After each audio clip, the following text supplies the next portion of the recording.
The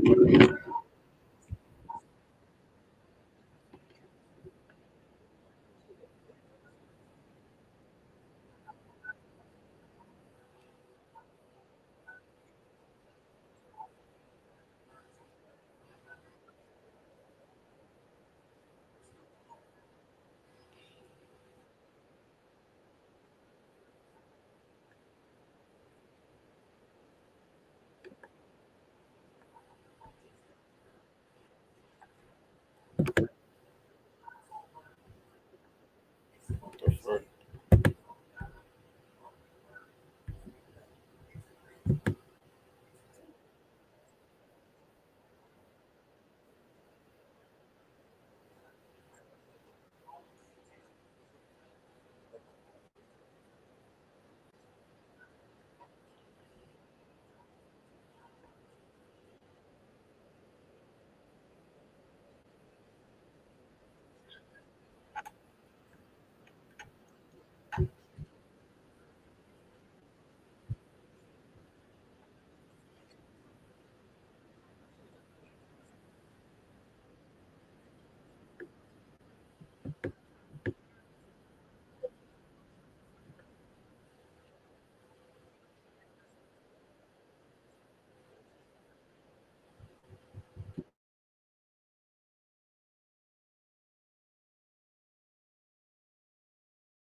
I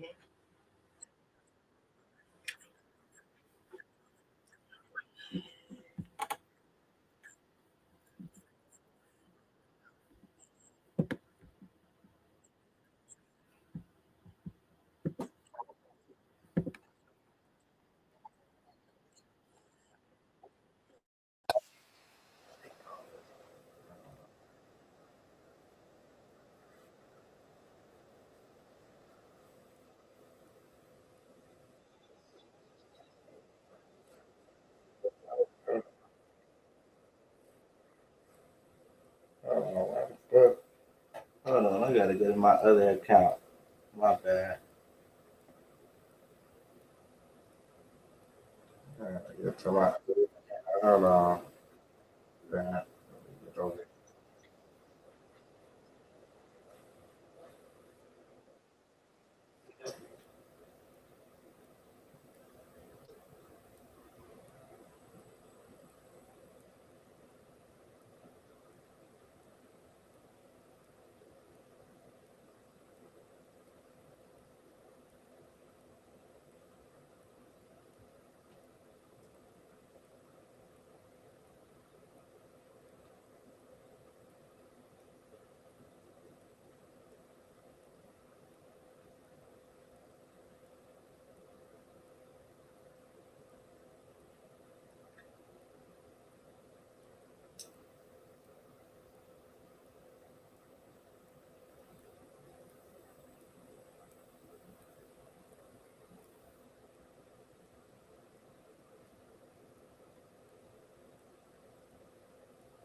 No matter how the eyes look, the eyes can look devastating, the eyes can look betrayed, the eyes can look however, no matter how the eyes look. In the game I'm in, you want all eyes on you. No matter how they come. I always pray for that. God, I want all eyes on me. I don't matter. No matter how the eyes look. I guess this is just him saying, hey, do it. No matter how they looking. No matter how they looking. No matter how the eyes look. A lot of the eyes gonna be like, you did wrong. A lot of the eyes gonna be like, you right. Hey, before we get into all that though, like, you know what I'm saying, what's going on and, you know, the talk, whatever. That's the reason why I said I got Jeff. I want to talk. I ain't never seen you in no interview like speak on John Burstoff or Lil Jeff. You know what I'm saying? Why not? I feel like just not even on no super manly shit or nothing like that. I feel like personally, I wasn't raised by like victims or men with like really touching feelings or like, you know what I'm saying? I wasn't raised by those type of men. I wasn't raised by the Wellers. I was raised by men that always said, keep going, no matter what, go forward. Cause you gotta understand, my mom got 11 kids. My daddy, he couldn't sit and be in his feelings about certain things because he still got 11 people to feed, plus my mom, plus him, plus his other kids. My daddy got 15 people he got to worry about every day. So he ain't have a chance to sit back and just focus on his feelings and feel certain things. I wasn't raised like that. I was raised by a man who just was like, go forward, because that's what matters. What matters is not sitting and just being stuck in the moment and dwelling on certain things. Like that ain't what life is about. When you living in a king when you living in a king, when you living as a king. It's about going forward. I think I did that so much to the point where I forget to speak about certain things. I be forgetting to speak about Lil Jeff. What's your earliest memory? That's great. I ain't never had nobody that question. What's your earliest memory? Like if you can think of your earliest memory, like it's the first thing I remember as far as back I can remember. You know what I'm saying? My earliest memory was Jonesboro South, my hood, the hood I'm from, the projects I'm from, Jonesboro South. My brother Free Umfung. My brother, he burned the house down playing with matches. Cause you know when you're in the projects, you got that big ass long metal heater connected to the wall that come in the little snake looking heater. He playing with matches on that and it burnt down the whole building though. It ain't even burned down just our apartment, it burnt down the whole building. Damn. That's my first memory, like real life. You know, coming up, like what's the first time you knew, like that's your first, what type of memory would you say that is? Good or bad? Or in between? Bro, we were raised so different. You too, bro. Men like you raised me. From even if it's from a distance. Yeah. I always looked up to real street dudes, real guys who's from the street and this and that. I always looked up to this. So men like, I don't even look at that like it's bad. I look at that like a fun memory. Like, damn, that's how fucked up we are, bro. That's how we raised. Like, this nigga burnt down the house. I don't even look at it like it's bad. Yeah. I looked up to him for that. Like, damn, but this nigga know how to set a fire. But this nigga know how to set a fire. At 5 years old, he know how to set a fire. I'm asking him, how the hell you set? How you do it?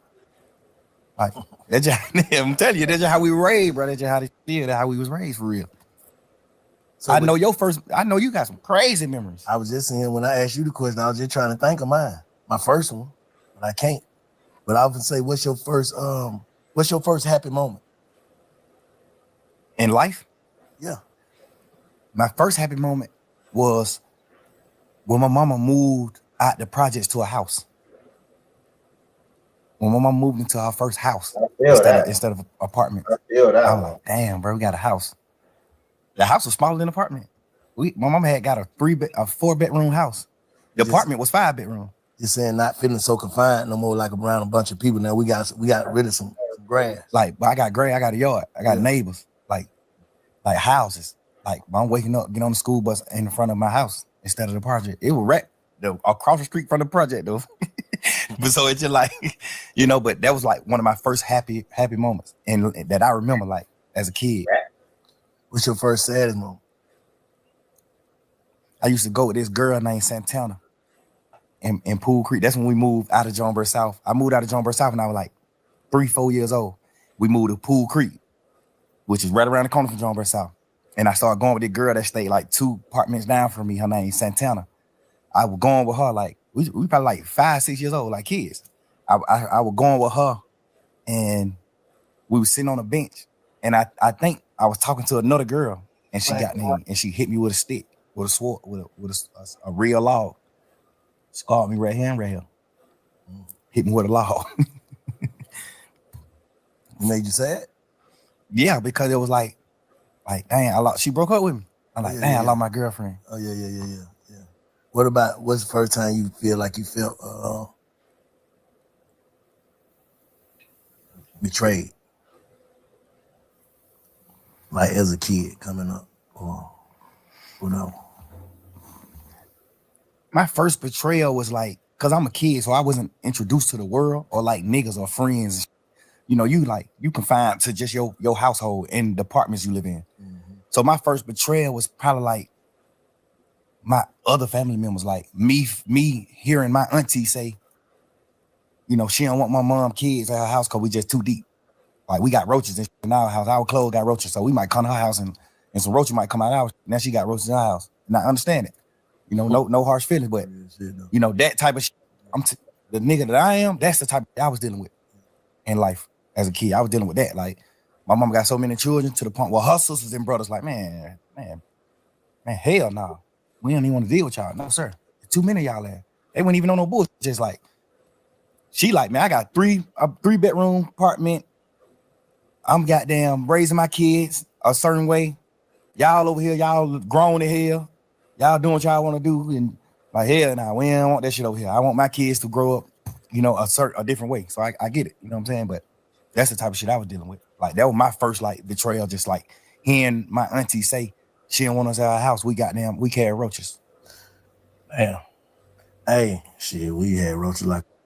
Of course. But hey, my auntie them did too, but they was so small, so she was able to exterminate them. She was able to get rid of the sun. She just got a little bit. Yeah, she had roaches just because she lived in the project. She was clean as a motherfucker. She ain't had them with 3 kids.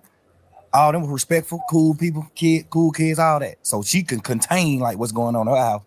We just so deep. It's just like, y'all finna come over here. We broke a head. We got this smaller amount of food stamps than your mama. My mama got a lot of food stamps because she got a lot of kids. Her mama like, man, we got $300 a month worth of food stamps. Y'all come over here, y'all eat all the goddamn food because y'all just deep. Y'all ain't even trying to do no shit. Y'all eat all the food. Now my family don't, just like that type. You know, until recently, like, and a lot of people who watching, they probably been watching me, they see like, ain't different. I feel like I'm different. I know I'm different now. Like, at first I was trying to trick myself into being different and it ended up working. You get what I'm saying? So, and I started realizing certain, like, damn, man, this how you felt about this, or this what shaped you, or this what made you start to think like this, and this what made you, you know what I'm saying? Like, so how do you think Lil Jeff impacted Young Thug?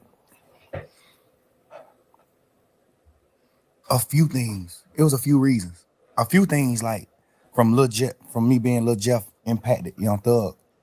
Like some of the shit that I just spoke on.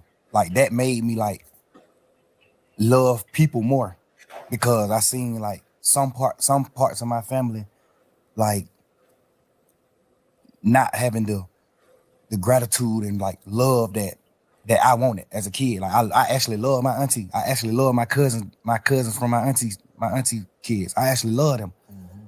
And my mama, we were so deep. My mama always taught us like love, bro. Y'all supposed to be with each other. We'll never go against these folks. Love, you know. So those type of situations impact the impact Lil Jeff to Young Thug. Just like, I'm telling you, you got to think. My mom got a 5-bedroom apartment. We 11 deep. All 11 of us live in 5 bedrooms. So I'm sleeping in the same bed with 4 other people. The 4 youngest kids my mama got sleeping in one bed. Then the middle 3 sleeping in 2 beds in their room. They got 2 different beds in one room. Then the other, it's like that. So I grew up off of like, you gotta love one another. We ain't had nothing. We was literally damn near junkies. Like, we ain't had nothing in the world. We did. Junkies. I'm telling you, when bomb, not junkies. Like, not junkies, but like bombs. Yeah. You know what I'm saying? Like junkies. Yeah. Like, we don't got nothing. Like, I wear my sister clothes to school. Yeah. My sister then I gotta drop out of school just so I can wear her clothes. And people don't know that I'm wearing her clothes. That's what I'm saying. How them circumstances, like, in what way did that, like, what did it make you feel like? It made me feel like it made me feel like my aunties and uncles and stuff treating my mama family a certain way. It made me like want love so bad. That's when I started meeting friends. That's when I started wanting love from like other people besides my sisters and brothers. Mm-hmm. I started trying to get love from my friends. I started getting, you know what I'm saying? Like, it just made me just seek love. I started seeking love because I wasn't getting love from like certain parts of my family. Yeah. It shaped me in that way. And then a few more ways, like, I watched my brother die in front of me. You know what I'm saying? Like, I watched my brother die in front of me, bro. 8, 9 years old, little boy. Kid. What happened? He got killed. My brother got killed on Deal Avenue. My brother ended up doing some gambling. He stopped Uncle from gambling. And then he kind of slapped Uncle around like, yeah, Uncle was like 11, 12 years old. Look, he was a kid. He gambling with some grown ass men though. So he go up there to stop my brother from gambling. Then he started gambling. He ended up winning all the money. So when he leave, one of his friends goddamn call him and tell him like, bro, don't come back up here. These niggas they gonna take the money back for you if you come back. Cause my brother was like, shit, I'm finna go home right here. I'll be right back. Y'all niggas don't stop gambling. I'll be right back. So he walked down the street to the house and his friend called him like, man, don't come back up here. These niggas goddamn whoa. which some people will look at like, nah, that ain't no, that's real nigga. But he knew my brother. He was my brother best friend. He knew my brother. Gangster, he standing on that off top. You tell my brother some niggas finna do something, don't come back. He going right back. Cause the thing about it, he wasn't even coming back. He had won all the money. He won like 9,000. It was little kid shit. He won like 9,000. His friend knew he wasn't coming back. Like he like made him come back by telling him a nigga finna like he gonna rob him. So he go right back up there and shoot a nigga. He go right back up there. Hey Ty, who just said, who you just called me and said nigga said they gonna rob me? Who you said gonna rob me? The nigga Ty, what the heck, man, nigga, who you said gonna rob me? You just called me and said one of these niggas might rob me. That's how the situation started. He shot a nigga, your brother did? Yeah, he shot 2 niggas. He shot 3 niggas. He shot his friend, and then he shot the 2 niggas that killed him. Cause his friend was acting like a hoe, like not want to tell him who said we're gonna rob him. Yeah. His friend like, man, bro, you tripping. Boom, shoot him. Bitch ass nigga. Boom. Then when he shoot him, he started saying like, man, didn't nigga say him, bro? These 2 niggas. So he started shooting at these niggas. Doom. Then he take off running. He had a police siren. He take off running. Them niggas got them started back shooting back. Shot him in the back while he was running. Ran down the street a little bit and fell on the ground and just like, you know, he just on the ground gasping like, man, hurry up, get me in the car, take me to the hospital. He just was telling us like, I feel like I'm dying. Like, I'm telling you, I feel like I'm dying, bro. I feel everything's slowing down. My heart rate, everything's slowing down. I feel like I'm dying. Y'all gotta, you know what I'm saying? I'm right here, bro. Little boy. I'm looking at my mama holding nigga hand like he going in shock. My mama like, Beanie, like, son, you hear me? You hear me? And he just like choking up blood, but he like, you can see he trying to say something, like he let her know, like, I hear you. He trying to say something, but he can't talk. So my mama like, you hear me? Squeeze my hand.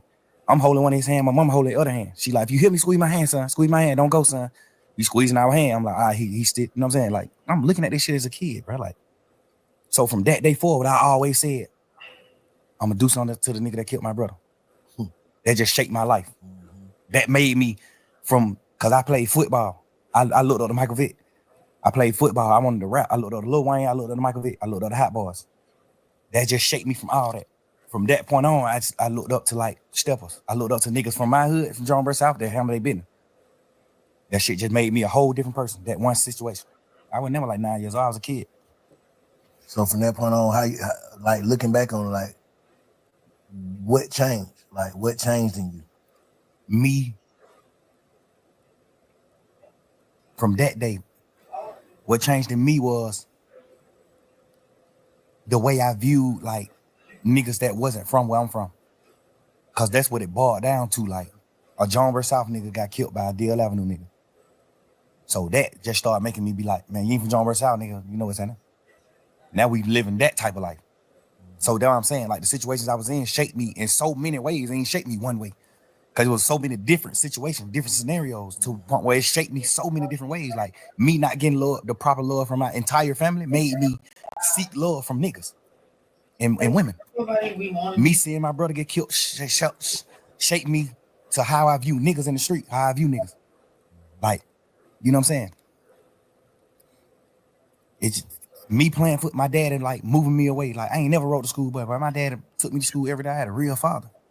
But I never rode the school bus. That shaped me to being a man. Like, I'm gonna be a man. My dad is there. This nigga doing what he doing. He used to do what he do back in the day to hustle to get his money, whatever. Like, I looked at all that type of shit. Like, damn, he a real man because he's still trying to do whatever he can do to feed all these kids, and he's still taking time out to like take me to school every day and come get me from school every day because he just wanted me to be that far away from the streets. You know what I'm saying? Like, that shaped me in a different way. To being the dad that I am to my kids, that shaped me in a different way. You know, just so many different scenarios just shaped me. Like I look at my mama cry every year on my brother's birthday, bro.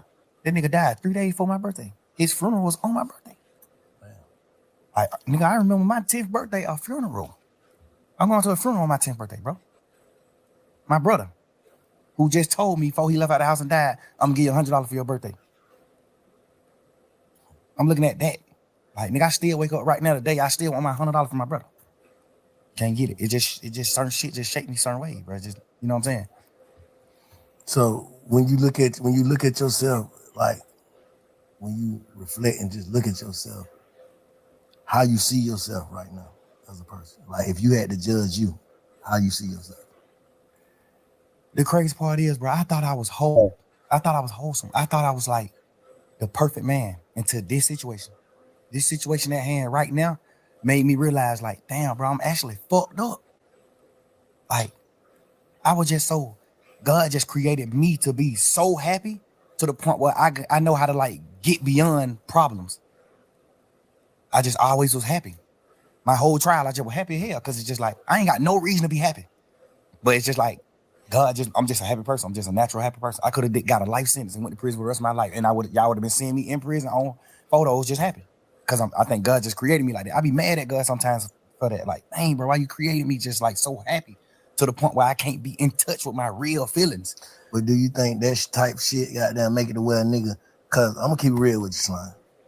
Like coming out of jail, and we're like, man, what the fuck is this nigga doing, bro? Like it's like you ain't learn your lesson. And all this shit going on here, and these calls, talking on the phone, like, what the hell wrong with this nigga? Like, you know, a nigga, I know you was in there praying, right? Absolutely. Like, it's like, do you not understand your prayers got answered? Yeah, you understand that, but you also listening to people tell you like, well, you the wizard. You ain't going to prison. And then you gotta understand, man, I was in jail 3 years, bro. Like I was praying 3 whole years. At some point, I started thinking like the prayers ain't working. You gotta understand that too. Like I'm going through shit every day. I'm looking at my best friend, them do what they do. I'm looking at this. I'm looking at certain shit. And it's making me feel how I'm feeling. Like I ain't never been a nigga to pillow talk. I ain't never been a nigga to talk about nobody else in my life on the phone with nobody else. I never been that type of nigga. I've been these last few days, I've been sitting around like, what the fuck was I thinking? Like, what I was doing? I appreciate you saying that. I think I was just so fucked up, and I just felt like it was just over. Please. Like I'm just sitting in jail 24 hours on 23 and 1. I'm in a cell 23 hours. Like at this point, I'm just like, man, I don't give a fuck. Life it ain't what I'm thinking it is. Like I'm just talking. At this point, I'm just talking. At this point, I'm just holding conversations with my girl. But the crazy part is, all these conversations that I had on the phone, I also had with the same niggas who I was talking about on the phones. So that's why it don't seem weird between us, me and them. Because I done held these same conversations with Wham. I done held these same conversations with Savage. How I feel about him, how I feel about Wham, how I feel about this, how I feel about every situation. We talk like men, we brothers, we talk. They tell me how they feel about certain things. So we all align. We won, we what we are. But you got to understand, like, my standpoint, I'm locked up. Nigga, I'm on the phone talking to my girl every day. This is the only person I'm talking to on the phone. This is the only person that I can talk to. Like, I can't even talk to my family because they just like, how they is, it ain't good for my case. They can be on the phone, they don't understand certain things. So if I be on the phone with them, they might say the wrong thing on the phone. So now I can't talk to them. Now I can't talk to Bank. I don't want the police to get on Bank. Now I can't talk to Wham. I don't want the police to get on him. I don't want the police to get on Savage. I don't want the police to get on Pluto. It's just so much shit in my mind to the point where I'm just like, I'm confining myself. I mean, not confined. I'm like trapping myself to just communicate with one person. And then I might go to court and just get body slammed by the motherfucking judge, bro. And then I just got to come back to the jail. Now I'm on the phone with somebody that I love, whoever it is I'm on the phone with. And they like, man, goddamn, or goddamn, they say, this nigga right here been up pulling up on bro. This nigga pull up. Of course, I'm just like, bro, I just got body slammed by the jail. I'm just feeling how I'm feeling, bro. I'm just saying what I'm saying. Like, I ain't even tripping on that. I'm just saying what I'm saying. And I done told all these niggas these same things. But looking back on it, how you feel? You just said, goddamn, like, damn, you feel like you was tripping. I feel like I was tripping, but I feel like, because I ain't never did shit like that. I ain't never pillow talk with no girl ever in life. I ain't never in my life held no conversation with no girl about no another nigga ever until jail. And I've been trying to figure out, like, why the hell was I even doing that? And then I just had to, like, think back to when I was in jail. Because I did a long time in jail, so I know how to think right back to when I was in jail right now. So you've been reflecting? Hell yeah, and that's another thing I don't even want to do. That's why I don't even respect the phone call shit coming out, because all it do is make me think about when I was in jail, going through fighting for my life. All it do is make my girl think about the whole long ass conversations on the phone. We praying and we doing shit and hoping that I can get away from this shit and come out of it. Like, that's the weird part about this shit that's happening. Like, this shit, all this, y'all, this shit just like a fun moment in the memes on the internet and trying to just like tarnish my existence and just my real nigga shit, my real nigga life, to like just to have fun with it, but not knowing, like, but this shit traumatizing the hell. This shit goddamn make me remember when I was in jail. This shit make me remember those dark ass days and moments I had, bro. This shit make my girl cry. She ain't even tripping about what we saying on the phone, nigga. We said whatever I say, I can say twice. I'm a grown man. I'm a man, nigga. Whatever I say twice, and I done said it to every nigga. They know that. So I ain't tripping on that part. I'm tripping on just like the world not knowing that. I'm tripping on the world just, oh, but look at this. Oh, hey, y'all, here go another phone call. Here go. It's just like, bro, y'all ain't understanding what's going on. Let me say this. If you knowing that you told these people and you was on the side, how would you look at it? If you was from the sideline, just listening to Slime on the phone, on the jail phone, talking to Savage, talking to your girl, just by like everything, how would you look at that? If you didn't know, like you said, you done told the same people this, how would you look at it? It depends. If I was on the sideline and I never been in that situation, like no jail shit or fight for my life, I probably would look at it how people looking at it that ain't never been through shit. Okay. They probably looking at it like, man, you some bullshit. Why the hell you talking about? But if I was a nigga that had experienced certain shit, I would look at it another way. Mm-hmm. But and me personally, I'm a smart man. I know how to think. So if I see somebody else going through this, I'm the type of person to be like, damn, I want to know what he think. Like I want to hear what he was feeling. Like why you do this? Why you said this shit on these phone calls? Why you was saying this shit on these phone calls? Because everything on the phone call came from questions being asked. Or they just putting out your part. Who you think putting that shit out? I don't know. I be looking at it like some of the niggas that's like mad that I'm pushing grown man business. I'm pushing. We ain't telling on nobody. We ain't no rats. We ain't doing it. It might be people that's like, it might be stemming from that. Cause do you think you inviting that energy though? Yeah, 100%. Overly. Yeah. Overly. But me just knowing how this world is, even if I wasn't inviting the energy, it still happened. It still would happen. Anyway. You can't just say that. I know it. Because you got to think, before the world even seen an interrogation video of me or anything, jail calls I had already got leaked. Jail call got leaked when I was in jail. Interrogation shit was already out too, though, huh? Right. I'm just saying, all this shit was happening while I was in jail. But I'm saying, so I don't think it would be, me personally, bro, this shit for me to use slang, I don't think it would be, it's like right now, yeah, interrogation shit came out too, and there was some shit in there, we're gonna talk about that, there was some shit in there like, damn, Slime, why you say that? What the hell wrong with you? But at the end of the day, I'm saying niggas wouldn't wanna be like, yeah, man, fuck that nigga. If it didn't come with, you gotta think, bro, if people's out here in the motherfucker like free Slime to the death, like can't wait till you get out. But then when you got out, it was like, he ain't learned. He's still the same. He wanna go back. Just off of tweets and dissing and, you know what I'm saying? That just like, damn, bro, like, you just did some shit niggas don't do. You just goddamn came home on some shit with goddamn damn near everybody telling. Nigga ain't supposed to make it back. And you back, that's God. So it's like, damn, it's like the universe too. What's making it like, yeah, spank him. I think, personally, no matter what I came out of jail and did, it still would have came out one day. Me personally. I understand what you're saying. Because it still came out when the whole world looked at me as a real nigga. My jail phone call got leaked. They weren't pushing no narrative then, though. It don't fuck the narrative. I'm just saying coming out. No matter what. I feel like no matter what, it still would have came out. I know it would have. You know what I'm saying? I feel like it still would have, no matter what, bro. No matter what I would have got out of jail and did, it still would have came out. Yeah. Just because it was public record. Yeah. Because at the end of the day, when the first shit came out, when the first few jail calls came out, or me and my girl just talking this shit, when those first few jail call came out, nigga, my team got in touch with the Cobb County people and stopped all of it. Like, shut down the whole system. Now you can't go get none of that shit. Okay. So what they tell you? Somebody been had it. They got it back then. And they just waiting to release it. Strategic. No matter what I would have came out doing, it still would have got released. What about like... Because you can't go on the internet and get it right now. You can't go on Cobb County website and get it. It's been shut down for a year and a half. What about like contradicting shit? Like they say, you tweeted that you told Shaw to take the take the plea. Yeah. But on the call, you told Savage. I ain't told that nigga that. Like, so that's like credibility. Like, damn, Slime, you said this, but this, you tweeted this, and goddamn, what one is it? Yeah, I understand that. And the thing is, when just say I'm in jail fighting for my life, it's just for people that don't know the law. Okay. I got co-defendants. I got 28 co-defendants. I got 28 niggas on the case with me. We can't have contact. We can't talk to each other.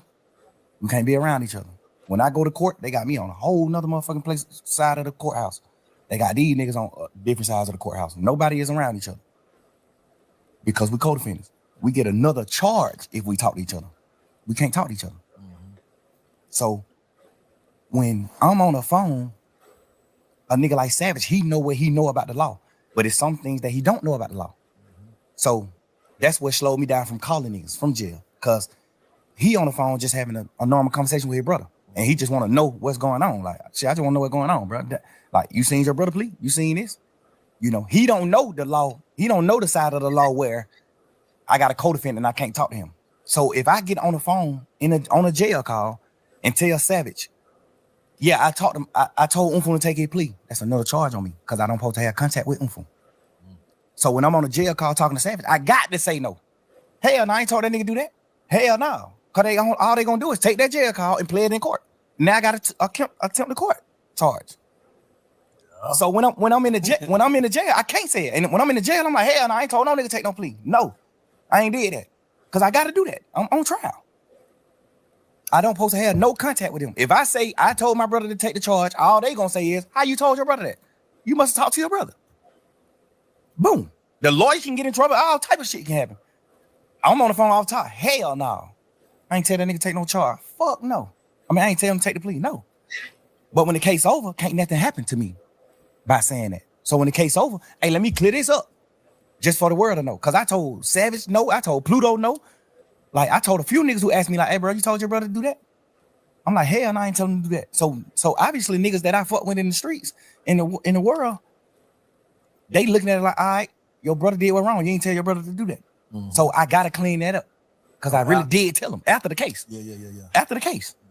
Hey, hell no, I overly told him to take the charge. But because it definitely looked like, damn, they took the same plea, so how the hell you gonna just single a gun out? You know what I'm saying? You know why? But you was done talking? Nah, go ahead. The reason why I differentiate his plea from their plea is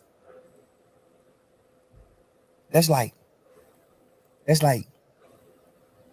you telling your son to do something versus you not telling your son nothing and he do something. Mm-hmm. I told my brother to take the plea. We had a week and a half conversation, talking a week and a half. Every day in court. My first time seeing the nigga since we been in jail. We crying each other, all type of shit. I'm like, bro, get the fuck on. This nigga been in prison his whole life. You think that nigga give a fuck about going to prison? Boy, that nigga a man, gangster. Stand on that. Mm-hmm. Home don't give a damn about no sentence. Home told me every day in court, he told me, hell no. Boy, you tripping, bro. Boy, I'm rocking. You my brother, nigga. You my real live brother. Like my mama had. Your mama and we got the same mama, nigga. You my brother. If you go to prison forever, I'm going to prison forever. Fuck that. He's just a freak nigga. That's how he looking at it. Mm-hmm. Hell no. Nigga, I'm crying to this nigga every day. Bro, please, bro. You just got out of prison, bro. You just did 12 and a half years. Get the fuck on, bro. Please, bro. I'm on the phone with my mama. Nigga, my mama crying every day, man. Both of my son, man, bro. Y'all come back to me. I don't give a fuck what happened. Y'all need to come back to me now. Woo, woo. I'm telling my brother, gone. You got to get back with mama, bro. I'm going to be all right. I'm good. I'm a man, bro. I'm standing on mine. I'm going to be all right. I need you to go, bro. Why that nigga crying to me, boy? Bro, do you understand what you telling me to do, bro? No. I'm a man. That nigga just had a life sentence, nigga, for not telling. He not a rat. No matter how you gonna look at nothing. This nigga just did a life. That nigga just had a life plus 10 prison sentence for not telling. They got this nigga on the phone. Life plus 10 for the crime. Yeah, for not telling. Yeah. Nah, they know he didn't do it. They know he didn't do it? They know he ain't do it. He got a life sentence. You know that that motherfucking judicial system here, bro. They know they got the nigga who did the murder on the phone 2 days after he did the murder, talking to somebody on the phone like, man, y'all niggas stop playing with my money. I just had to step on the nigga a few days ago for playing with my money. They got him on a wired phone call saying this. They know who did the murder. They know who committed the murder. When we had cameras at the house, when the murder got committed, my brother was in the house. Umfu was in the house sleep when the shit happened. They got cameras from like other people's houses and shit of my brother leaving out the house after the murder. His best friends them was convicted of doing the murder. And they was in my mama's car. Nigga, my brother still in court every day of his motherfucking life, still to this day. Told the judge, I don't know them. The judge like, dumbass nigga, we got phone calls with you and them on the phone. We got a phone call with you and them the night of the murder. They just talking about other shit, just talking about going to the club, fucking with hoes, all that. And the nigga just like, shit, I'm gonna pull up. I'm gonna come get you. The nigga dodging coming to my house because he know my mama gonna ask for her car. So he like, man, you gotta walk around the corner, get in the car. Like they on real phone calls on each other. My brother still in this motherfucker fighting every day, saying, I don't know them. They lying on me. The judge just sought it to him just because of that. Like, oh, you playing game. They offer that nigga immunity. They know he ain't do it. They offer him immunity. Hey man, you tell exactly what him, cause they saying, one of the niggas saying, you brought the gun to them. One of the niggas saying, it's three of them. One of the niggas saying, Umfun did the shooting. One of the niggas saying, Umfun didn't do the shooting, he just brought us the gun. Mm-hmm. They like, why y'all didn't just come to the house and get the gun? Cause we was in his mama car. And if we would have pulled up in the driveway, his mama would have made us leave her car. So we called Umfun and told him, hey, come around the corner and meet us and bring us the gun. We finna go to the club. They just like, hey, bring my fire. We finna go to the club. Bro, goddamn, suppose, I don't know if he did it or not, because he still ain't told me to this day. I don't know if he did or not, take them the gun. But when he take them the gun, they ride off and going, like they finna go to the club and do what they doing, but they end up, well, that's what the court say. I don't know the case. The court said that they robbed some Mexicans, and one of the Mexican buck, and they shot him, and the Mexican died. I don't know if that's true or not. I'm not saying it's true, but this is what the case was. They saying my brother took the gun to them. And then one of them killed the Mexican, which we don't know if that's true or not. Mm-hmm. Cool. Goddamn. They got one of the Mexicans that didn't get shot. One of them got killed and one of them they let run away. The one that ran away said, my brother is that nigga probably about 5'7", 5'8", red as a motherfucker, real Mexican, Chinese nigga. The Mexican that didn't get shot said the third guy that walked up was a tall black man with a ski mask on. That they said, how you know he black if he had a ski mask on? He said, I seen his hands. His hand was black. So my brother, off top, everybody know that ain't him. No, they know 100% he didn't do the murder. He just got a life sentence because he wouldn't tell. They granted him immunity. They take it, man. Fuck y'all. Grant to what? I don't know what happened. I don't know nothing about that. I'm telling you, bro, just man to man. I can't put no rat on him. I can't. I'm telling you, I seen Shawty stand up and Shawty was 17 years old. Shawty was a kid. Shawty stood up in the paint, bro. Shawty got a life sentence. So let me ask you something. Did his plea say the same shit Ghana police said? Like, is it the same? Like, did he have to agree to the same shit? Guess what you wouldn't believe, man? I ain't never seen your plea. I ain't never seen you, bro, plea. I swear to God. Just handle your business. Just go home. I told him, because he had did 12 years on the murder. And then his lawyer got him a new trial. Like, they fucked up in trial. The lawyer got him a new trial. So now he out of jail waiting to get tried for the murder again. They ain't gonna never try him for the murder again because they know it ain't nothing he doing. He ain't do that. So he wasn't gonna never get tried for it again. They were gonna just like goddamn keep resetting the trial date for the rest of his life. He would never go to court again. That's what the lawyers say. Like they ain't finna do nothing with that case. They can't beat him. So I told him, well, if you do take the plea, make sure they add your murder case in the plea. Make sure they dismiss your murder case in the plea because you still got to do a new trial. I'm saying they did that. I don't think they did it. I think when they went to them with the plea, I think they were like, the plea is out of the murder shit. We can't do nothing about the murder shit. If they could, they would have. But the state was like, we can't do nothing about the murder shit. Like, it's a new trial. Like it ain't nothing, we can't get involved in that. That's up to the court. So I guess that's what they like. We can't add that shit in there. So that's when he like, shit, I'm definitely doing a plea then. Now we having a week and a half conversation every day, bro, in court every day. I'm sitting in the cell crying like, bro, please, gotta go, bro. Mom, dude, these folk out of their mind. These folk can't function. Go on. One of us need to go right now. I don't need you right here with me. You just did 12 and a half. I don't need you right here with me, bro. This shit finna be 3-4 year process. I don't need you doing that, bro. So who did what's right on that case?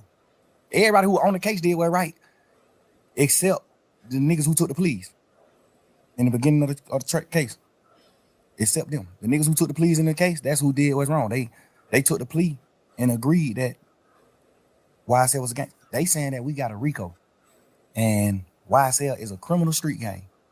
All of us on this trial, all 28 of us saying YSL is not a criminal street gang. Because by the book of gangs, the law that solidify you as a gang, we don't come to terms with none of that. So it ain't a gang. In real life, it's really not a gang. When it comes to the gang book, done did some shit separate, on their own. yeah, it's just a lot of crimes that happen, and they just saying, "Oh, YSL a gang," off of all these crimes that happen.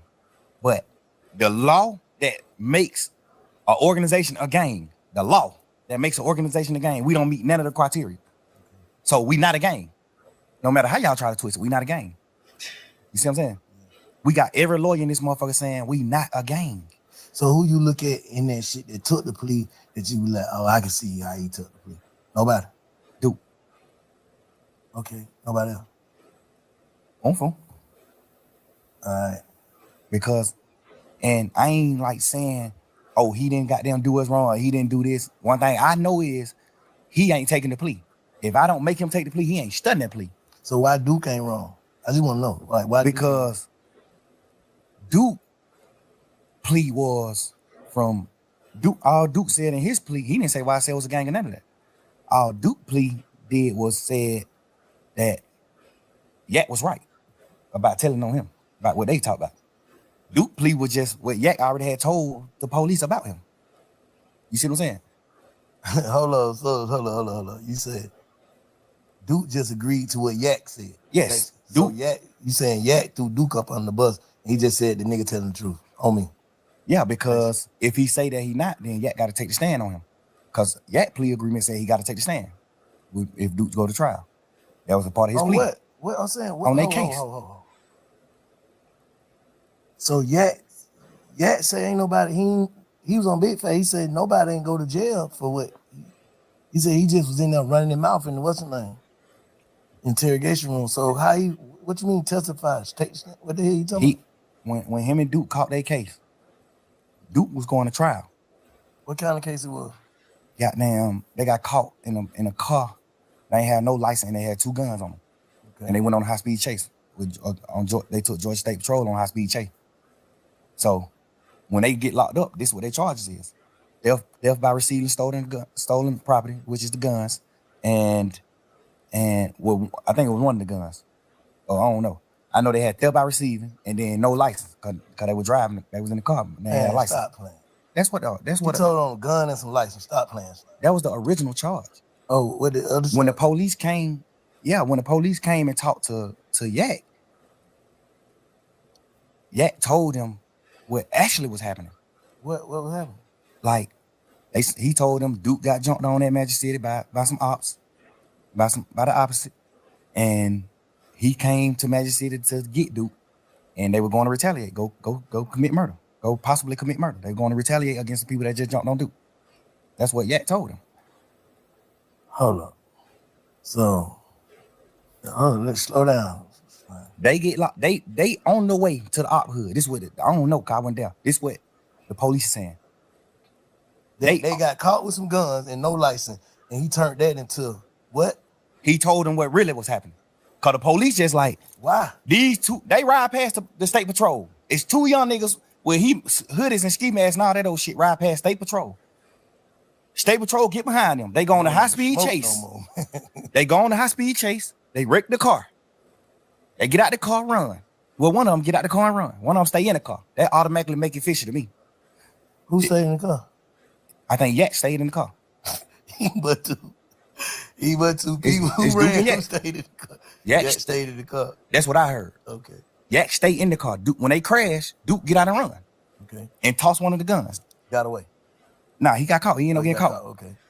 Yak goddamn. Some people told me that Yak ran too, but some people told me that Yak didn't run. Yak stayed in the car. So if me and you go on a high-speed chase, right, and we both know what we doing, we know what we going to do. If the state is right, we know what we going to do. The police get behind us, we go on a high-speed chase, crash the car. We get out the car and we run it, man. If I get out this car and run and Bank stay in this car, the only thing on my mind is Bank finna tell on me. Or Bank finna, even if you ain't finna tell on me, I'm finna think in my mind, Bank finna tell the police it's him.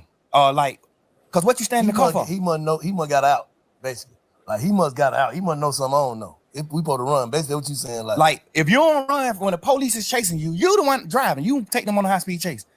If you don't get out and run and you get out and let Duke run, you got something you finna tell the police. Not even if you finna tell the police, hey, I don't know, officer, I'm an Uber. We were just riding, this nigga, I don't know what the hell he got going on. He just hopped out and ran. You finna say something?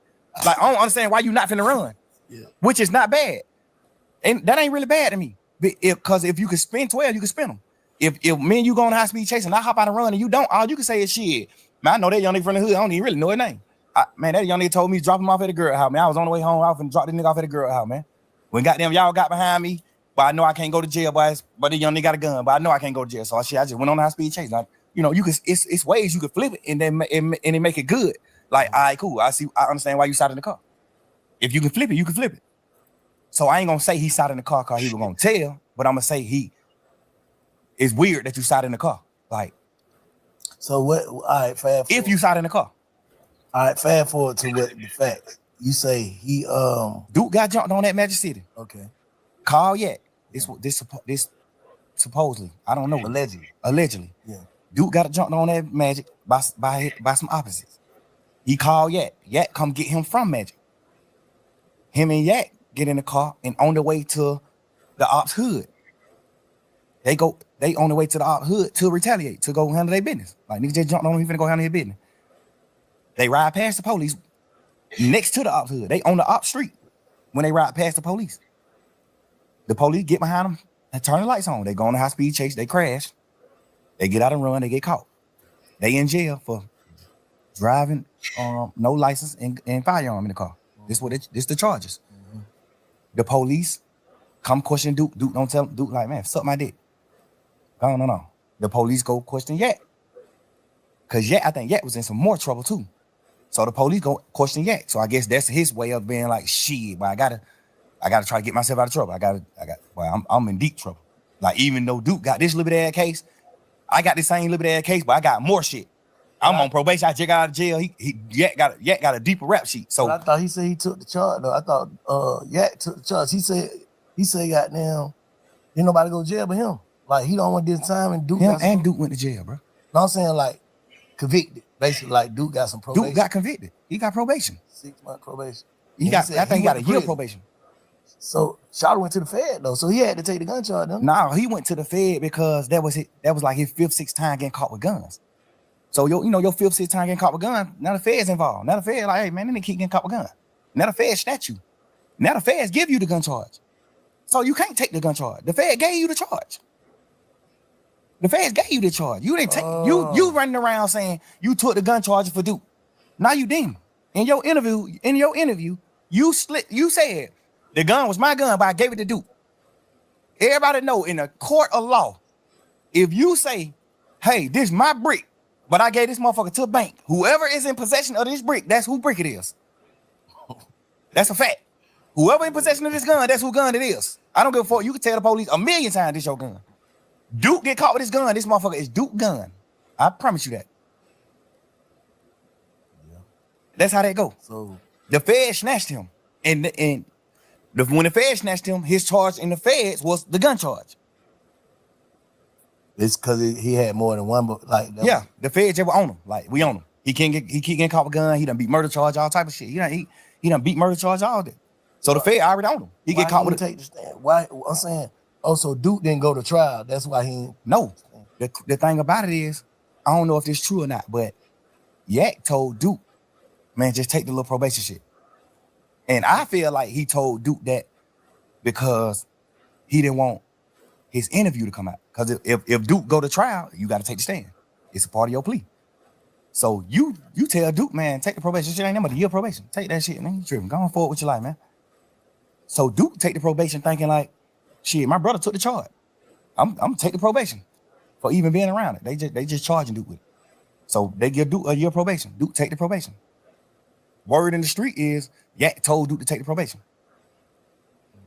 I don't know how true that is or not, but a lot of people that said Yak told Duke to take that probation. A lot of people, reliable sources, said that Yak told Duke to take the probation.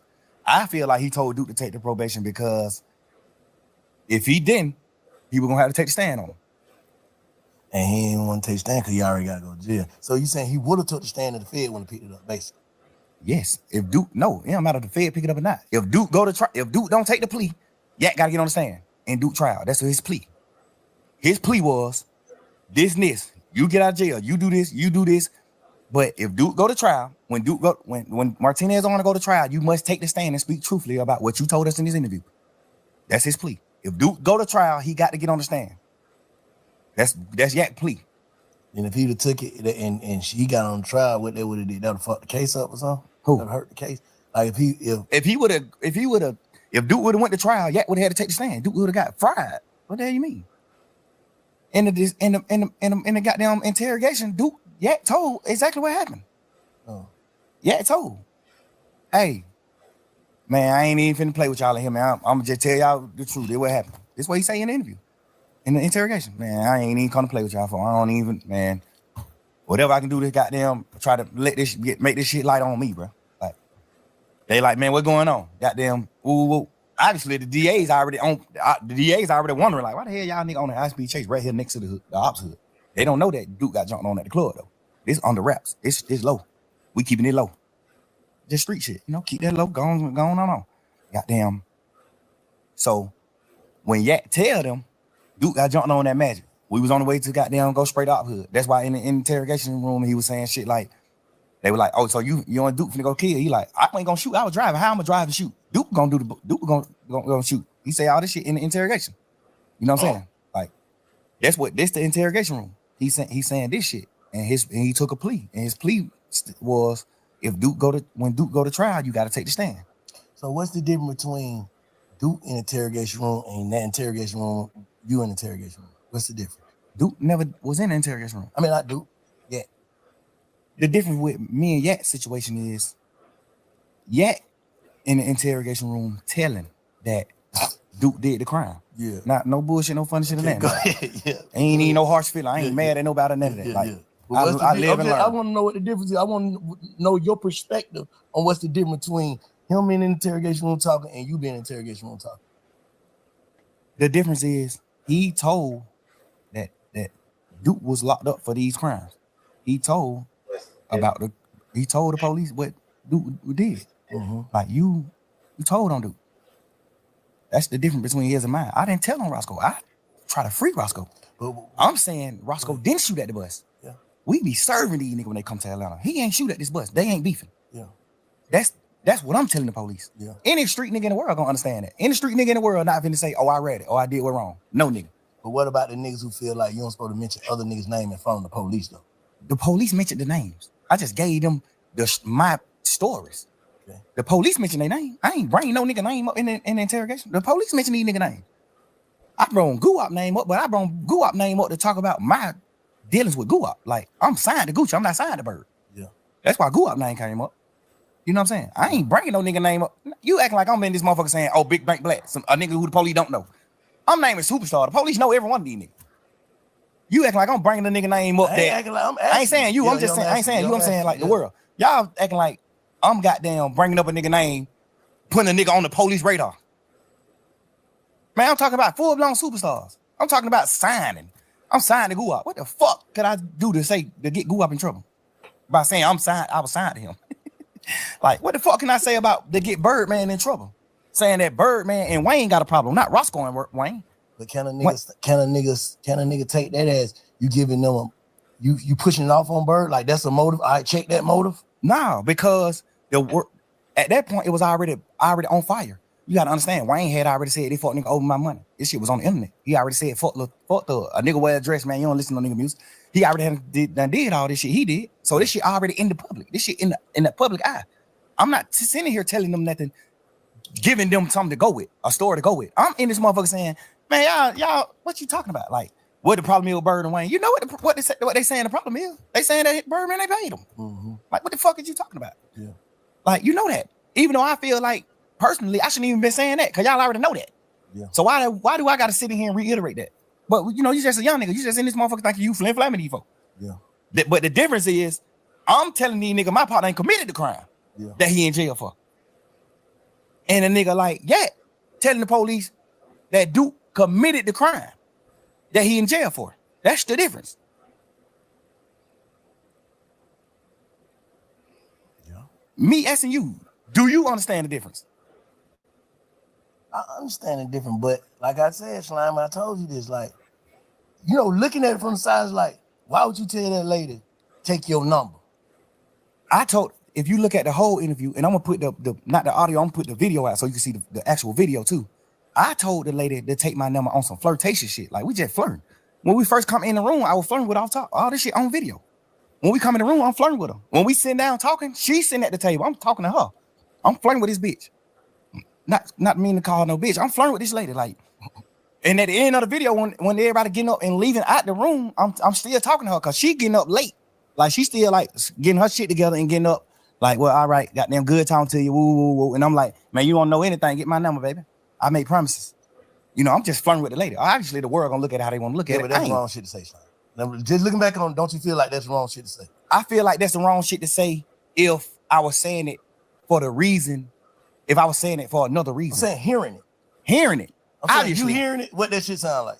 Back like, damn, I understand. Right, I understand what it sounds like. Yeah. Because I'm mad at niggas for saying shit like that to the police. But the difference about me is, what in that interrogation did I tell the police for you to think that I'm saying, if y'all want to know anything else, get my number? I didn't tell them nothing for me to even say, if you want to know anything else, get my number. And don't tell nobody. What the fuck did I tell them in the interview for them to even, for a fan or a nigga who looking at the interview? What did I say in the interview for you to even look at this interview and say, and not say he playing game? Man, nigga just playing game. He talking shit. He ain't even tell them shit. Like, yet, you told. They said, who killed Nut? You said Shannon and Woody. You did? Yes. So at the end of your shit, when the police say, well, all right, man, you got anything else you want to say? He say, hey, now I'm locked up. Y'all got me locked up. Y'all got to let me get out so I can goddamn get around and then I can have something else to tell y'all. That's a difference than me saying it, because I didn't tell them shit in my interrogation video. I'm in this motherfucker talking shit with him. Y'all blood? Hell nah, man, we fake bloods. We just say that shit in music. Crazy. Nobody ain't no real blood. Wayne and us ain't real bloods. We just talking shit in music. I didn't tell them nothing to get nobody in trouble. So why would you look at the end of that interview when I said, take my number, I make promises, baby, don't tell nobody? Why would you look at that part of the interview and say, damn, but he was finna get him his number so he can get him information? What information did I get him anyway? The first, you get what I'm saying? I get exactly what you're saying. If I'm spinning the police, and at the end of my conversation, I say, get my number if y'all want to know something. What make y'all the smartest nigga like gonna be like, bitch ass nigga, you ain't tell them that. What make y'all young niggas feel like y'all can spin the police though? I don't understand that though. I don't understand that. Man, but them bitches is smart, bro. Bro, it's just like movies just coming up in the game. When you're a real nigga, bro, I feel like I'm a real man. I feel like I honor and I love every nigga who I love. Yeah. So I'm willing to do anything to help a nigga that I love. And sometimes you can make the wrong thing. You can do the wrong thing trying to help a nigga that you love. Yeah. And when I say do the wrong thing, I ain't doing that wrong in the interview. The only thing I did, well, I feel like I did wrong was even talking to them. The interview, fact. Right. No, but yeah. I'm doing the interview out of I'm purely trying to save my mans. When I first seen the shit on the internet, I was like, oh man. But I was like, man. Because they mixing it. Because I ain't even watch it. I just seen 2-hour interrogation video, Young Thug. I didn't even watch it. Slime like, man, little man like, man, you gotta listen to it, man. Right. Please just listen to it for me. Before you jump out there, please just listen to it for me. Please, please, please. I listened to it, I said, even all while I'm listening, I'm like, yeah, you're not playing game, but why the fuck is you in there, Slime? Because we just young nigga, and I'm thinking, my man's Roscoe already locked up for shooting at Lil Wayne tour bus. I know that. I know Roscoe got a trial coming up. I know that too. So basically you saying ain't no way you would tell him because you ain't even in trouble. I'm not even in trouble. Soon as they come in, they say, you ain't in trouble. We ain't talking about nothing that's dealing with you, none of that. We just got some conversations that we want to have with you. What click in my mind, this my turn to help my man. This my chance. We just young niggas, bro. We high hell, we on drugs. Like, I'm just thinking in my mind, but this my opportunity to help my man. You ain't supposed to be in there. You no hot one. Who, me? I ain't blown the sandwich. Oh, for real? They get niggas who tell that type of food. They get niggas like me who I ain't finna tell them nothing. They give me the blown sandwich. I ain't give them nothing. They gave you blown sandwich? But them folks try to give me blown sandwich. I ain't even eat it. I'm like, man, I ain't that shit, man. I think I opened that shit up and ate the cookies or something out of it. I ain't even eat this. I probably did eat the sandwich. I was so burnt down on Zan, like I was burnt. But I didn't get the luxuries because I ain't get them then. They would have felt like ain't giving me something to eat. Because I asked them in there, like, man, y'all ain't gonna give me that better? Like, God damn. This thug, bro. Like, I'm a motherfucking millionaire, bro. I'm doing what I'm doing. Like, y'all gonna try me like you with the blown motherfucker? Like, give a nigga something. Y'all gave this nigga chili wing hot pepper. Whatever. You know what I'm saying?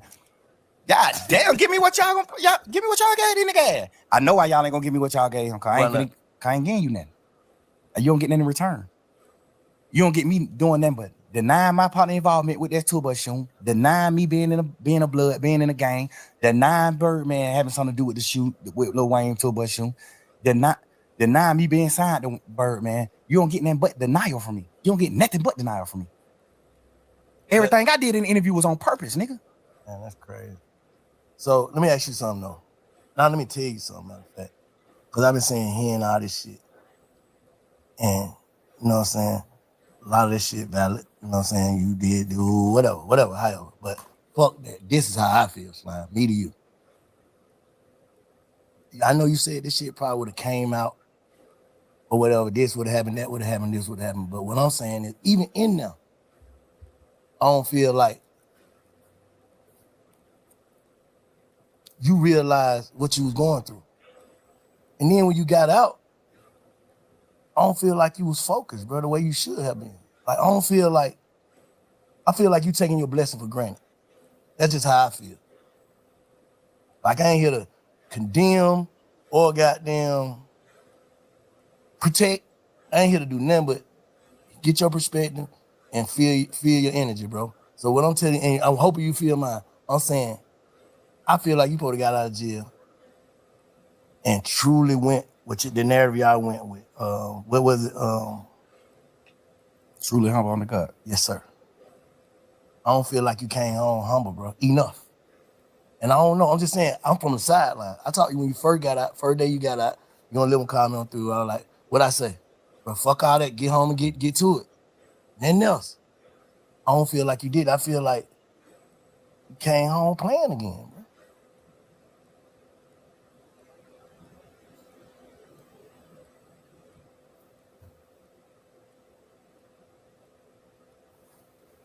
I don't need, me personally, I don't know. Bank. Just to be honest, bro. I don't know. I think the crazy part is, I thought I came home on fire. I thought I came home just like popping that shit and just living life and getting back to life and enjoying life. But you still gotta understand this too, Bank. My whole life, I poured into people. I built niggas' foundations. I built niggas up my whole life. Any nigga you can name, I play a major part in their success. I witnessed that. And I feel like you got to look at it you got to step in my shoes, Bank. I got to get out of jail and rebuild. I got to get out of jail and rebuild this shit. I can't get out of jail and just hit the ground running. That's what dumb niggas do. That's what a fuck nigga do. They go past what the fuck they did wrong and they just keep going. Rebuilding doesn't mean what? Like rebuilding your mental? Rebuilding my mental, rebuilding my financial stability, rebuilding my organization, rebuilding like the way the world looked at me, the way the world perceived me. Cause you gotta think, I get out of jail. Yeah, I spent my last 10 years every day with my friends. And we building, we showing the world, this how you supposed to be, this how brothers is, this hood is, this how we supposed to do it, this what we doing. So I get out of jail, now I don't got them friends no more. So I just get out of jail.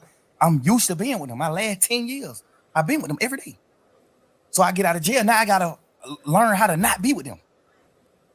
And not because they dead or they went to prison or they did it, because they betrayed me. I can't just get out of jail just going forward, bro. Like, I thought I was though. But this situation at hand just let me know, like, damn, you ain't going forward. You wasn't going forward. But then I look at it like, damn, why I ain't going forward and not going forward like success? Because I don't look at them niggas like they successful. I ain't moving on. Why I ain't moving on? And I think like, because I got to rebuild. So do you think watching a nigga look as if they like Gunna? You think watching Gunna look as if though he ain't hurting about this shit or moving on, that shit hurting you even more? You don't like the word hurt. I see how you looked at that. But a nigga gotta know when they hurt, bro. Cause the only thing you're explaining is you talking about betrayal. Those words bring heartbreak. Yeah, but bro, we gangsters, bro. We men, bro. We bosses, bro. You know the thing, bro. I cried on the internet about that. Give a fuck. I ain't that gangster. I know, Nigga, but our heart is fragile. Cause look, and I said this, and I just seen on, I don't listen to all them jail calls too. I'm yeah, like, man, what the hell this nigga talking about today?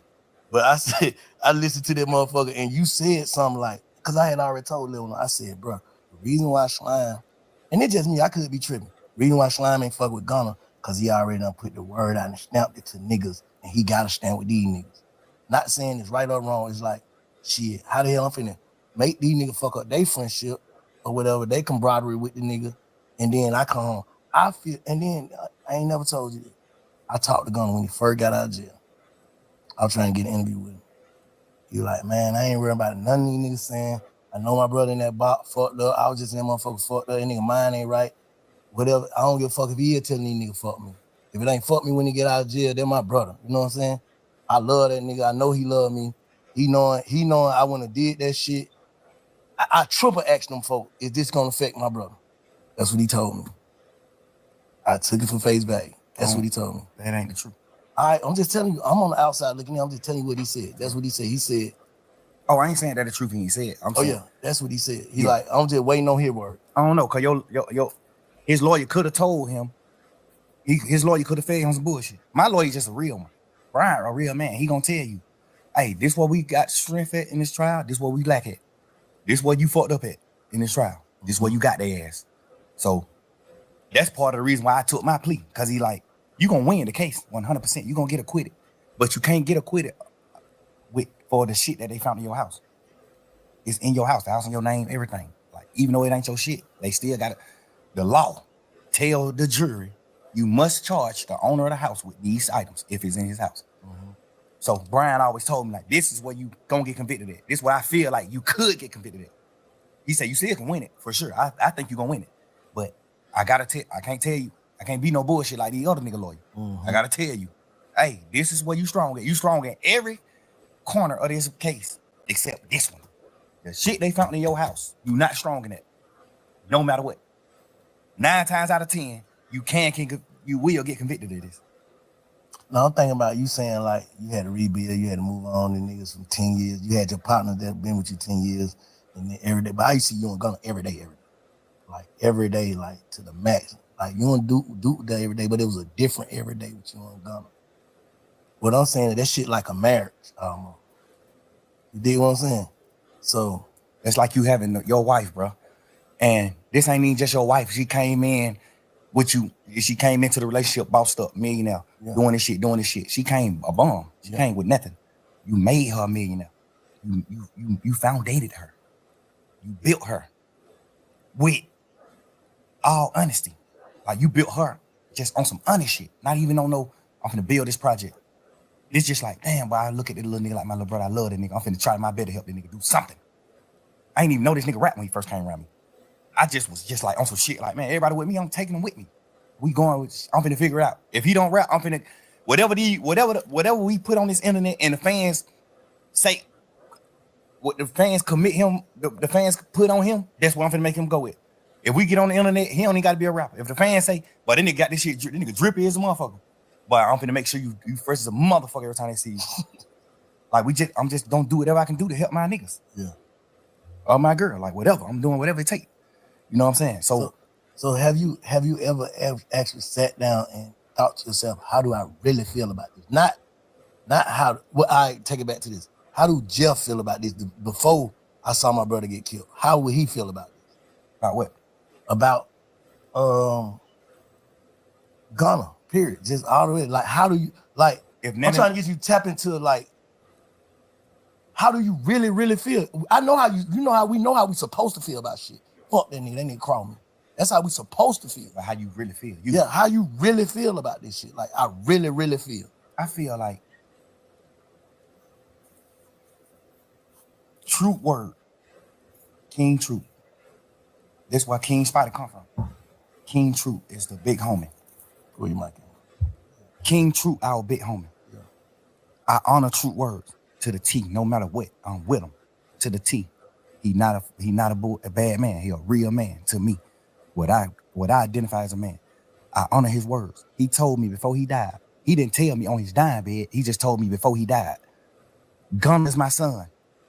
Take him with you, thug. Get him out of the hood. Get him out of Shady Park.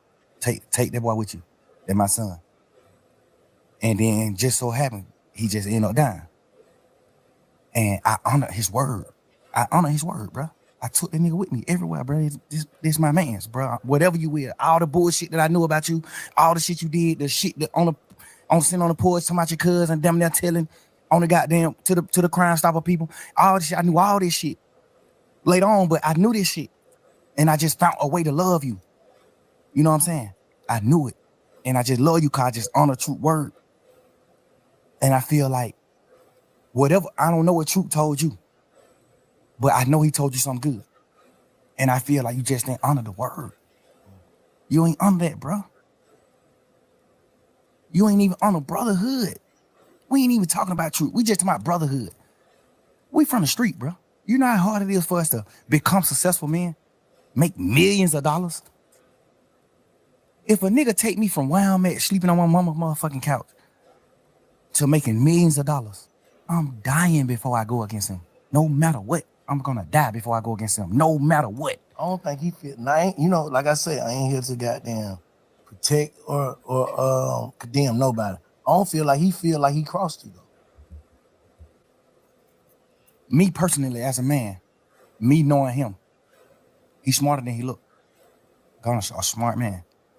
He let his silence make you think other things about him. He's a smart man. He's strategic. I taught him how to be.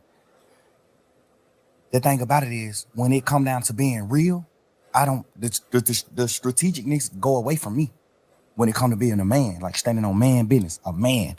I know how to be strategic, but I forget to be strategic when it come to that. I'm gonna say the truth. I'm gonna pour it out what it's supposed to be. Life to him is just all about being strategic. It ain't about nothing about being a real man or like coming to grips with what's going on or just like knowing like I did that. You know what I'm saying? It's gonna always be some strategic shit behind it. So you like it just came out the blue. You know, usually when niggas, if you the nigga you describing, you would have been saw that though. So you saying this just came out the blue with that case? Or? Nah, but the crazy part is, bro, he done already did some shit that's a violation. Like what? Don't nobody really know about it but me and goddamn Cash, XO, my brother. He already done did some shit that was a violation that I supposed to cut him off for. He already done did some shit where I was supposed to cut him off for. I just found a new way to love him.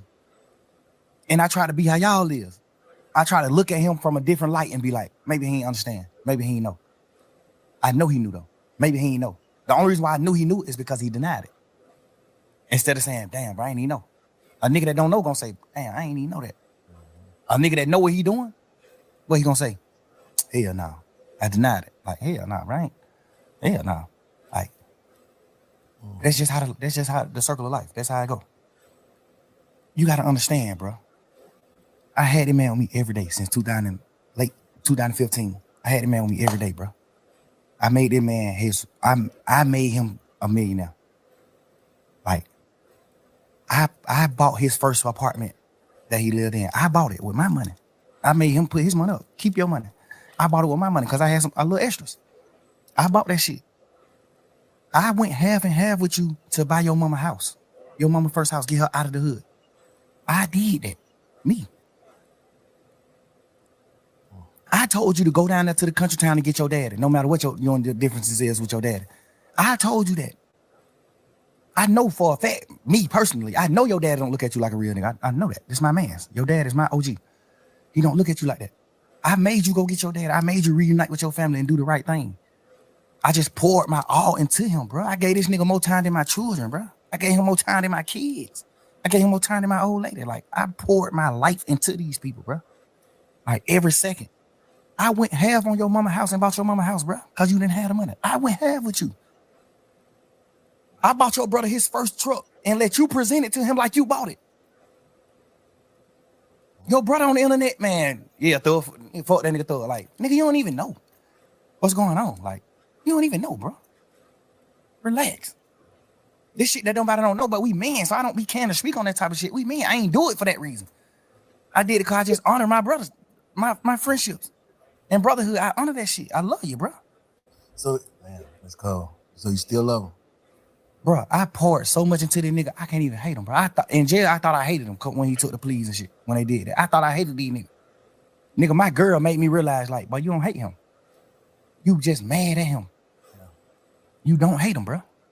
You hate him motherfucker, you stop talking about him. Why you hate a nigga, you on a whole nother type of time. Yeah. You stop talking about him. Like, well, I don't wish no ill will on him. No ill feelings at all. Stop the man album though. That shit hit the way. That fucked up. Like, because I was just angry. Okay. But it seemed like nobody understanding why I'm angry. Like, bro, all the shit I did for this nigga, bro. Like, what are you talking about, bro? I put my whole label, my whole shit behind it, boy, man. Like, nigga, you think Key, dad, you think Key will respect you, nigga? As a man, you think Key to respect you for what you did, bro? You to my R.I.P. Key, bro. You know Key ain't gonna respect you for what you did to me, bro. You know that. You know Key ain't gonna respect that. You know ain't no real man gonna respect that. You did that, bro. Stand on it. You did that. Everybody talking about why he ain't say it and why he quiet. What can you say? What can you say? If you was gonna, what can you say? If you was him, knowing everything you know about this shit, what can you say, Bank? If you was him, just think of something you think you can say. If you was in Gunna's shoes, what happened? I can't really put myself in his shoes because I'm just saying. Nah, but sometimes, guess what, bro? Feelings. That's the what I think he should say. If everything you saying is valid, I think he should call you and have a conversation. But would you take a conversation? Because niggas don't. You gotta think. I don't think I'll take the conversation. All right, so what can I say? I know that. I ain't even talking about what can you say to me or nothing. He might want to say something, but he know. So I don't want no conversation. So what can I say? I feel like you portrayed a certain image as soon as you got out of jail. Because nobody know you did what you did in the courtroom. So as soon as you got out of jail, you portrayed. As soon as you get out of jail. For like a couple hours. Yeah. Yeah. Like you got out portraying a certain thing, a certain image. Woo woo. You saying these words. You saying goddamn this and that. You saying this when you first get out of jail. You saying all this shit. Then the video come out. Then it's just like, but this what the world got to start doing, Bank, including you. We got to start putting ourselves in people's shoes. That's why I said, if you were him, knowing everything that you know, what would you say? I probably would do the same thing, not say shit because I'm knowing my man. I don't want to say nothing to the internet or to nobody else. I know that nigga don't want to hear this shit. No, but you got to understand, the way you put it is almost like you, this interview is almost going to be you telling him what he can go with. We ain't talking about that. We talking about fuck none of that. Nah, cause you got to think. Like, you got to think. If he's sitting around saying like, damn, I'm what he can go with. His move, his next move. We ain't talking about that. It's cool. I tell him his next move because I'm just a nigga like that. Like, yeah. I don't want to see no nigga down. I tell a nigga move. Bro, do this. You fucked up, but you can do this right here. You can do this. Okay, all right. We just saying man to man. Let me say this. When you just sat there and said you wouldn't take the conversation, that would make me say that. But all right, if you said you took the conversation, then I would have said what I say. I ain't talking about what you'll say to me. What you'll say about what you did. Okay, just say you'll say it to me. Hold on, what he said to me. I told you what he said to me earlier. That's what he said. The truth. You asked me what he said it already. I just told you. Yeah, I ain't never heard that. Yeah, that's what I'm saying. I just told you, he said, goddamn, bro, all these niggas on the internet saying whatever they saying, fuck that shit. I know my brother in that box, he ain't in the right head space. I know that nigga love me. He know I love him. I swear I would have never did nothing that I feel like it hurt this nigga, man. I was just waiting till he get on. He gonna have to say fuck me. I understand all that. I feel like me being a man and we just talking about feelings and just putting it on the line. And he probably gonna be mad at me for telling you he said that, but he said that. What I'm saying is I understand that. I would think that he would say something like that. Obviously. If you did some bullshit to your big brother, that's one of the things you can say. Bro, I got them, but these folk did it. These folk tricked me. You know what I'm saying? That's something you can say. That's any nigga. If you would have did what's wrong, if you would have did what Gunna did, you would have said the exact same thing. Bro, they my brother, bro. Like, bro, I'm just Wayne goddamn, but these folk tricked me. We ain't talking about none of that bullshit, none of that cap. We talking about man to man. Why did you do what you did? Cause I'm here. Want to go home? Cause I'm here right now in this interview telling you why I did what I did. Cause I'm a man, nigga. If I'm wrong, I'm wrong. If I'm right, I'm right. I'm standing on business as a man, nigga. I'm speaking what I did. You saying he This ain't why I never did said why he did it, basically. He can't. That's what I'm trying to make you say. What the fuck can he say? Why you did that? What can you say? Besides some fuck nigga shit. What can you say? That'll make anybody in the world be like, I understand. What can you say? Nigga, I created you, nigga. Well, God created you, but I helped. I was a part of your journey. I've been with you the last 10 years. I spent more time with you than my girl, bro. I was around you more than I was with my fucking girlfriend, bro. With my kids. I done had them phone calls with my baby mama saying, man, you be with these niggas more than your motherfucking children, bro.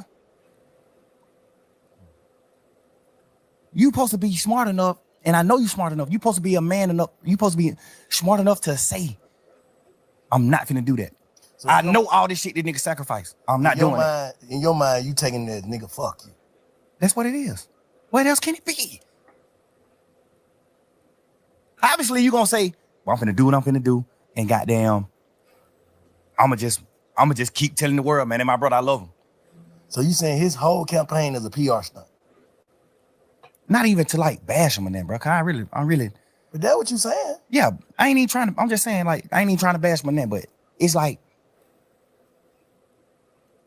you can't say nothing to make a man or what we identify as a man, a real nigga that stand on morals and principles. It ain't nothing you can say, but the victim, like, bro, the folk tricked me. Well, I got down. They're my brother, no matter what. They're my brother, no matter what. How you gonna say that to a nigga? What are you talking about?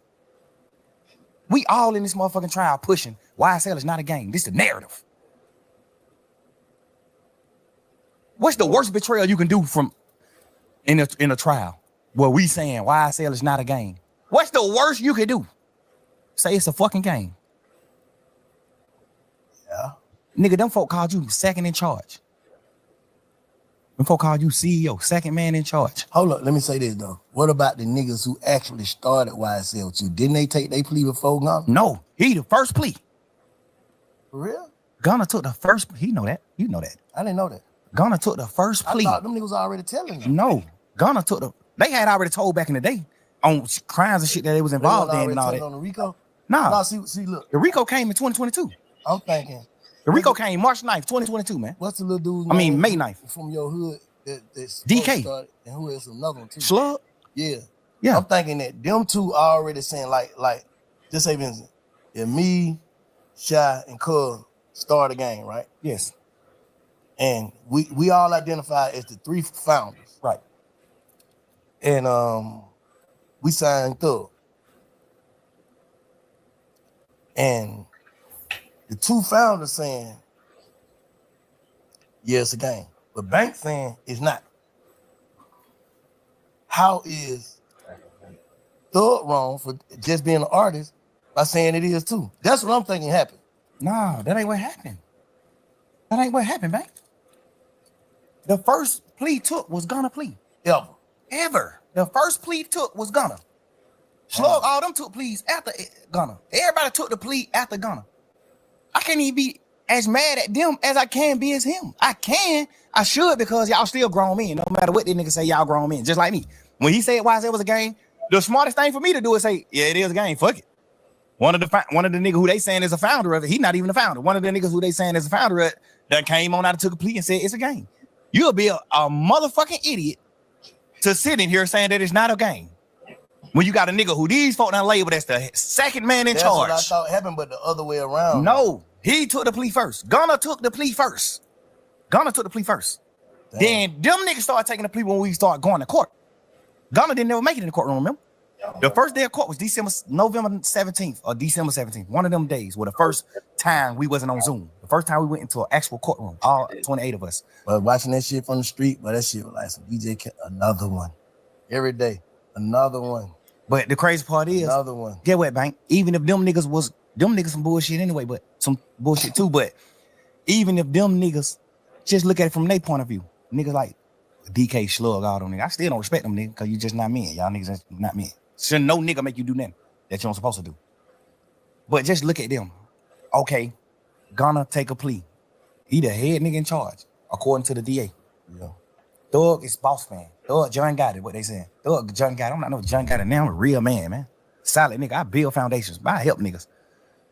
I'm not portraying no gangster, no none of that. It just so happened we just street niggas and we done stood on our business. So they label us gangsters. I don't push none of that. I push real man.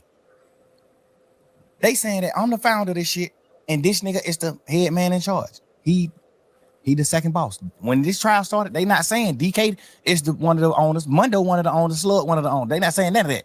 They saying Thug is the owner, and Gunna is the second man in charge. I thought they said they ain't had Thug and no. I mean, not Thug. My bad. I thought they said they ain't had Gunna and nothing against him. Gunna didn't have no case. Well, we had 9 terabytes. You know how much paper that is, bro? 9 terabytes of discovery. That's over 300 million pieces of paper, front and back. 300 million pieces of paper. That's how much evidence they had. God damn. 300 million pieces of paper. Damn. I think it was 9 terabytes, 2 terabytes, whatever it is. Whatever that is, it was terabytes. That shit equaled up to 300 million pieces of paper. I just remember the lawyers arguing it in court. I remember the lawyers saying, like, Yana, they got to take some of this shit, the evidence that we not going to use, and just get this shit out of the way. Because y'all just packing us with evidence, and we just got a little time to, like, go through the evidence. It's so much paperwork. Y'all might be coming to court trying to convict him on these 5 pictures. But you got 16 million pictures. I remember just going to court arguing about that type of shit with the lawyers. Like, Judge, we trying to dumb this shit down. Some of the shit they know they not using. So we need to know what they really using so we can focus on it. So it can be a fair trial. It need to be fair. Mm-hmm.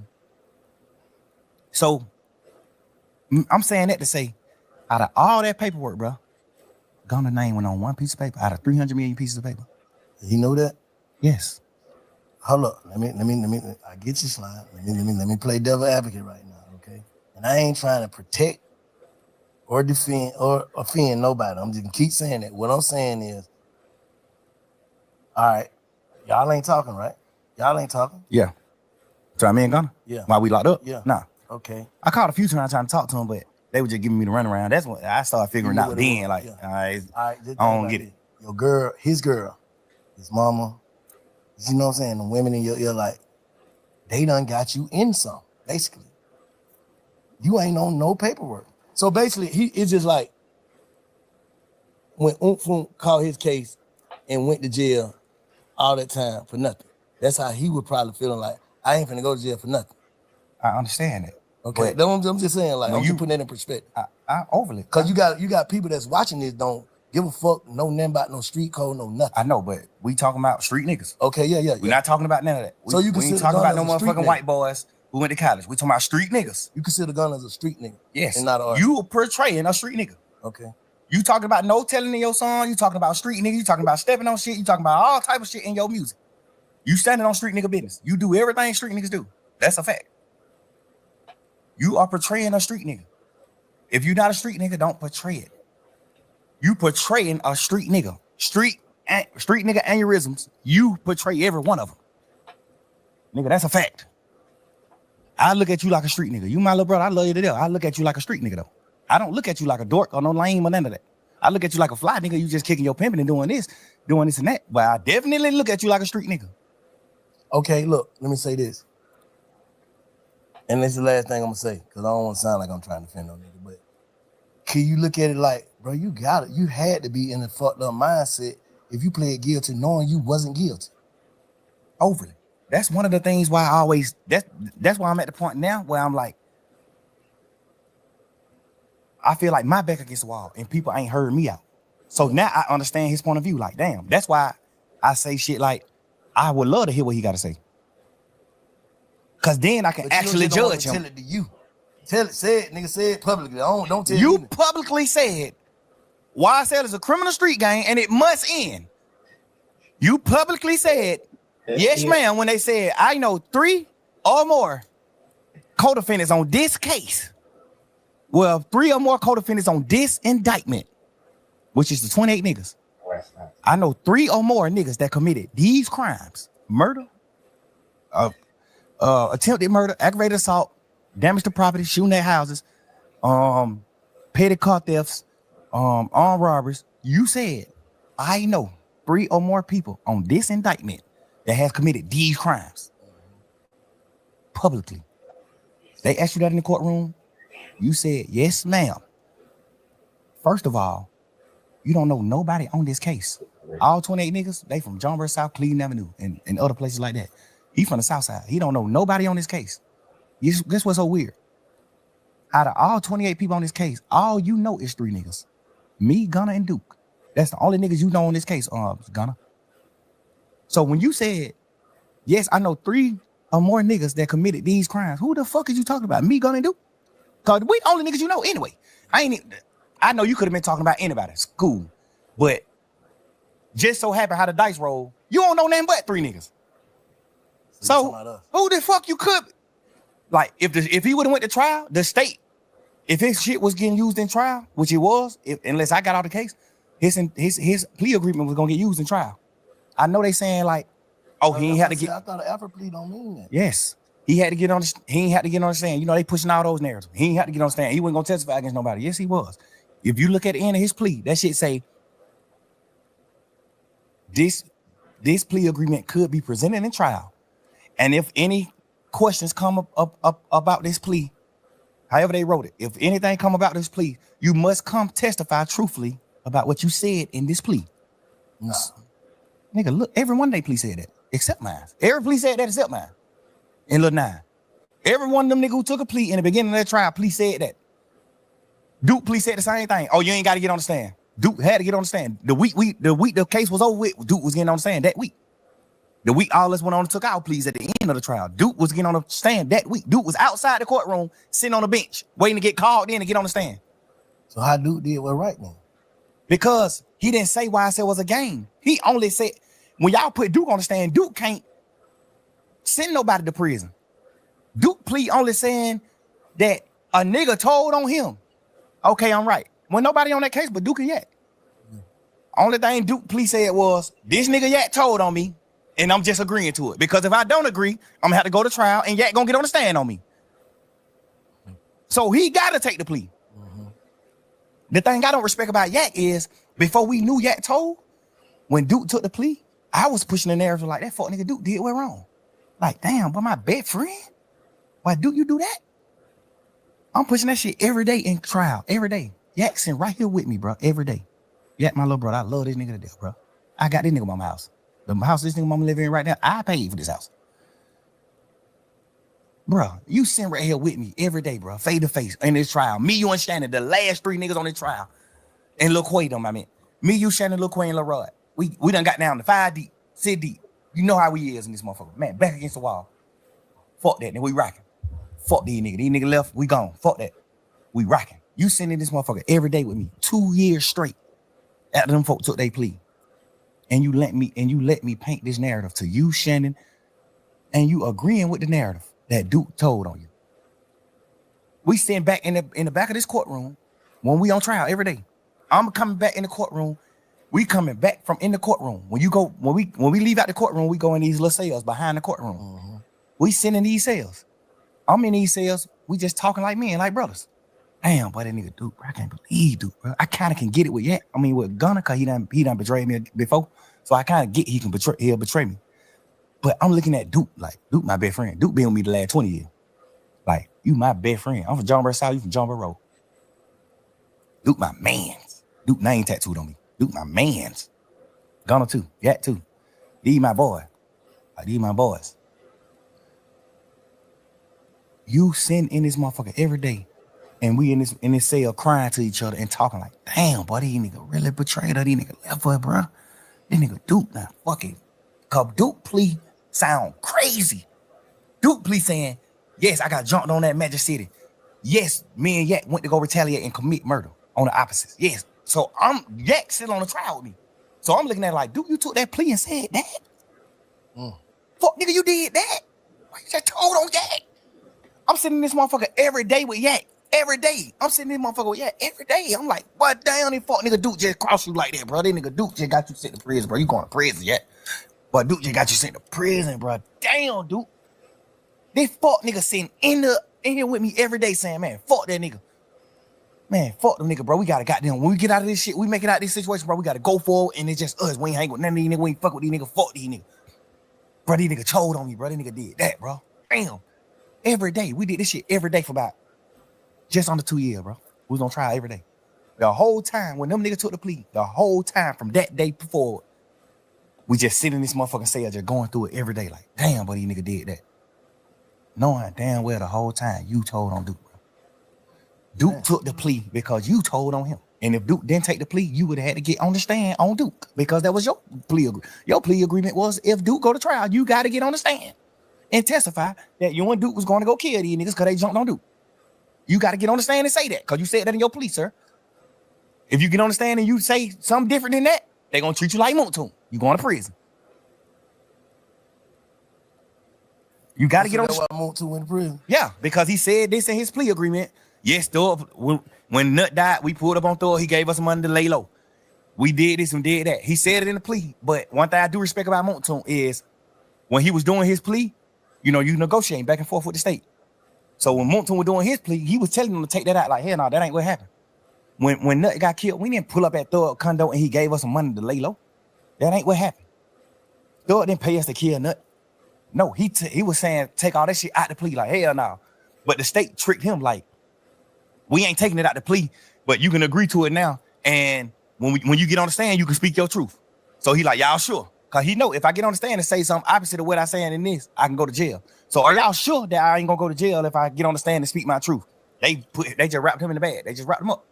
Wrapped him up like a gift. Yeah. You can get on this stand and say whatever you gotta say, but you gotta say this in this plea.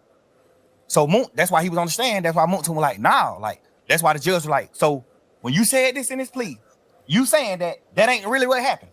And Moontoon was like, no, that ain't really what happened. And I told them that they need to change this in my plea. But they said they can't change it in the plea. I got to just say it when I'm on the stand. So how would it goddamn be able to do what he did? Like go up there and just like. Because he told in the beginning. So all his telling led to him not being on the indictment. All his telling led to him not being in trouble with us. He not on the case. When the case started, it was 28 of us. Woody went down one of them. So it ain't no matter what he get on in the courtroom and say, he can't go to jail because he's not a part of the indictment. He's not a part of the case. He unindicted co-conspirator. He not on the case. So he can get in the courtroom and say, yeah, I killed Nut. I killed this nigga. I did this. I did that. Can't nothing happen to him because he already signed his immunity. When you sign an immunity, you can say whatever you want to say on the stand. For real? Yeah, and that can get you though, right? No, can't nothing happen to you when you say what you want to say. That's the point of immunity. When you sign this paper, you're going to tell the truth and nothing can happen to you. You can't be locked. You can't get in trouble for saying whatever you want to say. What made them give him that? Because they thought he was going to get on the stand and say what he said in his interviews. Okay. They thought he was going to get on the stand and say, yeah, shit. So they banking the whole case on Woody? Yeah, he was the lead. He was the lead. Them folk was in shambles when that nigga acting like he wasn't going to testify. Remember the first time he got in there on the stand, he like, goddamn, man, I ain't testifying. The judge like, you sure? He like, yeah, I ain't testifying. Take me to jail. I sit in jail. But when they order you to get on the stand and you don't get on the stand, it's two things can happen. You can get locked up until the judge want to let you out. You can get locked up for 21 days, or you can get locked up for the duration of the trial. Whatever trial you involved in, you can get locked up. So normally trials be 5 days. So if a nigga get on the stand in a normal trial, and don't agree, he'll go to jail for 5 days because you got to get out of jail once the trial is over. Mm-hmm. But this case, he wanted to do it. 2-3 years. Right. He like, well, this shit gonna be another 2 years. I got to sit in jail 2 years. He wanted to do it. He wanted to be like, man, I ain't doing it. That's why the first time he came in, he like, man, I ain't testifying. Fuck that. I ain't testifying. I lied. So he got locked up. Remember, he was locked up for like 4-5 days. I ain't never really heard you say no bullshit about Woody. Nah, because not even to speak on like a certain community, Woody like take medicine. Woody like, you know what I'm saying? He throw it off a little bit. He off a little bit. So I always look at anything he do like a kid, like my son. Like he don't got the functioning brain that we got. Woody take real medicine.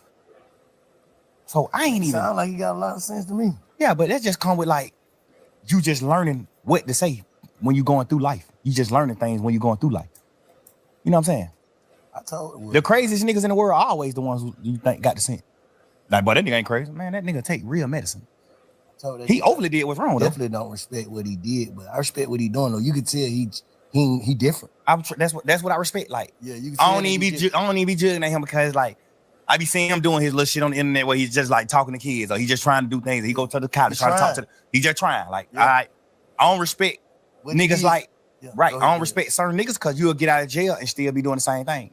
That's why I say if you tell, just go on and make you some gospel music, go on and just get out the way. That's what keep you away. That's what keep you away from certain shit. Just get out the way, bro.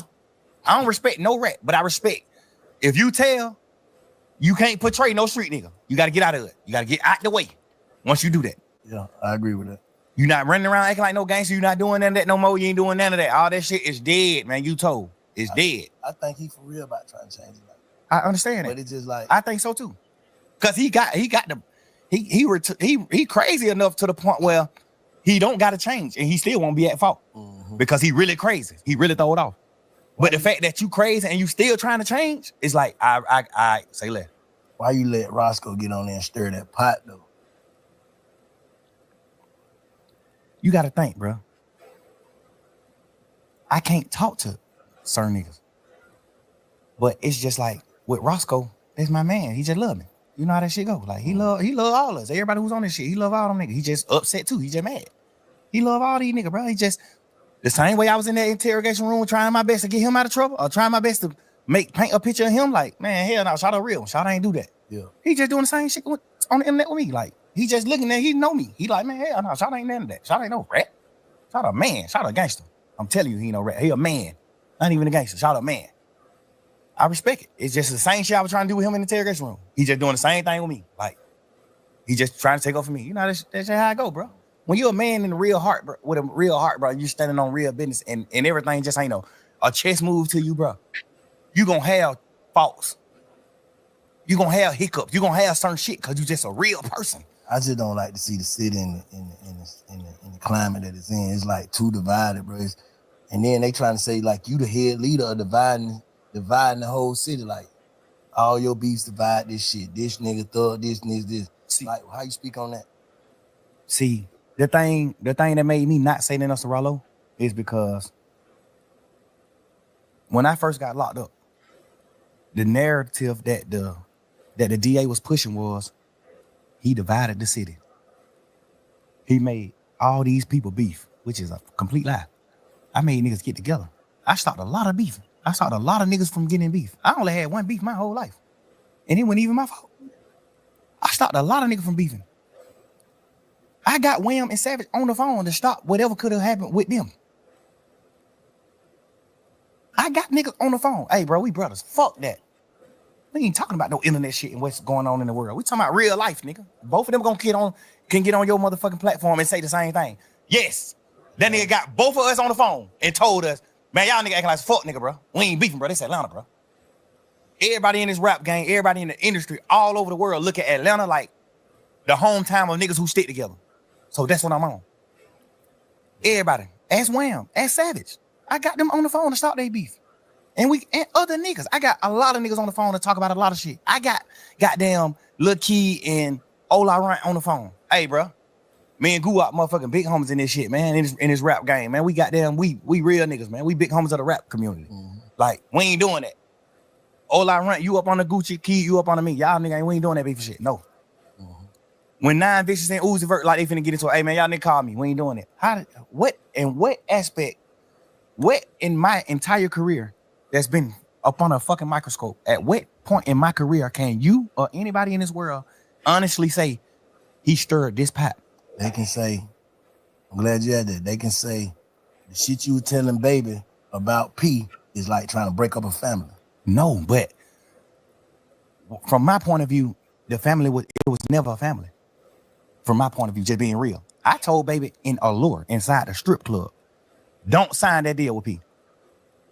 After I told P to sign them, because I thought people just gonna do the right thing. When I told P to sign Lil Baby, I ended up finding out all the shit about the Migos, what he did with the Migos and shit, like the ownership and all that shit. I found out all that. Then I tell Wham, like, hell no, don't sign with P. Hell no.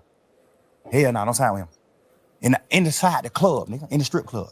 Where we in this motherfucker supposed to be throwing ones and looking at females. I'm in this motherfucker having a heart-to-heart with Wham, my little brother. Hey, hell no, don't sign with him. Yeah, no. Not even saying P no bad nigga or none of that, but it's just like he ain't my type of man. What I view as a man, he got some aspects that I view as a man. You know what I'm saying? He take care of his family. He do what he need to do for as far as his close family, his real family. He take care of his real family. He take care of his kid. He a father to his sons and his daughter. He a dad. I respect that part. But like, I respect his business part too because I'm a businessman. But I just do business different. So I wouldn't do business like him. Like I went sign Wham, and cause we knew P before he signed Wham. So we all was family. Like I know your son. Like they're my little brother. You think I would ever in my life consider Lil One my little brother if I sign him and take 100% of his masters? No.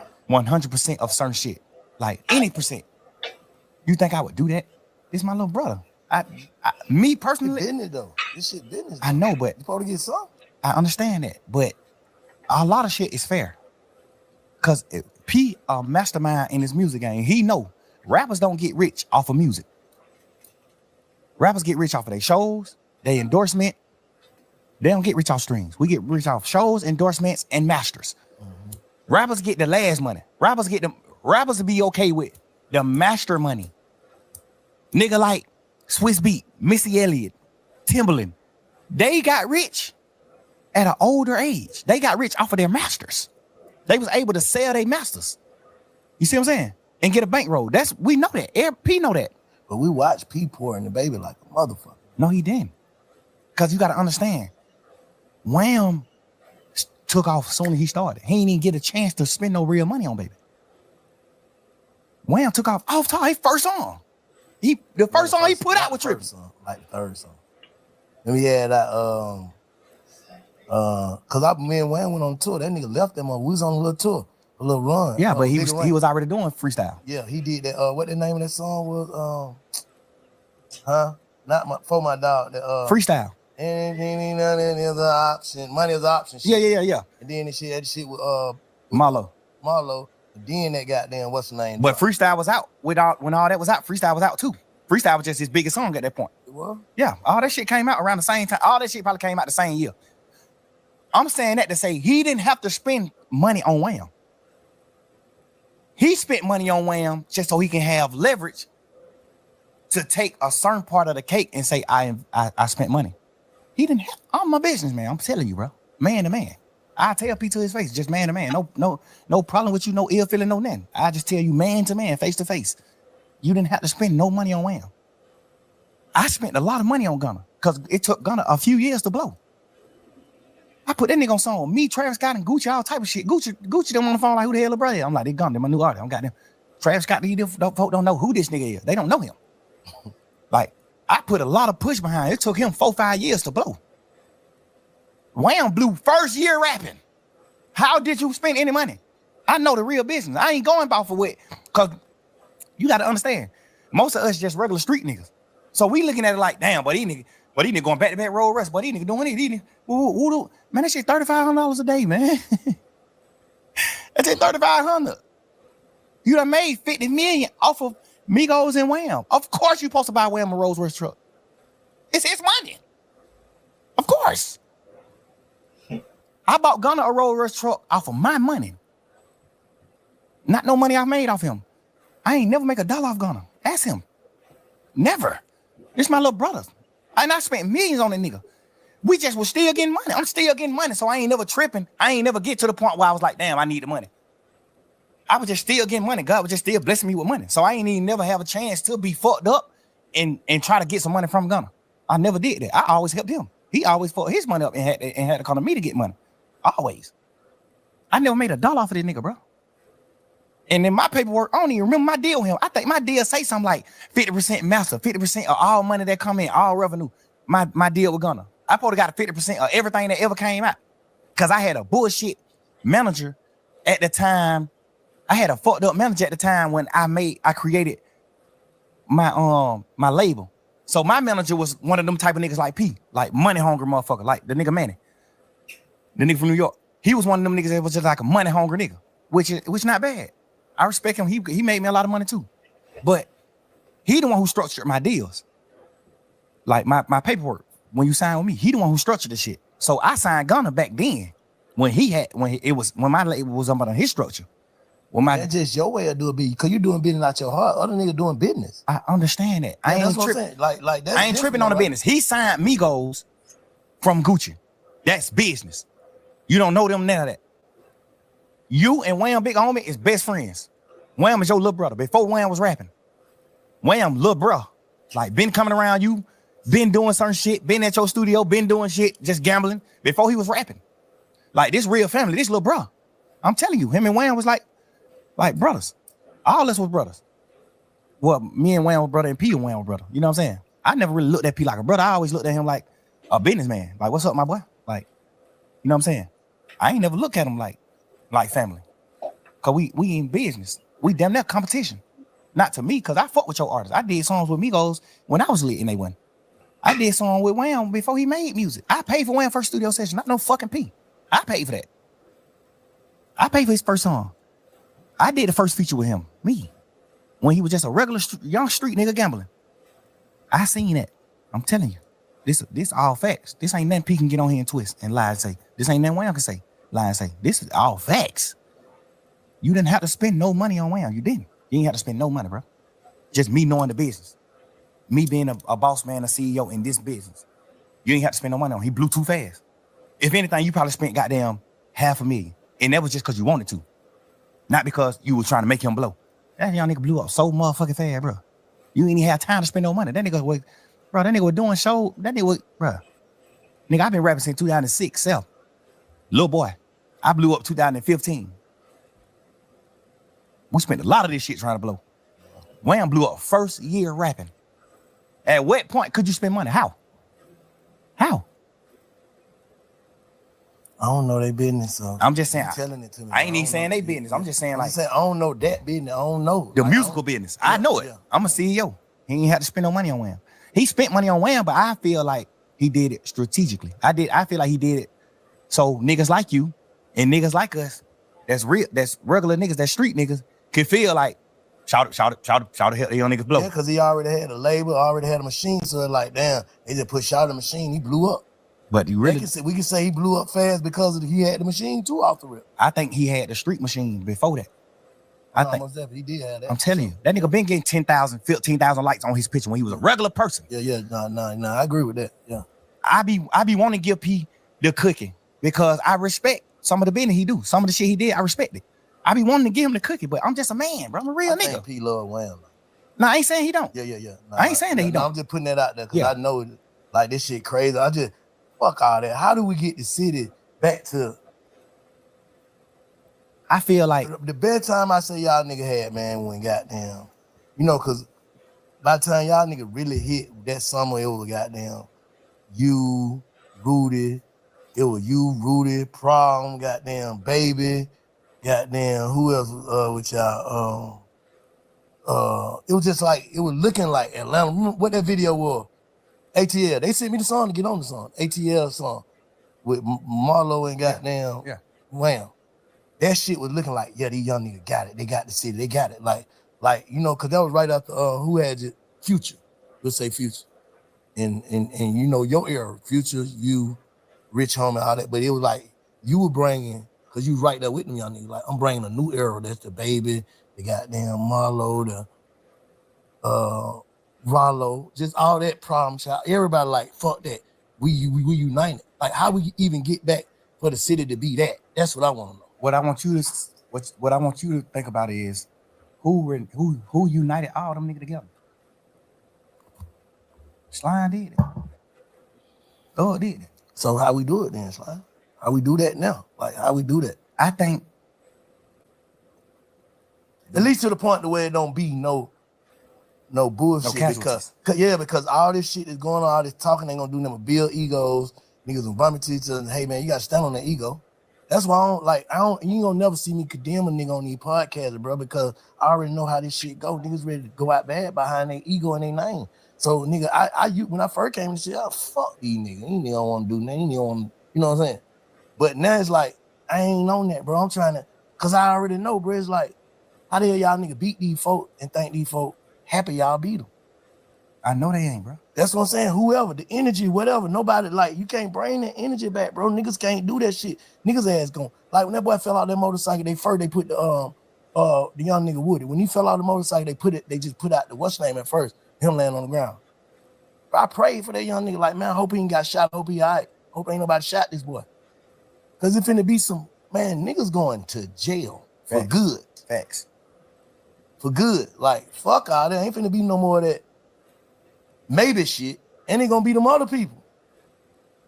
Federales. Yeah, so what the fuck? I know niggas, man, I don't know, man. I don't know if niggas, I'm too old, bro. I'm 47. I can't go sit in that motherfucker. So I be trying to tell these niggas, God like, damn, you 47? yeah. God damn. Yeah, I'm just saying, bro. I ain't trying. Now, I listen. learned my lesson. Bro, I was at the thing I don't like about what Rollo said is, why is you painting that picture knowing that I'm the reason a lot of niggas cool with each other? And the DA just painted the same picture. That's police shit to me, bro. You can't get on the internet and say, fuck nigga, you really divided the city. How?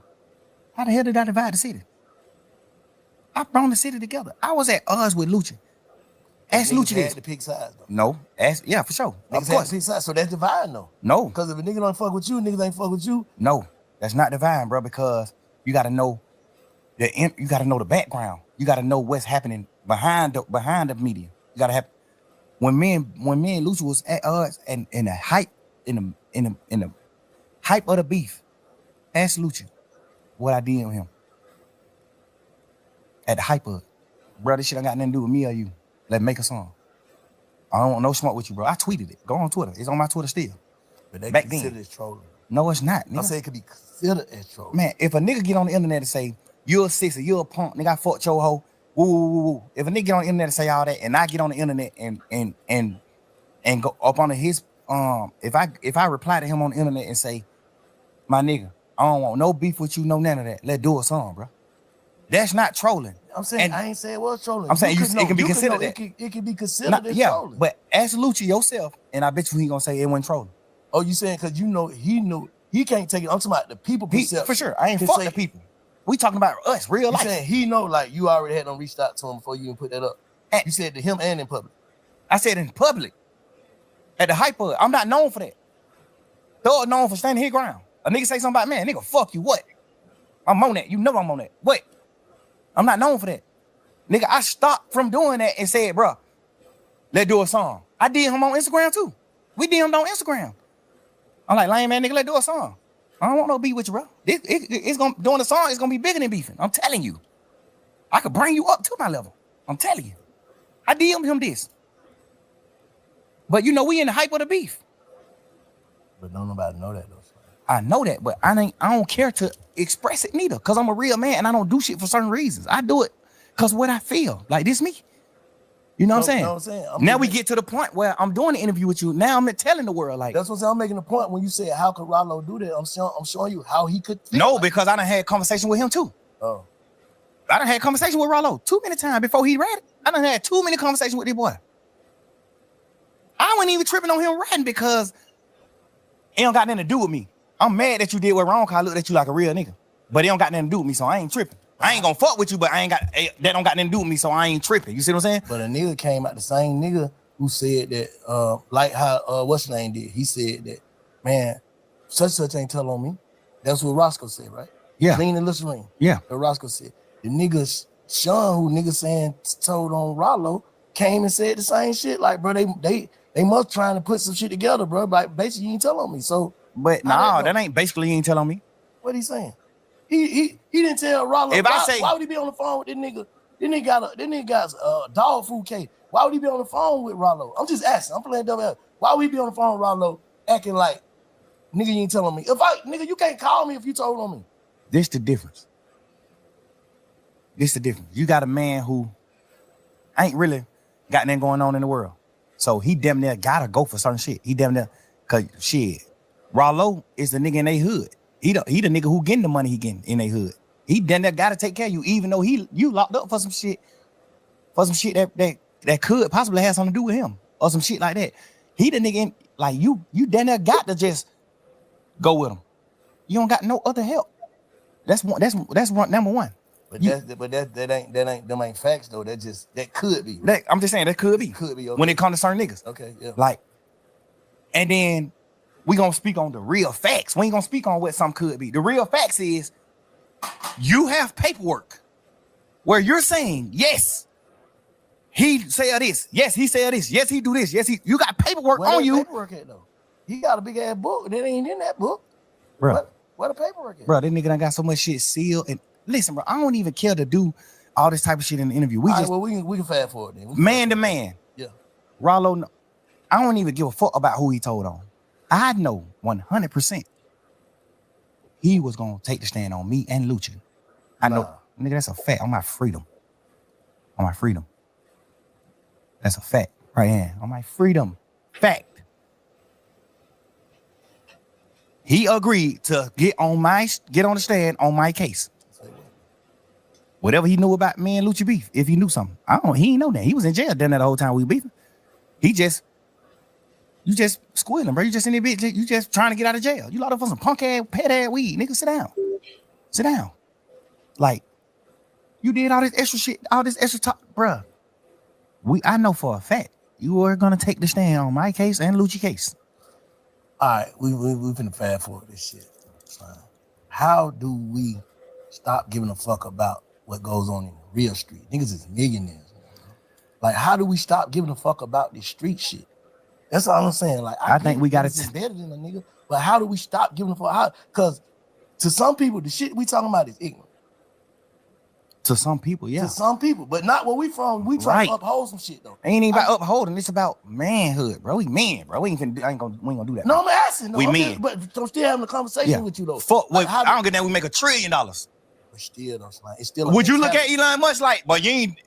If Elon Musk fuck a young girl, is you gonna look at it like, man, that nigga goddamn, that nigga made billions of dollars, but that nigga he didn't mind a whole nother place. No, nigga, right is right, wrong is wrong. I don't give a fuck what you made. Right is right, wrong is wrong. Bro, I'm trying to be rational, make some rational about this shit. Bro, I swear to God, bro. Like, I don't got no problem with Rollo. I'm one of the first niggas in the city that did any type of fucking with Rollo. Me and Rollo had real smoke. I got on the phone with Rollo when he was in jail, like, hey, what's up, nigga? You good? I'm praying you get out, bro. Ooh, nigga, you get out, push up on me. Like, I'm all for helping somebody, bro. I'm telling you, bro. This is how I get. This is what make me happy.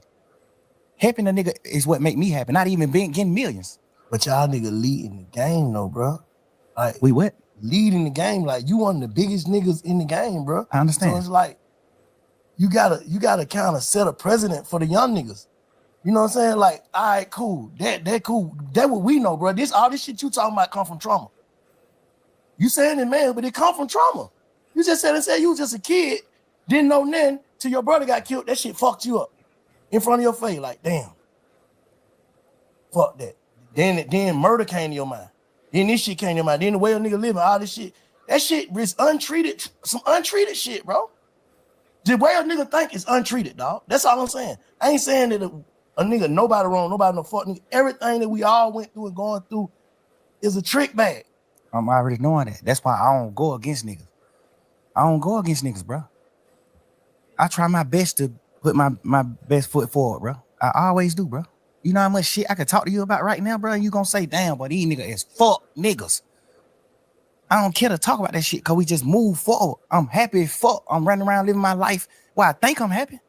I'm running around living my life, bro. I'm doing what I'm doing. You got everything you want, but you ain't happy, bro. Because a happy nigga don't even give, like, you passionate about this shit you talking about, bro. And you so far removed from it. Not to say a nigga supposed to turn into something else. Like, bro, I'm out the game, no scrape, no scars, but I'm still bank. But I'm something else. Yeah, but you got to think with. You can't even entertain it, bro. Nigga can't even send me certain shit on Instagram. I don't entertain certain shit. I don't care about this shit. I ain't never been. This the smallest I ever been in the world, bro. To like me being a real nigga, bro. I don't do none of that shit. I don't pillow talk. I don't do none of that shit, bro. I'm a real man, bro. I'm a player, but bro. You get what I'm saying, though, right? Of course. This is my first time ever even going through shit like this. I'm telling you, bro. I don't deal with this type of shit. I'm glad you're speaking on it, though. It's always 5 sides to the story, bro. You know what I'm saying? But I don't want to see no nigga crash, bro. I ain't finna do nothing look like crash. That's the course, though. No, it ain't. Looking like it. It looked like it, but not for you. I'm just saying for the whole thing. You can't say who want to crash. That's what I'm saying. Crashing gonna have to be a nigga want to do something to me. I'm not. Listen, I don't respect certain shit that niggas do, but I respect life and I respect the air that we breathe, earth. I respect everything that we got. Nigga, my son live with me, man. I take my son to school every morning, bro. Ain't nothing beating that. My son going to school in a double R every day. No, nothing beat that, bro. My son a real motherfucking scientist, a genius, smart as a motherfucker, bro. Don't nothing beat that. All my kids are with me the whole summer, except one of my kids. All my kids are with me the whole summer, running around doing family shit. Nigga, we got houses everywhere we go. I'm telling you, bro. This the first time I'm ever even like understanding what's going on in the world, like real life. Nigga, I was just so happy and just so blind to like betrayal and niggas doing whole shit that I would never do. I'm just now getting to that point in my life, bro. I'm telling you, man, you gotta understand why it's like hard for me to just go forward and just like attract the masses by doing certain shit. Hard and impossible is two different things, though. I know that. Hard, nigga, it was hard for you to goddamn become a millionaire, but it wasn't impossible. That's a fact. So hard and impossible, two different things. You can do it. Like, that's what I'm saying. Like, how do a nigga first step, nigga gotta, like, bro, and I ain't kind of trying to be no therapist or that, but I'm saying, nigga first step, nigga gotta acknowledge what he really going through. What I had to do, bro. I had to acknowledge, like, damn, man, everybody ain't gonna think how you think. You cut different. I had to tell myself that every person is cut different. That's why we got different fingerprints, different goddamn when they identify you. Teeth, dental. We all got different shit, bro, to be identified. So we ain't gonna think alike. But you taking, like you said early on, nigga, my mama raised us to love, love, love. So I always trying to find people to love. Like, you had a whole bunch of niggas that never had loyalty for each other and trying to put them in one crew. How the hell they gonna be loyal to each other? That niggas from over here, niggas from over here, niggas from over here, but you love everybody. That ain't gonna work. Nigga go to jail, nigga like, bro, you ain't even from over there. Fuck them niggas. Am I right or wrong? You just said it in the first beginning. Like, I've just always been looking for friends to love, looking for this person to love, looking for this person to love. But nigga, the heart is what get a nigga zipped up. And in the end, cause get what? Your reaction off of using your heart gonna make you seem like a fuck nigga, cause you speaking from your heart. I done been through that shit. I ain't gonna say if that's what you going through, but I done been through that. Like, thinking like, I'm so passionate about what I stand on, like how y'all don't get it, but some nigga don't get it.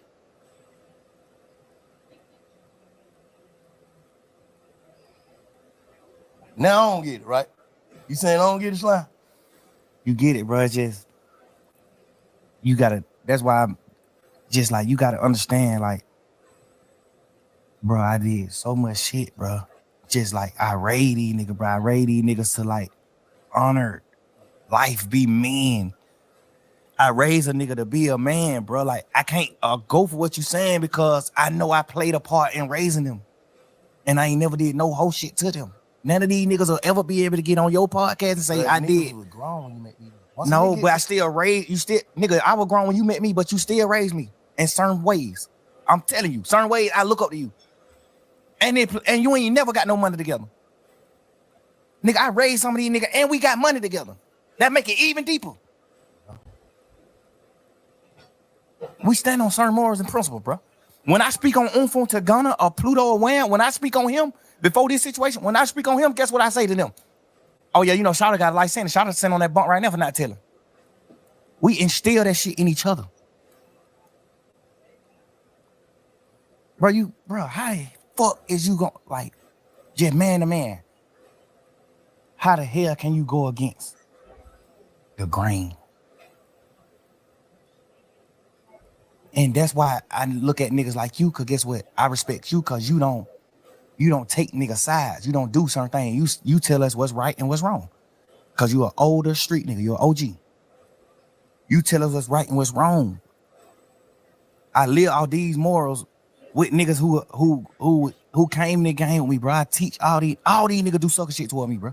Every one of these niggas. Anybody you can name who we've been talking about in here. These niggas talk the hoes about me. These niggas do all type of shit. I still love them niggas. I love y'all niggas. Fuck that, man. That's just how he is when it come to girls. It's all right. I love him. That's just how he is. That's just how he is. But I'm saying, a nigga gonna carry that shit forever, a nigga gonna try to heal. Like that's all I'm saying. Now I get what you're saying. I get what you're saying. How you feel? That's your perspective. We on perspectives. So you give me your perspective on how you feel and how you was raised, shit you stand on. But how do a nigga move forward? Because a nigga ain't like that shit. You can see that shit consuming a nigga. Where the music at, Slime? You just play with some hard ass shit now. Why that shit ain't that? The fuck is a nigga thinking about? Cause I just don't got my twin, bro. I don't got my friends, bro. I'm just fucked up, right? I'm fucked up, bro. The nigga who I be with every day, I don't got him no more, bro. I'm fucked up, bro. Damn. I'm fucked up, bro. I don't know what to do, bro. Like, and I ain't lose no nigga to a tragic. Now I lost a nigga to betrayal, bro. You signing that one piece of paper, signing your initials on this one piece of paper could get me a life sentence, my nigga. Like what? Come on, bro. I get a life sentence all this piece of paper you signed, bro. Just cause you trying to get home fast, or you just trying to get to a hole, or you just doing a certain thing, bro. And you already done betrayed a nigga before, bro. Damn. A piece of paper, nigga. You gonna let a piece of paper in all this shit? Nigga, we men, bro. We brothers, nigga. Ain't no nigga in the world making me go get Ghana. No nigga, bro. Damn. Nigga, what? Yeah, you been around me 10 years, knowing you told on our other brother, you told on Duke.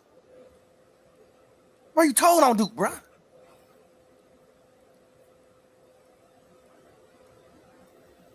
When them niggas was shooting at you, Lil Woody, I helped you hide.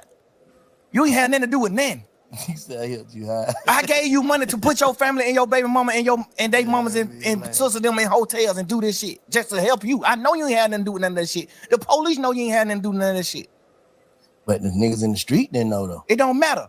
That it's up. It's a war at this point. At this point, it's a war. Hide your kids, hide your wife, nigga, go to war. Cause you been standing on it. This whole beef started because of you. The whole shit started because of Lil Woody. Damn. Fuck, nigga, why? How the fuck you gonna tell, nigga? This shit started because of you. Damn. The whole case, bro. This shit because of you, my boy. The whole case because of Woody. Some sucker shit this nigga did to nut them. Some sucker shit. We just being real niggas and your brothers and standing behind you. Fuck that. You did some suck ass shit, but boy, these niggas better fuck with you. Damn. Now you got Shannon, Yak, me, Duke, and everybody else who got them on our side. You got all us going through shit because of your own action that you did on your own time. And you folded. You told. You did the worst. I'd rather you tell the ops where I live than tell the police. Nigga, we go to prison forever. Nigga, I'd rather die than go to prison. You better off telling the ops where I'm at, bro.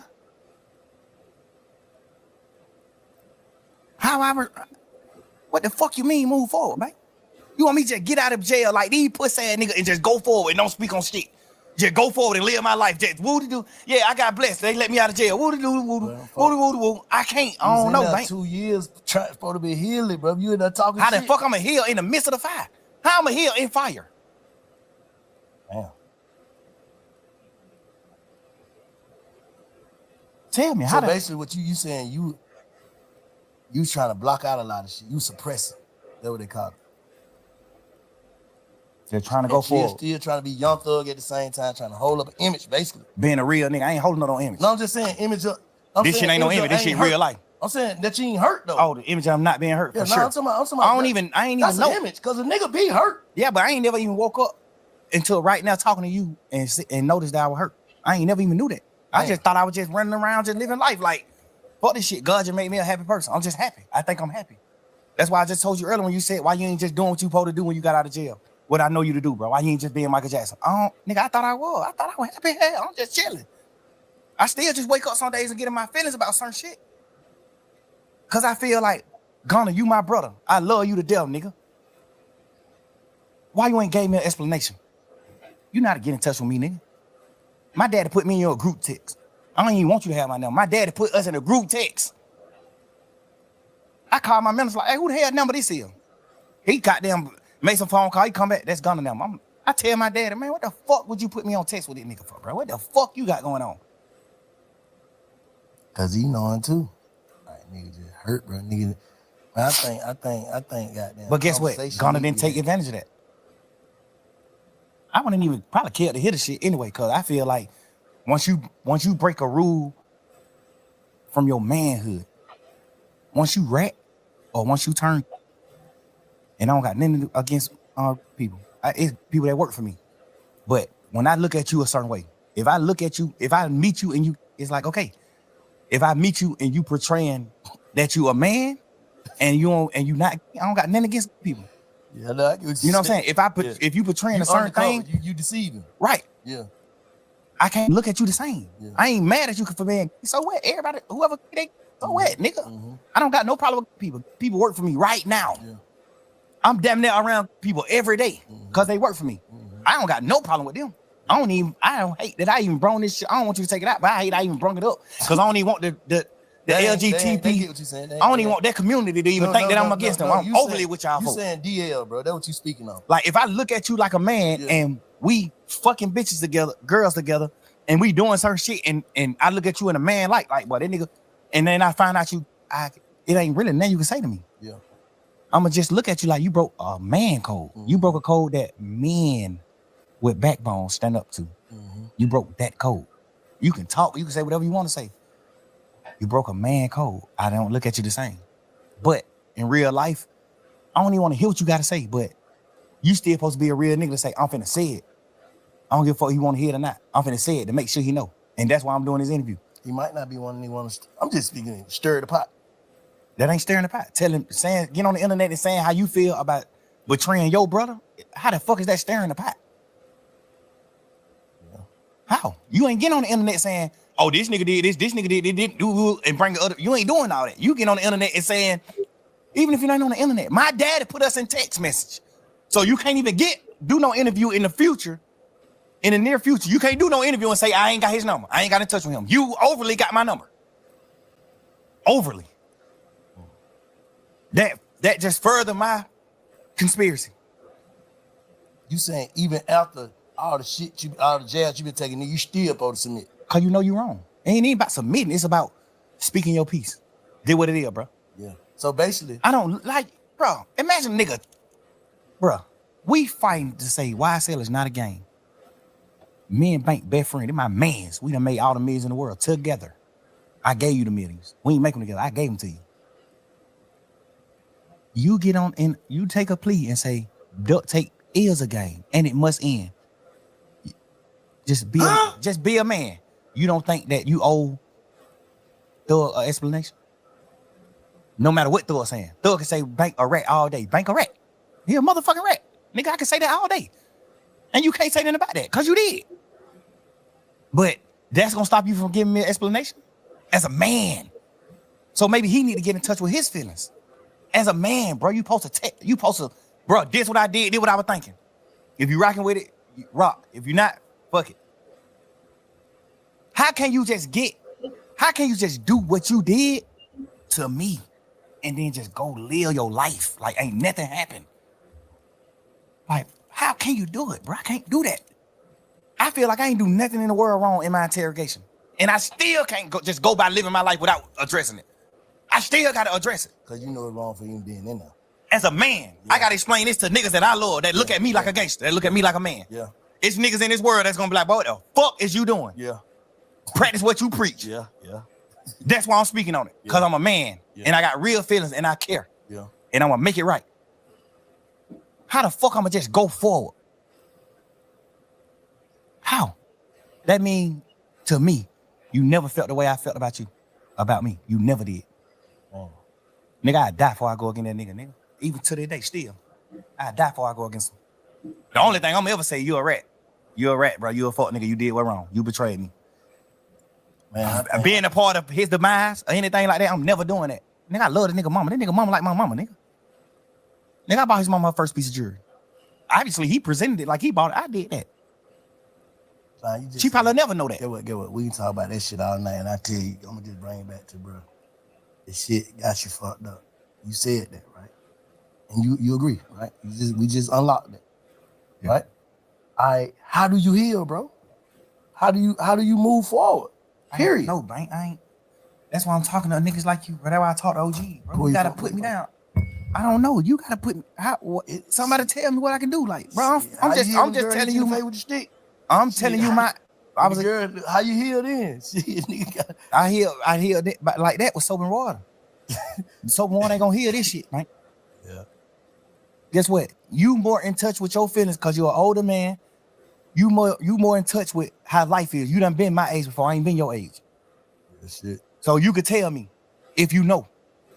Tell me ways I can heal. I don't know, nigga. I'm telling you my perspective. I'm telling you why I'm fucked up. I'm telling you why I can't go forward. Not why I can't go forward. I can go forward. I'm telling you why I haven't went forward. First step is knowing what you just said. First step is knowing. I ain't never know till the day, bro. Till I talk to you, bro. First step is knowing. The second step is goddamn knowing that you know. Goddamn, I don't know. You just gotta, man, shit, you got it, bro. Whatever, man. Like everybody, man, niggas just gotta move forward with their life, man. Make sure this shit don't turn into nothing else. That's all I'm saying. With whoever on the internet, talking the internet, you and Gunna, I feel like y'all niggas should have a conversation. That's just how I feel. So have you ever been betrayed by one of your friends? Yes. So bad to where you can't talk to him no more? Don't lie. Yes. But I still, if I see a nigga mama or something, tell my brother I say I love him. Cause I do. I understand it. I can't turn my heart off. That's another. I ain't finna say nothing about you. I ain't finna nothing because I already know what it gonna lead to. We keep going back and forth, and that shit gonna lead to something else. That's another thing on respect. A nigga ain't contact my mama. When you did what's wrong in that courtroom, you ain't get out of jail and run to my mama immediately. You ran to your mama, who I take care of. You ain't ran to my mama, who you ain't never did nothing in the world for. Nothing. You ain't pull up on my mama and say, hey, I know bro going through some shit here. Bro, bro sent money these niggas sent money to help me pay for my lawyer. Wham sent the money, all that. That's why Wham hurt. Like, these niggas, they talk to Wham. I ain't talk to them. These niggas held conversation with Wham. Wham told them, man, hell no, nigga, what? Never. Don't never do that. But if your ass get 100 years on that bunk, nigga, we gonna take care of your mama and your family forever. And nigga know Wham mean what he say. He stand on his business. Home, a real one. These niggas held conversations with Wham. And Wham told these niggas, what? No, sir. No, you can't do that. Nigga, what? That's the worst. No. Nigga ain't pull up on my mama, bro. Nigga, I done held conversation with my mama. And get what my mama said. Man, fuck these niggas ain't, cause she an old lady, so she don't need to care about no nigga ratting and doing all that. She an old ass lady. My mama get on the phone and she say shit like, man, them niggas ain't pulled up on me. Ain't none of them niggas came to see me. Guess what? Wham done pulled up, gave my mama bags, dunchos. Pluto done gave my mama dunchos. Cash, XO Cash, done pulled up several times, gave my mama dunchos. That nigga probably gave my mama $300,000-400,000, boy. Like gaffers, 50, 60, 100, 120. Whatever he have on him, he'll just pull up on my mama, just a hug and kiss him. And whatever he got on him, he just give it to her. It might be 36,000. Here, mama, dude. Bro, you ain't even put up on my mama. And that's why I say you not a man, because you ain't even ever told your mama all the shit I done did for her. Your mama think you the real nigga. Your mama think you taking care of. You ain't never even told your mama, man, Slime did this shit. Cause guess what? You not a man to me. You living your life according to your rap career. The only regret I have is ever in my life messing with them niggas, ever. I probably had better judgment with who I take with me, bro. But these niggas fuck nigga whole shit up, but I can't function, bro. I'm telling you, bro, I'm fucked up, bro. Like, ain't even about none of this interrogation. All that shit petty shit. I ain't never tripping on that. When I got on the phone with you the other day, what I say? Hey, bro, I did what wrong? And you said, man, you ain't do nothing wrong. The only thing you did wrong was even talking to them. Before sending somebody to jail or telling on somebody, you ain't do none of that. Cause that's what I care about. I care about that. I'm a man. I honor niggas who I love, I respect. I honor that. Nigga, you ain't even told your mama and your daddy and your brother them that I was the one who helped you do all the shit for them you did. Not saying you wouldn't have did it, but you wasn't able to do it at the moment it needed to be done. I did it. You ain't never tell them that. I fuck with Weekend. I look at that nigga like a big bro. To a certain extent. We ain't never just like hung out like that, but I fought with Cash. Cash my brother. This nigga a part of my management team. Sal a part of my management team. I paid money for your album to go number one. You not bigger than no fucking Weekend, nigga. I paid money for your album to go number one. The thing I don't respect about Elle is she ain't tell you that. She on the phone with you in jail saying, man, take your plea, gone. Fuck these niggas. Ain't none of y'all real. Ain't none of y'all gonna just say, damn. You can't say this, she said. Who? You can't just say He told some of our friends that Elle was part of the reason he took his plea. Elle was like, man, shit, bro. You gotta focus on your career. You gotta, I'm telling you. And she said he was saying it. She was saying it. She was saying it to the degree of like she know how to play the game. You know, she came up on the Pluto. She know how to play the game. But she was telling him like, shit, if you want to help Slime, you need to get out. So you can help Slime. What made me know that was some cap is when you got out of jail, you didn't help Slime at all. When you got out of jail, you didn't help Slime at all. Savage sent money to Thug. Wham sent money to Thug. Pluto sent money to Thug. Cash sent money to Thug. Drake sent crazy bankroll to Thug. Gunna didn't send no bankroll to Thug. Gunna didn't pull up on Thug mama. Gunna didn't pull up on Thug family. Gunna didn't pull up on Dolly. Gunna didn't pull up on nobody that has nothing to do with Thug. So it's no way possible you think that Elle was serious when she said you got to get out so you can help Thug. Man, you ain't get out and do nothing to help me at all. You do an interview and say, I'm providing. How? What the fuck you providing it? What you talking about? Why you ain't put up on my mama gave them nothing? I'm so solid. Right? That nigga signed to me right now. I'm so solid. I still ain't never took $1 from him right now, and he signed to me. Ever. I still took $1. Like I still ain't collected none of my money that he owed me. Right now to this day. Never. Still. Ask him. Never. Man, that shit might be goddamn floating in the wind somewhere. I ain't even stunned looking for it. I feel like that's not godly. That's not a godly gift. I feel like the devil get gifts too. I feel like that ain't a God gift. That ain't a gift God want me to have. I don't want it. I don't want that shit. Fuck it. I'd rather die and then the lawyers figure that shit out. Oh, he made these little 3-4 million off of Gunna music. Get this shit to a kid. Fuck that. I ain't even, bro. I'm so fucked up about that shit, bro. I'm so much of a real nigga. I still can't even be no fuck nigga. I still can't even go. That ain't even been a fuck nigga. I can't even be a businessman with this nigga. After he did what he did, I still ain't never did nothing to You really want to forgive, though? No, I don't. No, I don't, twin. I wish he did something lighter so I could forgive him. Fuck, I don't. Hell nah. But I done cried many nights about this shit. This shit ain't about no Wham, Pluto, Savage, man. Fuck every one of them when it come down to how I feel in real life. Not saying fuck them on no bullshit. When it come down to me making a man, because I done raise these niggas to a certain extent. You think I care about what they feel? I can't. Hell no, I'm a man. No. What he did, I will never do. That piece of paper you signed could have sent me to prison for the rest of my life. With Gunna taking that plea, was it harmful to me? Yes, 100%. Out. You out. Because God. That's what I'm saying. I'm saying it was harmful. But the way my lawyer and the rest of the niggas that stayed a part of the case, the way our lawyers worded it, because you got to think, we going in the trial saying that YSL is not a game. Now you got Gunna and the rest of these 7 niggas take a plea and say YSL is a game, except Duke. Everybody else who took a plea said YSL is a game. Now my lawyer, we having a meeting, all the lawyers having a round table meeting. Now all the lawyers saying YSL ain't no game. These are the points we're gonna hit. This is what we're gonna do. YSL not a game. This is what we're going to. All lawyers are aligned, 100%. All they have. This is what we doing. Huddle, break. Now this nigga take a plea and say it is a game. Now these 7 niggas take a plea and say it is a game. Now they going back into the drawing board. Now the lawyer going to the drawing board like, well, now we talking to the jurors. First we telling the jurors YSL ain't a game. Now we going back to the jurors say, well, some people might say it's a game, but we ain't a part of that part of it. We a part of the record label part. Hold on. So let me ask you something. One more thing about this. So did y'all see Gunna plea before he took it? Before we knew? Did y'all know? The lawyers did.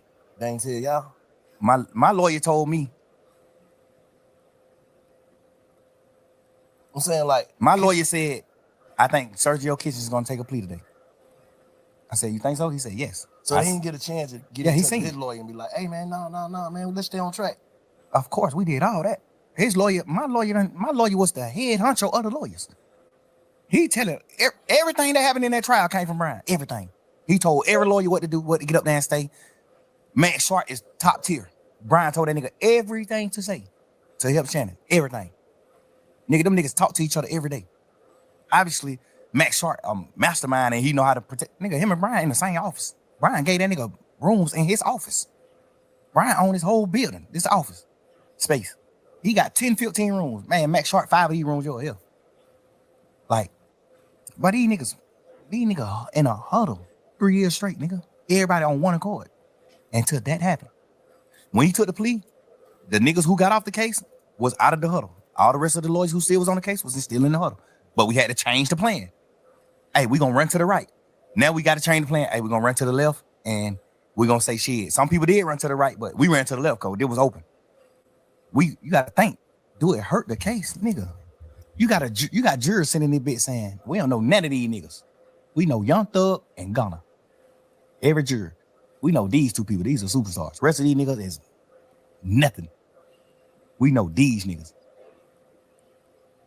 These is the head honchos. This what the state's saying.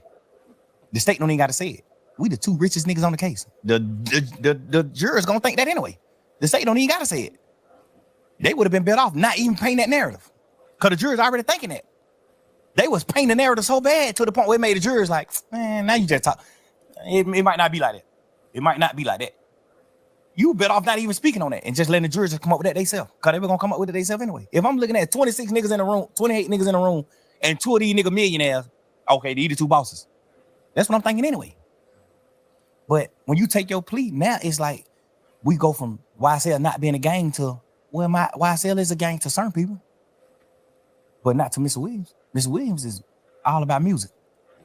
What you mean did it hurt the case? I heard somebody do an interview and they asked one of the lawyers, Mr. Weinstein, goddamn, salute to him, I love him. They asked Mr. Weinstein, did Gunna hurt the case? And he was just speaking from what happened after the pleas. We was in this courtroom, tearing these motherfuckers, the state ass apart. They couldn't beat us in no way, shape, or form. No way. They wouldn't beat us. So that's why we say what them niggas taking the plea didn't harm the case. We saying that overall it ended up not harming the case. But right at that moment when you take the plea, yes, that harms the case. Nigga, we saying that it's not a game. You taking the plea as the second man in charge. You taking the plea as the second man in charge, and you said it did harm the case. I mean, and you saying that it is a game, that harms the case. Why would an interviewer, why would anybody doing the interview even ask that question? Did it harm the case? Nigga, of course. What the fuck you mean? Yes. I guess the niggas, the question should be, did it harm the outcome?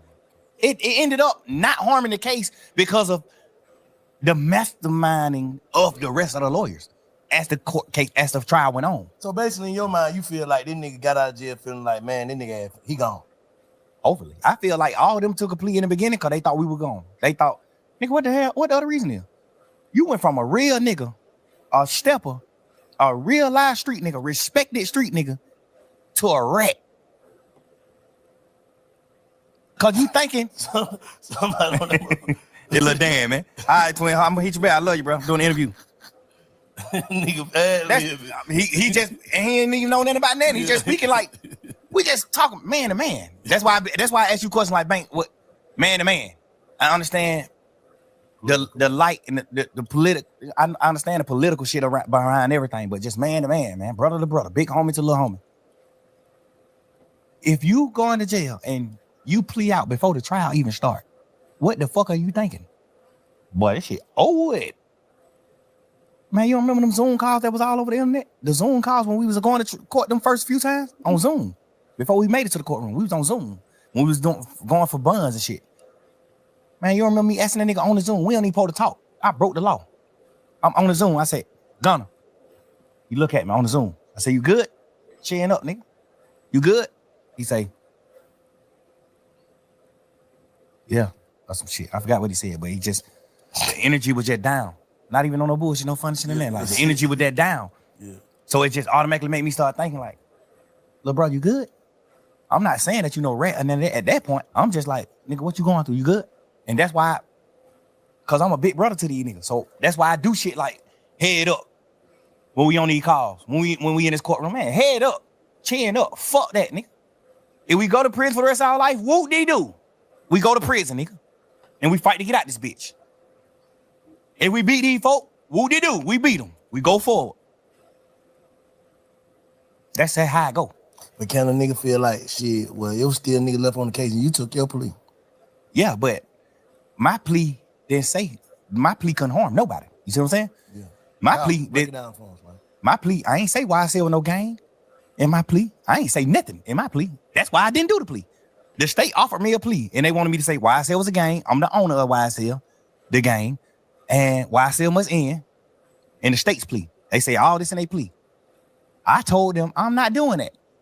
So they wanted me to tell about Nut getting killed. I don't know nothing about that. They want me to tell about Shamel Drinks, the other nigga from their side getting killed, the 3-4 more niggas from their side getting killed. Even they were talking about niggas who got killed from their side that weren't even involved in the case. They just wanted me to tell on that. Like, you gonna tell on all this shit. We know you know about all this shit. I'm telling them, I swear to God, on my freedom, I don't know about none of this shit. Nigga, I'm in the clouds. I really don't know about this shit. Guess what that state ended up saying? We going back and forth. We. Just talking about the plea, the agreement, the plea agreement, weeks and weeks. We never can come to agreement. Guess what the DA say? Fonnie Willis say, well, you don't got to speak on none of this shit. You don't got to tell on nobody getting killed. You don't got to tell them on none of that. I take all this shit out of the plea. But you must say YSL is a gang and you the owner of YSL. Man, I'm not doing it. Beat it. I'm a man, nigga. YSL not a gang to me. Beat it. I don't give a fuck. No freedom in the world can make me do that. No.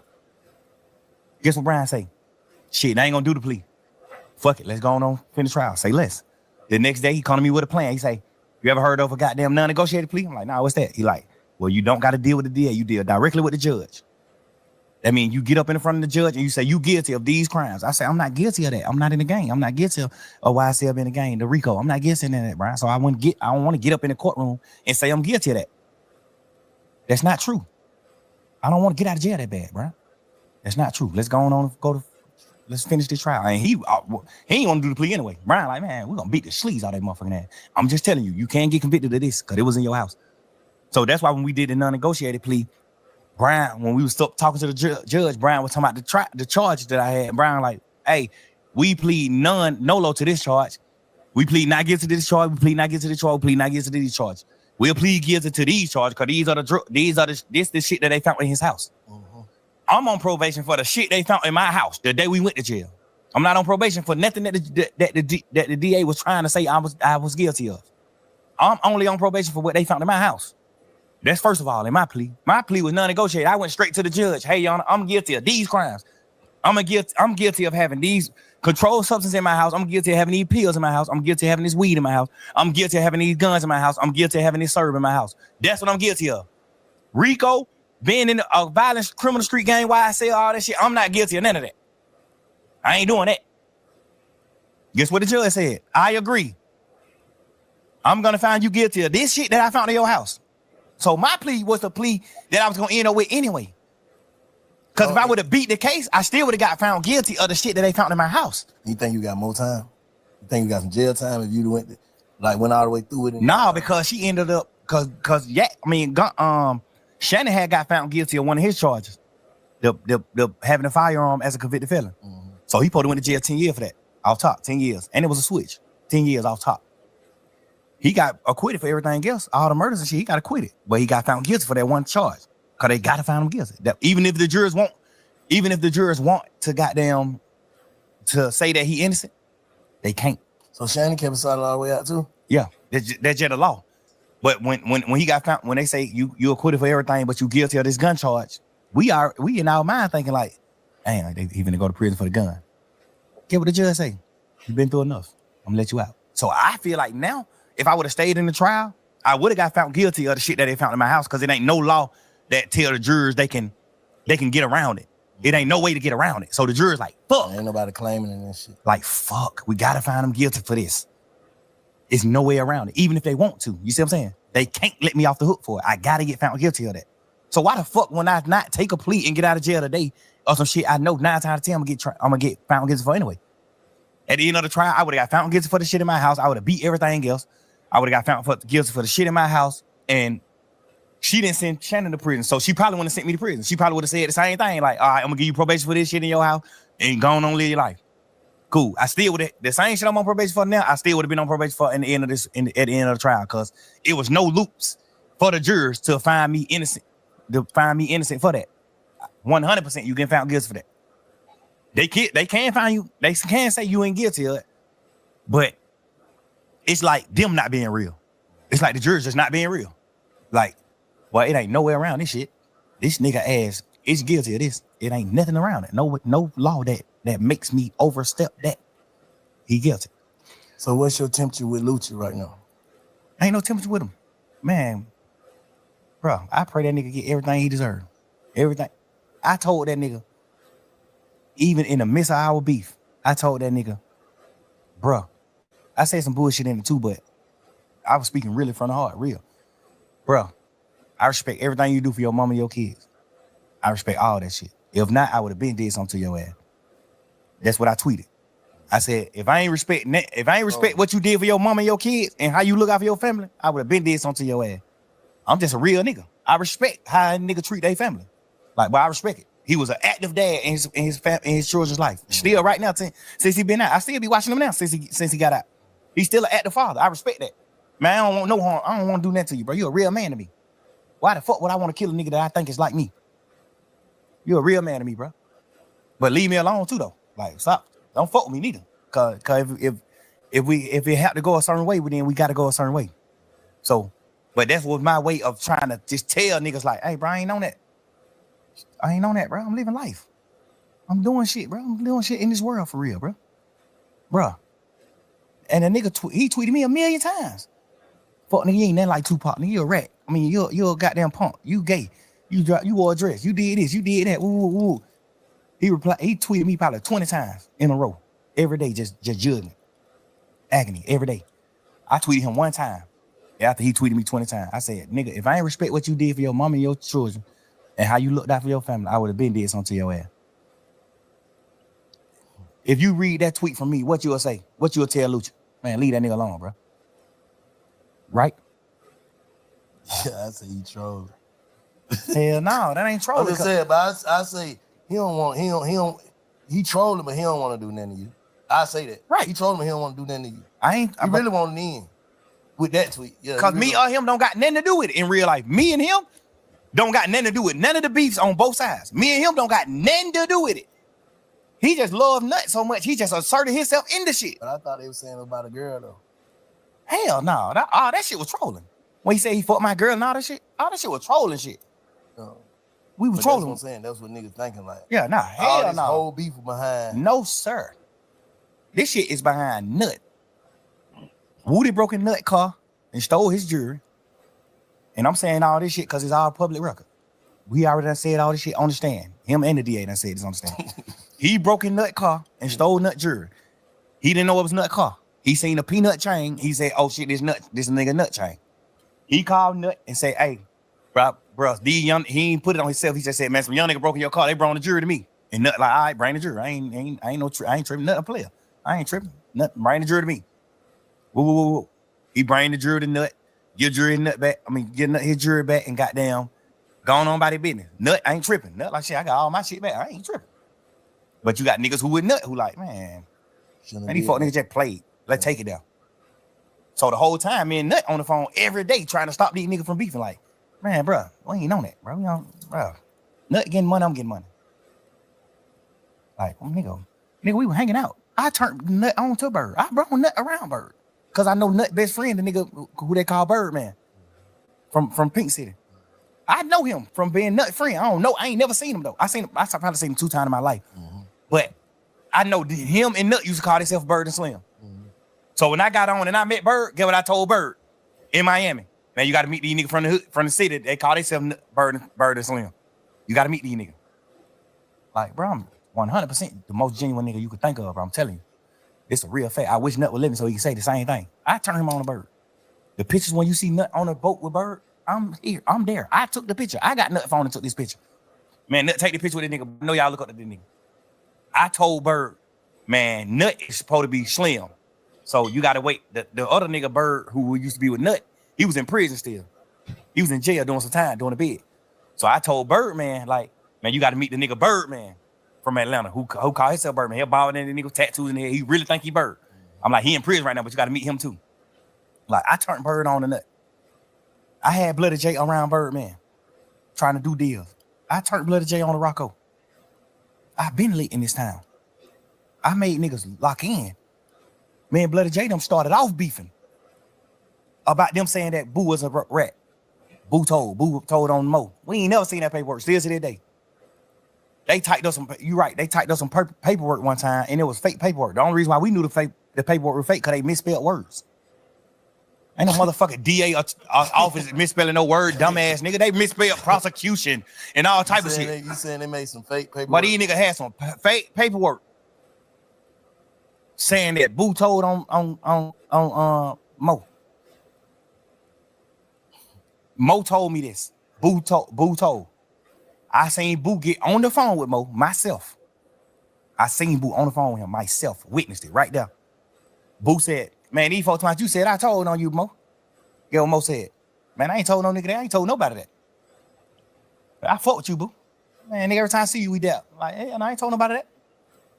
I ain't say nothing about it, but Mo, you told me your damn self that Boo told on you.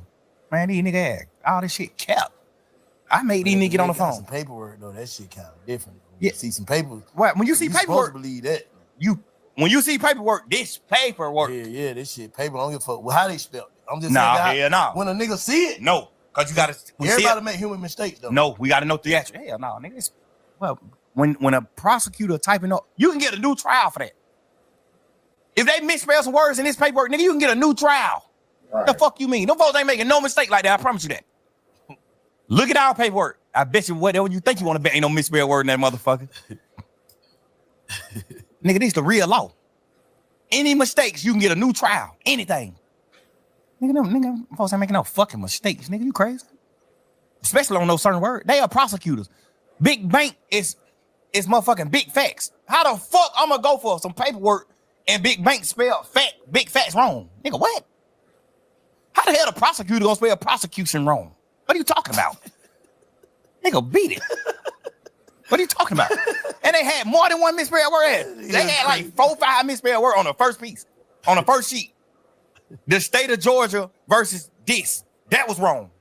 That spelling was wrong. Like, man, y'all done made 15 goddamn misspelled word on the first piece of paper. Beat it, man. That shit ain't real.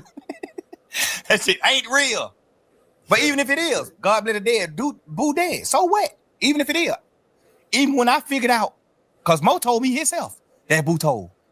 So even when I seen Mo, when I heard Mo on the phone with Boo and Mo denied saying that to Boo, I ain't even tell Boo Mo told me that. I ain't even tell Boo, man, he capped. He told me you did. I ain't say nothing of that. I'm just not no messing nigga. I ain't doing that. When I heard Mo tell Boo to my face on the phone from jail, Boo said, "What's up, my boy? What going on, nigga?" That Boo. He like, "What's up, my boy? What's up, big?"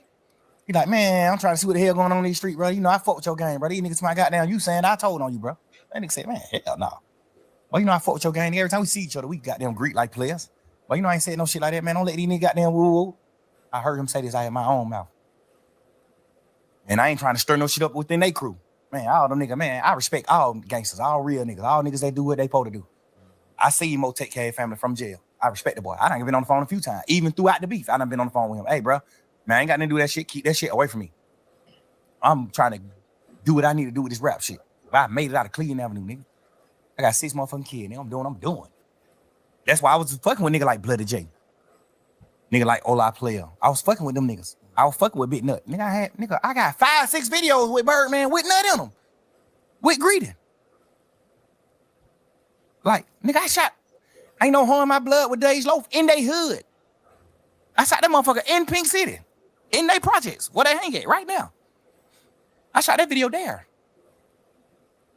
The video of me, Birdman, and goddamn Ralph. Look at the video. We played it in court. When Nut Daddy got on the stand, because the DA done tricked him to lie about some shit. When Nut Daddy got on the stand and saying, yeah, my son and Nut and Thor been goddamn fell out back in November of 2014. Because he got killed 2015, January 10th, 2015. His daddy get on the stand listening to what the DA telling him to say because they get to prep him before he get on the stand. He get on the stand and say, without even knowing the truth. And I get it. You're a dad that lost his son. Yeah. I get it. I'm never, that's why I ain't never said fuck that nigga dad. I never said fuck him, none of that. I don't say none of that. I get it, nigga. Yeah. A nigga gonna do whatever to get some justice for their son. They're my son. In case, nigga, their family got a right to feel however they feel. I'm never going against that. Family now for sure. Never. You're right. I understood that. That's real. Yeah. When Nut died, my house got bust. They typed up a fake search warrant and bust my house. They got my phones. They so fucked up. The DA, the judicial system so fucked up. They see me and Nut text message in my phone the day he died, the day before he died. Where you at, Nutty? Man, right here to park, finna go get me a haircut. Goddamn, I pull up on you later on. I say left, love. The day Woody got jumped on in the club, I text Nut, man, what the hell going on, bro? I thought we said we squatted shit, bro. I thought me and you got on the phone like brothers, like men. He said, bro, we ain't a part of none of that shit. We telling them niggas stop that shit. We telling them niggas let that shit go. But y'all niggas tripping. That shit ain't about nothing. Like y'all niggas really ain't smoke about nothing. Nigga, I got text message talking to Nut moments before he died. Same day. They know it. They just didn't say that. Like, obviously that's the state. They trying to do their case. They doing what they supposed to do. Like, I ain't even mad at them. Like, you my opposition at this point. You trying to do what you do to sentence me. I'm trying to do what I'm doing to not get sentenced. I ain't tripping. But, bruh, we got text messages of me and Nut texting. I don't know, goddamn well, me and the man were cool. Y'all know that.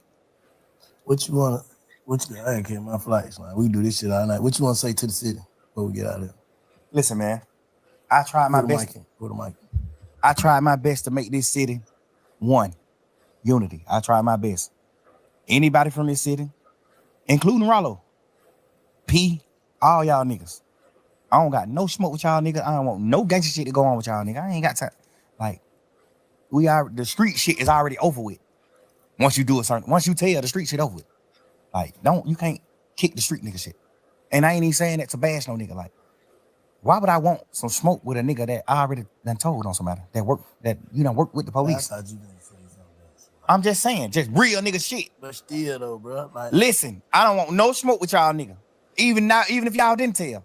I'm just bigger and better than what we doing. I'm bigger and better than this. I don't want no smoke with no nigga. I don't got no problem with y'all nigga, man. Peace, love, and blessings.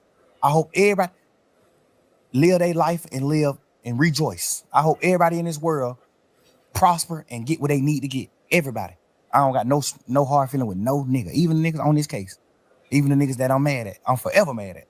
I still don't want you to fail. Obviously, I done been in my feelings and I done been on jail calls and saying shit like, man, I want to drop the same day. I want to do this. Fuck that. I just want mad. I'm out of jail. I beat this shit. Nigga, I understand the chance God gave me. I understand the chance that the judge gave me. I understand all that. And now I'm sorry to my fans and everybody that I love that I even took that for granted. But I hope now that you understand why I couldn't just go forward, why I took it for granted. If you think I took it for granted, I want you to understand through this conversation why I feel how I feel. I'm gonna tell you though, after this, because you realize that you fucked up, traumatized, all this shit that everybody that don't know that we walking around with, everybody's undiagnosed of mental illness for real. If you from the streets, you fucked up. I don't give a fuck who you is, because ain't never heartbreaking betrayals and shit. So you saying basically you finna move. I know it's gonna be hard to move forward from some of this shit. You finna try your best to heal and move forward from all the negative shit. Absolutely. Cause we gotta hold you accountable. Like Slime, you just said this, man. You some bullshit, bro. If a nigga don't, cause it ain't just for the people, for everybody else. It's for you too, bro. Your family too, whoever. Like niggas getting second chances. Nigga, you don't got like 9 chances. Shit, we all done got like 9 chances. Nigga done been in and out of shit. Could have been in shit. Could have this. Could have that. And God working on our city, man. We need to put the energy back in this shit to where niggas ain't gotta be friends. Niggas ain't gotta be shit, but. Like you just said, I don't want to see no harm to nobody. I ain't against no nigga. I ain't in your way, don't get in my way. That's how I look at it. Because we looking crazy right now. Absolutely. But I don't want niggas to make it like I'm the forefront of us looking crazy. It's everybody. I'm just letting you know. It's a whole plot. I'm letting the people that's not from Atlanta know. Okay. The people that's the fans of everybody. Rollo fans, P fans, Wham fans, Pluto fans, my fans, Gunner fans, Yak fans, Duke fans, everybody.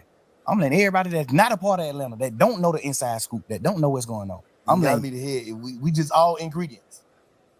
None of us shouldn't be no more ingredients. Everybody who on the motherfucker, anybody who want to come on the motherfucking talk, come on.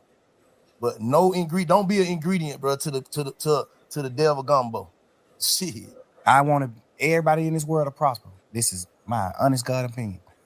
I want everybody in this world to prosper, no matter what you did, no matter what you did wrong, because everybody done did wrong shit. Everybody done did bad shit. You know, everybody done did something bad. Everybody done did something that wasn't godly. when you a street nigga and you a gangster. I don't give a damn if it come down to you selling drugs. That's bad. You sold somebody drugs. They could die from that. Everybody done did bad shit. So I'm not really tripping. I'm just telling you just a few of my opines, like how I feel about certain shit. And why I feel like your best question to me was, why the hell you ain't do what you need to do when you got out? Because I understood the blessing that I got. I understood the judge talking to me and looking me face to face saying, nigga, you the one, bruh. She gonna blame you. Yeah, you go back in there. I'm already knowing, but I ain't gonna give her no reason to. Yeah, can't. You know what I'm saying? I'm going forward with my life, bro. Like, I ain't tripping, bro. I just feel like at this point, I ain't never spoke on it because I was just a man. Like, I'm just on some shit like, man, we going fuck that shit. I'm a man. Y'all niggas some rat. Y'all niggas did what wrong. I was just living in that dream. But now just having a conversation with you and talking and just like feeling it.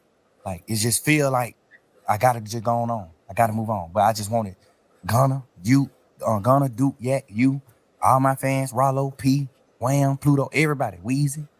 I want Cash, everybody who I love, who I honor. I want all them to know this is my side. This is how I feel.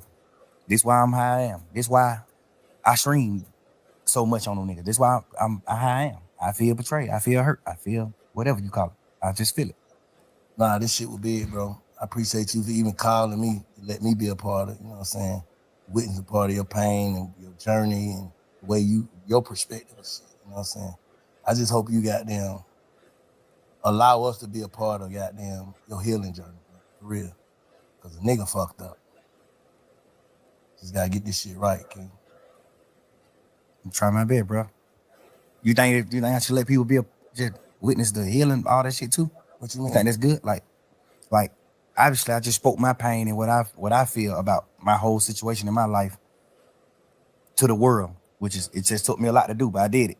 You think I should let people in on my healing process too? Yeah. Ain't no other way. Like, shit, cause, bro, one thing about it, bro, I don't know, you locked up, bro. Like, bro, my partner passed away, bro. Like, it wouldn't work without other people goddamn helping me and talking to me and pushing me through. That shit wouldn't work, bro. Like, that's the worst shit I ever felt in my life. I was already on a transition side, like, just anyway. Just when y'all need to caught them case, I'm like, oh, they snatching niggas' ass up. That shit kind of did something to me. Like, I ain't trying to go sit in that motherfucker. Niggas, a bunch of niggas lying on me. So I just straight told God, if they ain't got me for nothing that I already did, I ain't doing nothing else. And that's what I've been on ever since. You know what I'm saying? And I don't take shit personal. Like, I used to just like this, take everything personal. I don't take that personal. That's the first thing, bro. Get that book, bro. Full Agreement, dog. And just listen to it on your phone.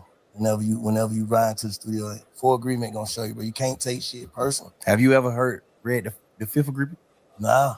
Read the fifth one. You read the 4 already too? Yeah. Okay, but shit, you got that motherfucker the truth, bro. Oh, definitely. Nah, but you gotta allow people to goddamn be a see part the growth, cause you see the growth and be a part of it, cause you allow us to see all the other shit. That's a fact. Appreciate you, bro. Appreciate you. Pull up on you. Hey, y'all go tap into the Big Fat Network, man. Follow us on Big Fat Network. Appreciate y'all pulling up. Shout out Jay. Shout out Stream. Jade and Stream was there. Love for life.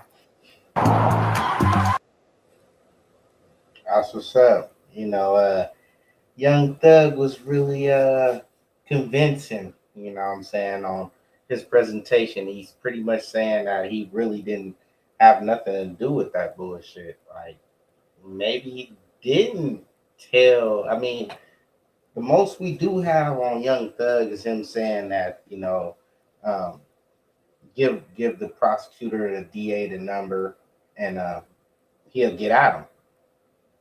We really don't have him saying too much. This is what happened and that's what happened. Let's go back to the facts, right? Because let's not forget, these dudes was trying to flame Thug, trying to say that he ratted. Well, did he rat? Did he honestly rat? Let's see right here. Now, what was this shit about? What were you talking about? Boy, I'm from Atlanta. This nigga was in Atlanta and I was in New Orleans. I said, what the fuck? That was so weird. This nigga fucking, they shot at this nigga too much. Honestly, I don't know who the fuck nigga. They said Roscoe, but I don't know. I ain't finna. Young Thug, snitch or need some more time to check out the video and the footage. No, I'm gonna say, listen, this is what I'm gonna say. I love nephew to death. You know that, right? Young Thug gave way too much information. And he gave information that he shouldn't and was not supposed to get law enforcement. Like you said. Wait, hold on. What information did Young Thug give? I mean, he talking about a case that people were they investigating this? Hold on, let's go back to the facts, huh? Let's go back. Let me see here. All right, let's see here.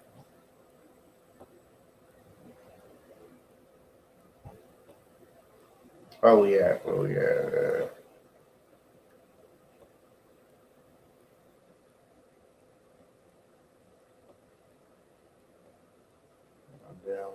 All right.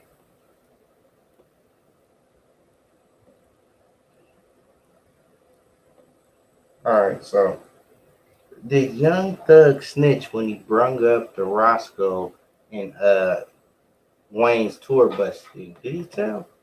This nigga was in that now, and I was in New Orleans. I said, that was so bad. So this nigga fucking, man, shot at this nigga took us. I don't know, honestly, I don't know who the fuck did it. They said Roscoe. I don't know. I ain't finna. Thug snitch or not? Or do you need some more time to check out the video and the footage? No, I'm gonna say, listen, this is what I'm gonna say. I love nephew to death. You know that, right? Young Thug gave way too much information. And he gave information that he shouldn't and was not supposed to get law enforcement. Whack, you said more shit more Hold on, toe. wait. I'm gonna tell you why.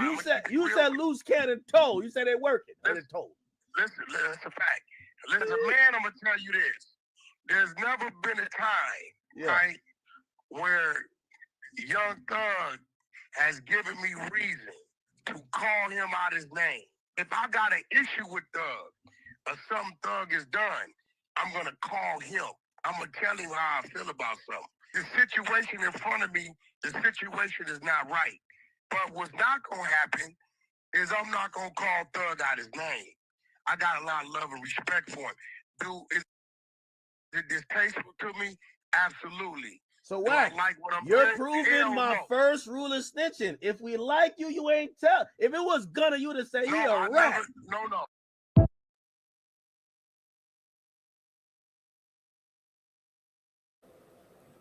All right, so we know why academics is pressing this issue because 6ix9ine caught snitching and he wants to defend 6ix9ine about the snitching allegations. We understand why DJ Academics is playing this role, but we're really trying to figure out did Young Thug say too much? Did he really tell though? I don't think he told. Like he talked a lot of shit. He talked about Gorilla. He talked about Rollo, everybody else. But did he really tell? Right. This is the question. Now let's see.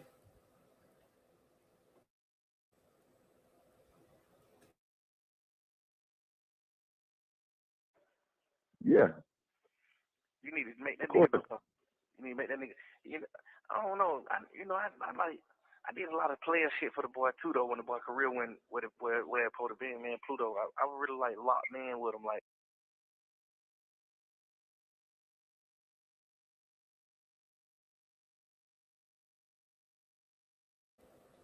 Now this is about Young Thug talking about Lil Durk, right? This is the same shit people keep bringing up that he was talking shit behind bars. But did he really snitch though? Right. You know what I'm saying? They want to keep pressing the issue like he told, but he really beat the case though. Right? So let's go. Let's see. Informant, rat low. Nah, Wax not no informant. Stop it. Rat, Woody, rat, do rat, Gunna Sergio want to tell it rat, Money Did you Rat say Mob, Sergio Wanatelli? Money Rat Booker. You understand me? What's the other one? The Mice Nietzsche, cause he laying beside him. You understand me? Mice Burger. You understand me? What's the other? Then you got Mice QC, all them niggas together, man. All them niggas together, all of them together. QCP, all of them, they all together. The whole. Now, did the Young Thug rap? Now Young Thug ain't in none of these pictures, but he did bring up the shooting at Lil Wayne's tour bus. But he was already they were already investigating that. They already kind of knew what was the deal with that. But most of the time, we're bringing up jail phone calls. We're not actually bringing up him telling on his people like 6ix9ine did. You know what I'm saying? Like Woody did, right? Like supposedly Rollo did. I don't know all of Rollo case, but uh I've heard people keep calling Rollo a snitch. So, I'm not all into the Atlanta street beef type shit, but at the end of the day, if everybody's saying it, you did your time, but people keep talking about you ratted, I'm gonna let you handle that over there. You know what I'm saying? All I'm doing is addressing the issue. Did Young Thug really tell? I don't see Young Thug really telling. I know this nigga told. Yes, sir. Yes, sir. Yes, sir. Yes, sir. I'm Yes, okay sir. with I'm being okay with being snitched. snitched. Because I know what I did. I know what I've been through. But nigga, you is a snitch too, nigga. And I ain't happy about it. I'm mad about it. Because I've been knowing this the whole fucking time. And I didn't even say nothing. I sat right here and still let the blame be on me. Because of the love I had for you. But when y'all niggas come out of jail and y'all brought that stupid stuff out of here, I left that stupid stuff in jail. Y'all brought that stupid stuff out here. Yeah, I'm mad about it. I knew it. I knew it. I told all y'all, hey bro, I did this for y'all because I care about y'all. I didn't have to do that for y'all. These niggas be pretending, bro. These niggas be pretending, bro. They misleading. These kids out here, bro. Think about it, bro. It's proven facts. We ain't know where the switch was until we heard Lil Dirt rap about it. Nigga, I've been in the street playing with weapons when I was a kid all my life. But I ain't know where the switch was until I heard Lil Dirt rap about it. Have I ever had one? No. Do I got one now? No. Do I own a weapon? No. Is a weapon in my home? No. Because I trust in God 100%. Because God have showed me. God have walked with me. God have delivered me. God have protected me from the ones that I call friends. For the ones that I protected when I shouldn't have protected. You know how many families and homes been destroyed because of this? And everybody thought it was because of me.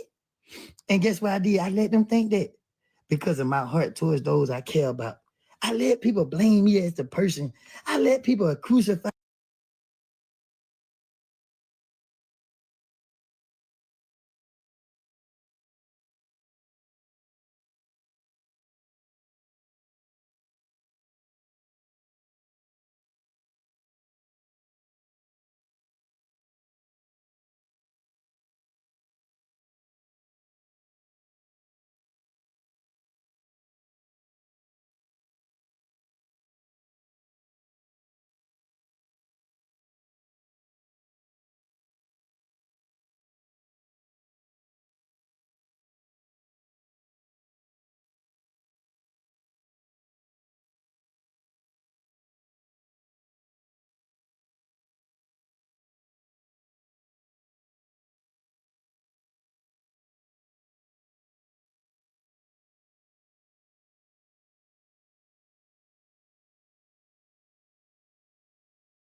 No, sorry about that. Back to the facts. The fact is, I don't think Thug snitched.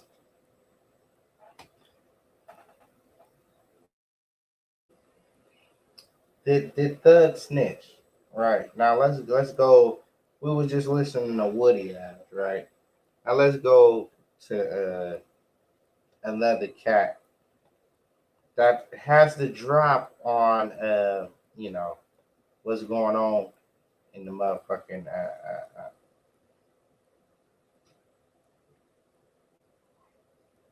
matter of fact, we'll listen. We'll listen to my guy Charleston. Highest tail was out in the street. Bang, bang, bang, bang, bang, bang, bang, bang, bang, bang, bang, bang, bang, bang, shooting up every motherfucking thing. Hanging out the car, shooting Rich Homie Corn Daddy. Bang, bang, bang, bang. YSL, YSL, and everybody was scared of YSL. Now, YF and Lucha, they bang banging too. Bang, bang, bang, bang, bang, bang, bang. They banging like a motherfucker. YF and Lucha Crew getting picked up. Police putting YF and Lucha Crew in the headlock. Tell us something, nigga. Mm, mm, mm, mm. They taking it like real street niggas. But we think the YSL tail niggas is the G niggas. We think Thug and his niggas is some hell of a type of niggas. Nigga Lucha and them over there getting hit in the head. Ain't saying nothing. They get shot at. Partners getting killed. They ain't saying nothing. These gangster YS tail niggas, they telling the police everything. They main shooter, which is Woody. They main bang bang nigga. FBI's most dangerous nigga. He got everybody scared. And killed every goddamn body. Everybody scared of this nigga. Walking into the police department, knocking on the door. The police ain't picking him up. He voluntarily catching an Uber, sneaking into the police department, whispering, "Hey, Shell Kale done that shooting." Who? Shell Kale. Leave him out of there. Telling on the op.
Yeah, my bad. Back to it. You know what I'm saying? Did Young Thug really tell? Now we know Woody really told. We know Gunna really took the plea, right? Was what Young Thug is mad about. But all this audio about Young Thug telling, I don't really see it. I'm listening for it. I'm looking for it. You know, let's go. Let's go to Whack. We might hear something.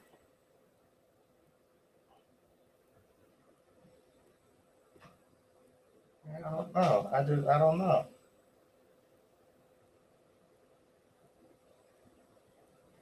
Hey, yo, what to me, when he was locked up, Hell Wax let him do that. Then when the nigga Pee Wee come on here and go at his brother, he tweet, "No, I told my brother to do that."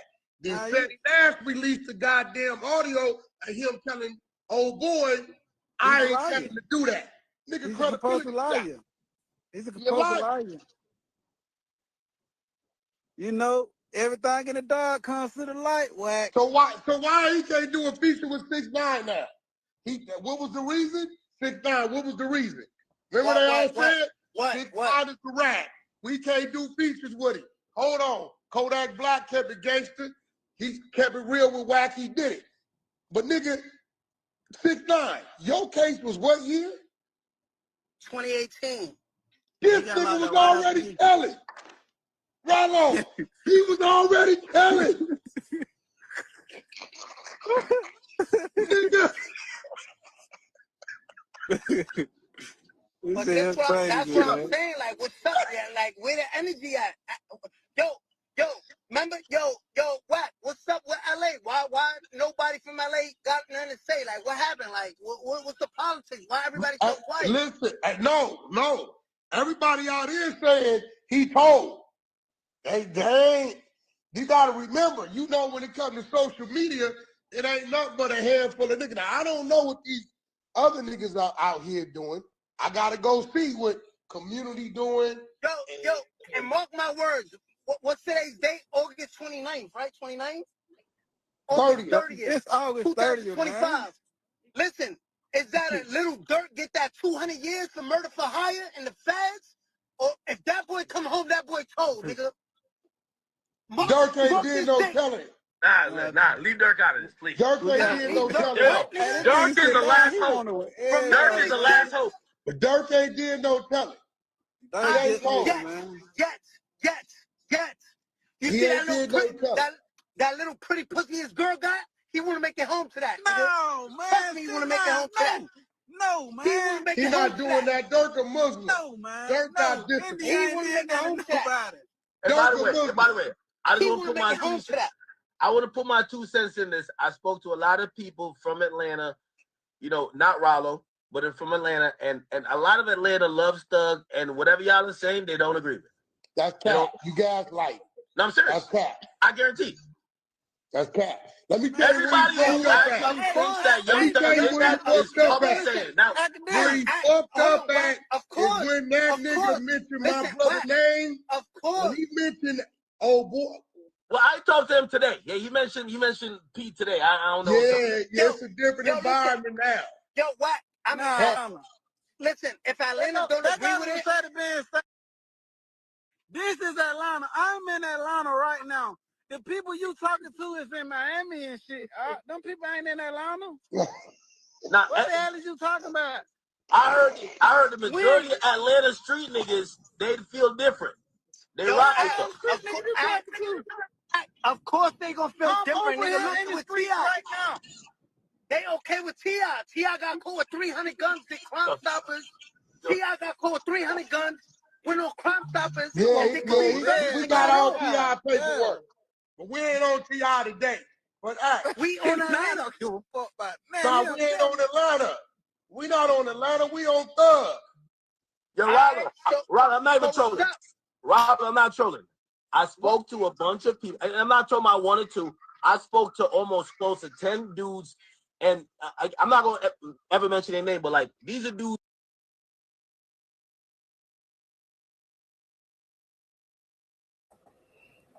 I don't hear Young Thug telling. I hear you guys going back and forth about telling. We know 6ix9ine actually took the stand and told. We don't know. I don't know too much about Rollo case, but I heard he was telling. We know that this nigga Whack 100 is a motherfucking narc. You know what I'm saying? We know that. DJ Academics for sure cooperates with the you already know. So all these niggas right here be telling. Everybody here is a tattletale. We all know these niggas gonna tell right here. But what about Young Thug? Did Young Thug too? All these niggas telling. I'm looking for the Young Thug telling part, right? I don't. If you a rat, You're right. You're right. and if you And rewind if this you clip a wind little this clip bit, a little bit, I looked into the camera and I told you, if you a rat, I fucking hate you. Cause I love Thug. You believe that Gunna told? Man, I don't sit up and play games, man. That man told. You should have went in there and kept your mouth closed. If I got to hit a song with somebody and that motherfucker got 10 times platinum, I'm never playing it on stage. Ain't no favoritism, ain't no. Nah, he spun the detectives. I mean, it's like You he spun like, you know what I mean? Basically, give a little fictional story.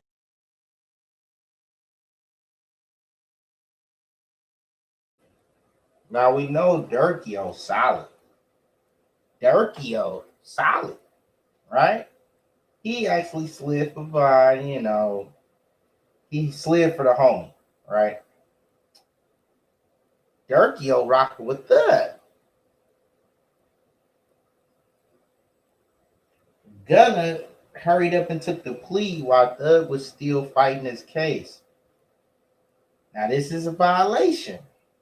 If you rocking with the homies, you can't take the plea and have the homies in a fucked up position with the damn jury and with the fucking judge, with even the fucking DA that could have lightened the or dropped some charges or whatever the case might have been, because he don't have too many people cooperating with the DA. More people cooperating with the DA, he feels comfortable enough to take it to trial, take it to however far he waiting to get a big plea out the nigga, right? He's gonna try to get him for 10 years. If the DA feel like the case is weak, he's gonna go up to all right, give him 3 years. You know what I'm saying? When the case is weak, they just want you to plea out to something. But when a case is strong, they don't give a fuck if you try to take it all the way to trial because they know they'll win. So did Thug really snitch? I don't know. I don't know. But I know Durkio fuck with Thug. But I haven't heard Thug actually tell, even in the interrogation room. He talked about some things, he wasn't supposed to go that far, but actually telling, nah, he had enough niggas a part of his YS telling that he didn't have to.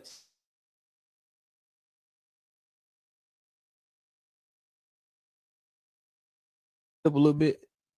I looked into the camera and I told you, if you a rat, I fucking hate you. Cause I love Thug. You believe that Gunna told? Man, I don't sit up and play games, man. That man told. You should have went in there and kept your mouth closed. If I got to hit a song with somebody and that motherfucker got 10 times platinum, I'm never playing it on stage. Ain't no favoritism, ain't no. Nah, he spun the detectives. I mean, it's like You he spun like, you know what I mean? Basically, give a little fictional story. He might don't have said say some names, but them names wasn't real. don't say nothing. This just advice. If you ever get jammed up, this you do. What happened? Call my lawyer. That's it. I'm not gonna tell you this is how it happened. It was me and him in the car. It ain't mine. All that goofy shit. That's snitching. That's dry snitching. That's snitching.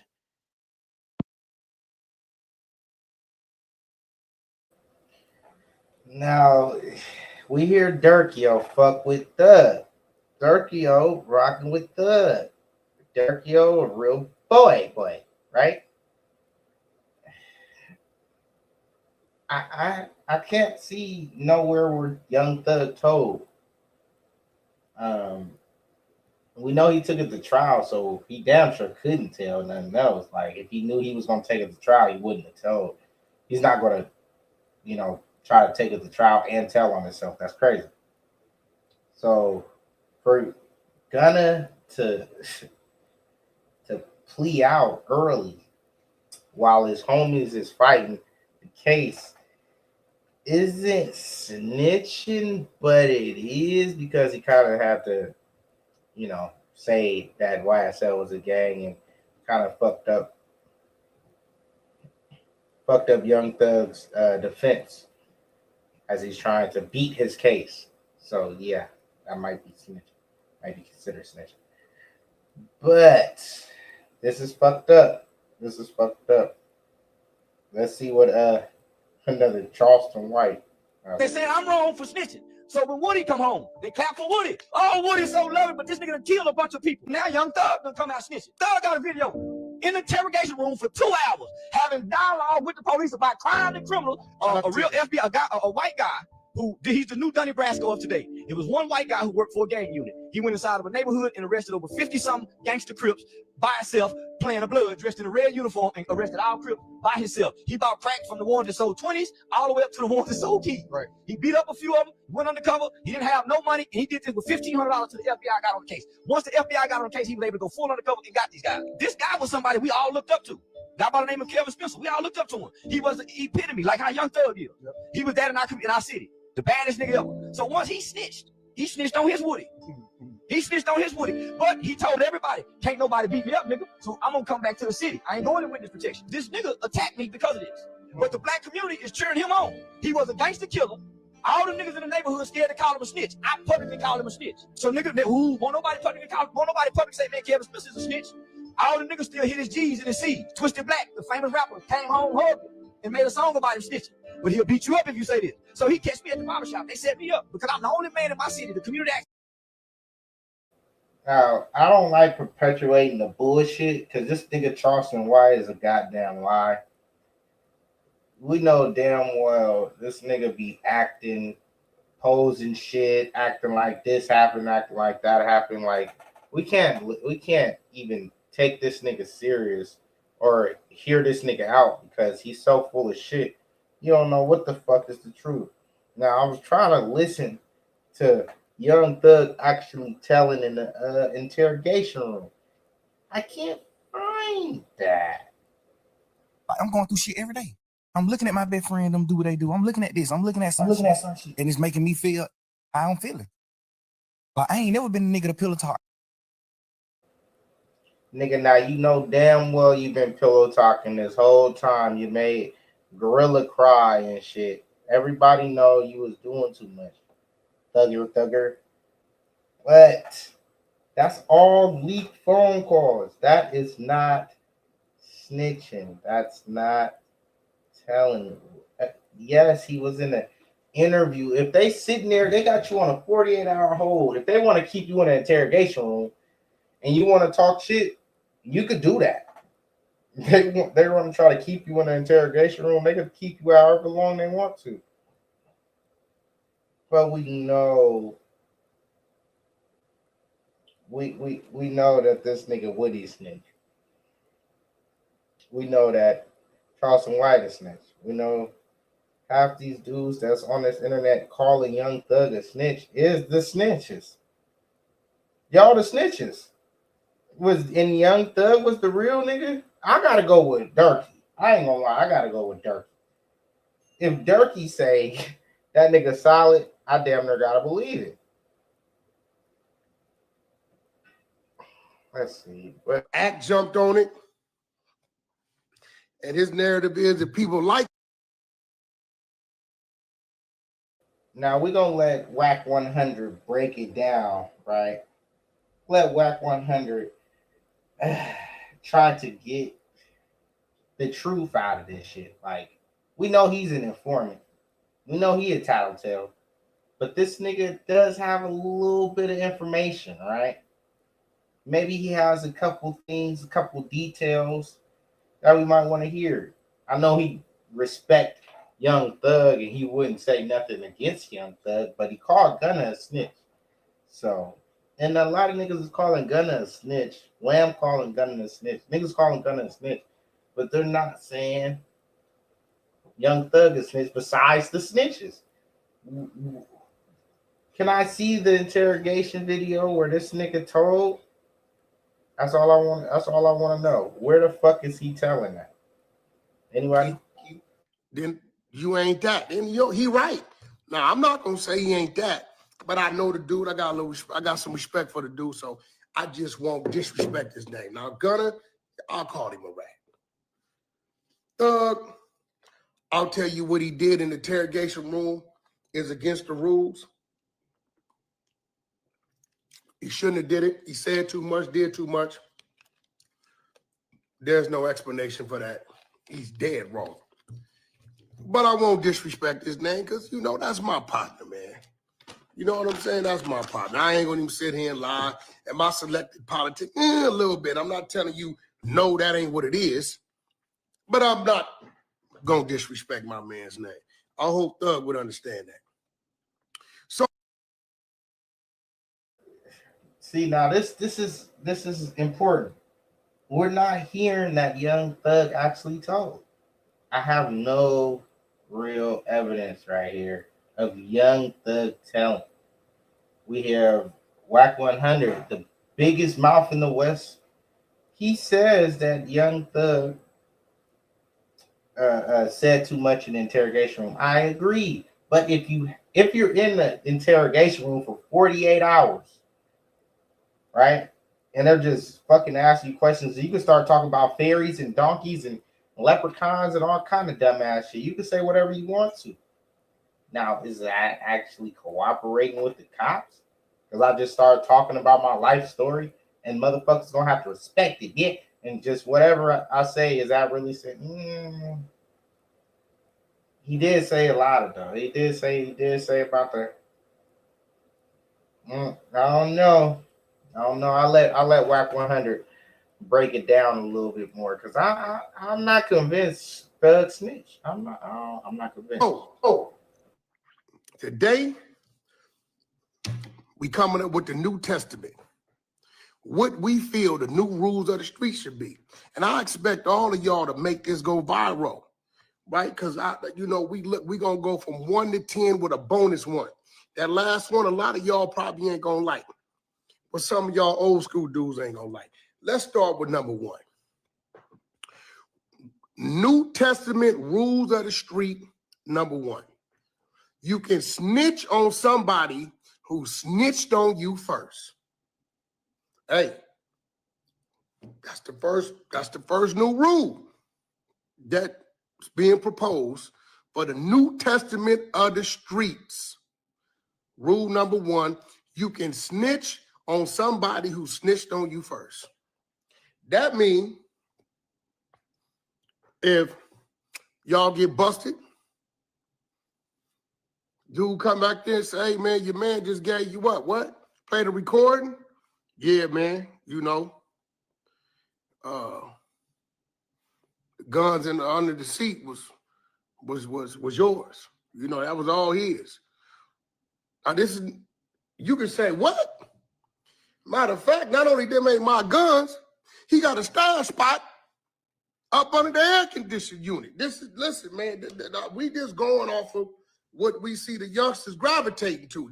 This is from me, but it's what I'm seeing the youngsters doing because I'm tired of arguing with y'all. So rule number 1 of the New Testament of the streets, you can snitch on somebody who snitched on you first. Number 2, now I like this one. After 10 years, however it falls, with no incident, one can cross back over to being a civilian with no expectation of the streets or its set. Can't call him about nothing. He all the way back civilian mode. So if y'all want to go over there playing with him, he can treat you like a civilian. 911 operator. Yes. Some dudes are at my door. Do you know who they are? I definitely know who they are. They're from my old day. They can do all that talk. Again, this is the mentality that I think best fits the new generation. Number 3, a man has 72 hours to take his case if his action led to another man being arrested. If you left something in another man's car, home, without telling them, or that man can speak his truth. That means you didn't use my car, you brought it back to me. I jump into it, hit some corners. Police pulled me over. Find something that ain't mine that's yours. Hey, homie, what's up with it? Yeah, homie, I got pulled over. They found something in my whip, something that I know ain't mine. Now, within that 72 hours, I said 72 hours because maybe you got to get your bail money, go bust a couple moves, do a few things, you know, get your women, if you got more than one, get them, you know, what's going on, you know what I'm saying? Sell cars, something, I don't know, you know what I'm saying? And then go up there and claim your stuff. If not, that man can speak his truth. Hey, man, DA, I want to talk to you. I mean, listen, man, again, this ain't how I feel it should go. These are the new rules that I feel best fits the new generation, the New Testament of the streets. Number 4, if a man takes a charge for another man and they agree that the bond and the lawyer fees is supposed to be taken care of, and you breach that agreement, the man who took the charge can then cooperate against you. This is the new rule of the streets. Man take a charge for you. You get what I'm saying? Yo, man, take that, homie. I got you, homie. I'm going to make sure your kids, everybody straight, your bills, attorney, all that. I'm going to bail you out. You're going to fight it from the street, my word. And you take that. And that man breaches that agreement, then that man that took that, he can go speak his truth. However he feels he want to speak his truth. Okay? For those of y'all just pulling up, we are reading the new rules, the New Testament of the streets. We got the Old Testament. We already know what the Old Testament is.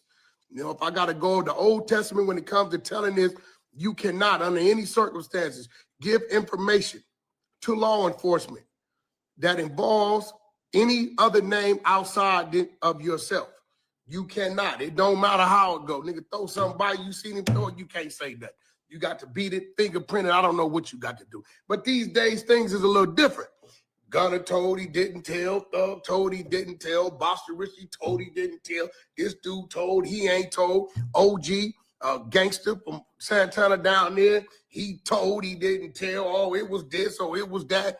Oh, yeah, we see he signed the cooperation agreement declaration. So listen, but them dudes fall up under the Old Testament. I fall up under the Old Testament. This here, what I'm reading, is the New Testament of the streets. We on number 4. And for those that just joining us, y'all can go on back, review this, or I might go on through them. We going to number 5. Okay, let's go to number 5. Number 5. The leader or boss can have a paid fall guy that's agreed upon to snitch on to free himself. Y'all get what that means, right? That means, let's say you got a shot caller, OG baller, big ball on the block, the rapper, whatever. And hey, homie, I'm finna pay you every month. $2,500, $5,000 a month. I'm balling. I'm gonna pay you every month, homie. But if I ever get in some trouble, they ever run up in my spot, find something, I'm gonna tell them it's yours. You get what I'm saying? You know, and this is agreed upon. Look, so this is the New Testament, the new rules of the street. We're gonna get this out here because this is what's going on. People are being confused about what snitching is and what snitching ain't. So what we gonna do, we gonna keep the OGs under the Old Testament, and this new and improved thing we got going on out here, y'all under the New Testament. That's number 5. Number 6, if you pillow talk with your woman or family and it leads to an arrest of an individual and the information originated from you, you get the snitch jacket. Oh yeah, oh yeah. Just if your wife name is Jacqueline Hernandez and the paperwork say Jacqueline Hernandez gave us this information, and you know god dang well Jacqueline didn't know nothing about that move because it was 2 o'clock in the morning. It wasn't nobody but you and Jacqueline's husband. And they done came and got you, and the witness is Jacqueline Hernandez. You know Jacqueline's husband, pillow talk. Therefore, although the paperwork may say Jacqueline Hernandez, Jacqueline husband, your homie, you get the snitch jacket. Yeah, that's going to you too. Yeah, this is the New Testament of the streets. Number 7.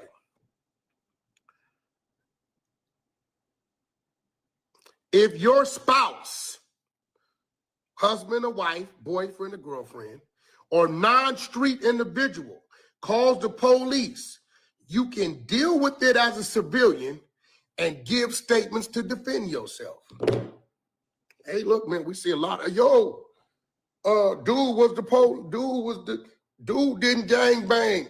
That was this. Yo, he gave a statement on his wife. Wife done busted him in the mouth. He done did something. She done got up there and said, okay, I'm telling them, you got guns in the house. Police get there and say, well, she's a heroin addict. She's on crystal meth. She got crystal in the top drawer, in her panty drawer. You know it's hers. Hey, listen, if it's a marital spousal abuse or you get into it with your neighbor, regular dude, hey, listen, man, you can handle that as if you are a civilian. Straight up, give your statements, man. Okay, that's rule number 7 of the New Testament of the streets. Okay. 8, I like this one. Now, I like this one. My main man Ghost come up with this one. Shout out to Ghost from the Exposers. If you vouch for a civilian or non-street person to be part of your gang or street crew, and that person snitch, you and all the people that allowed it also gets the snitch jacket. Oh, yeah. Let me tell you what this is talking about. See, the reason why I like this, because this is about to save a lot of them kids out there. A lot of them kids out there that's getting pressured and forced into gangs because people want them to hold things and do things and force them to do things. Let me go over this one again. This is New Testament of the Street, rule number 8.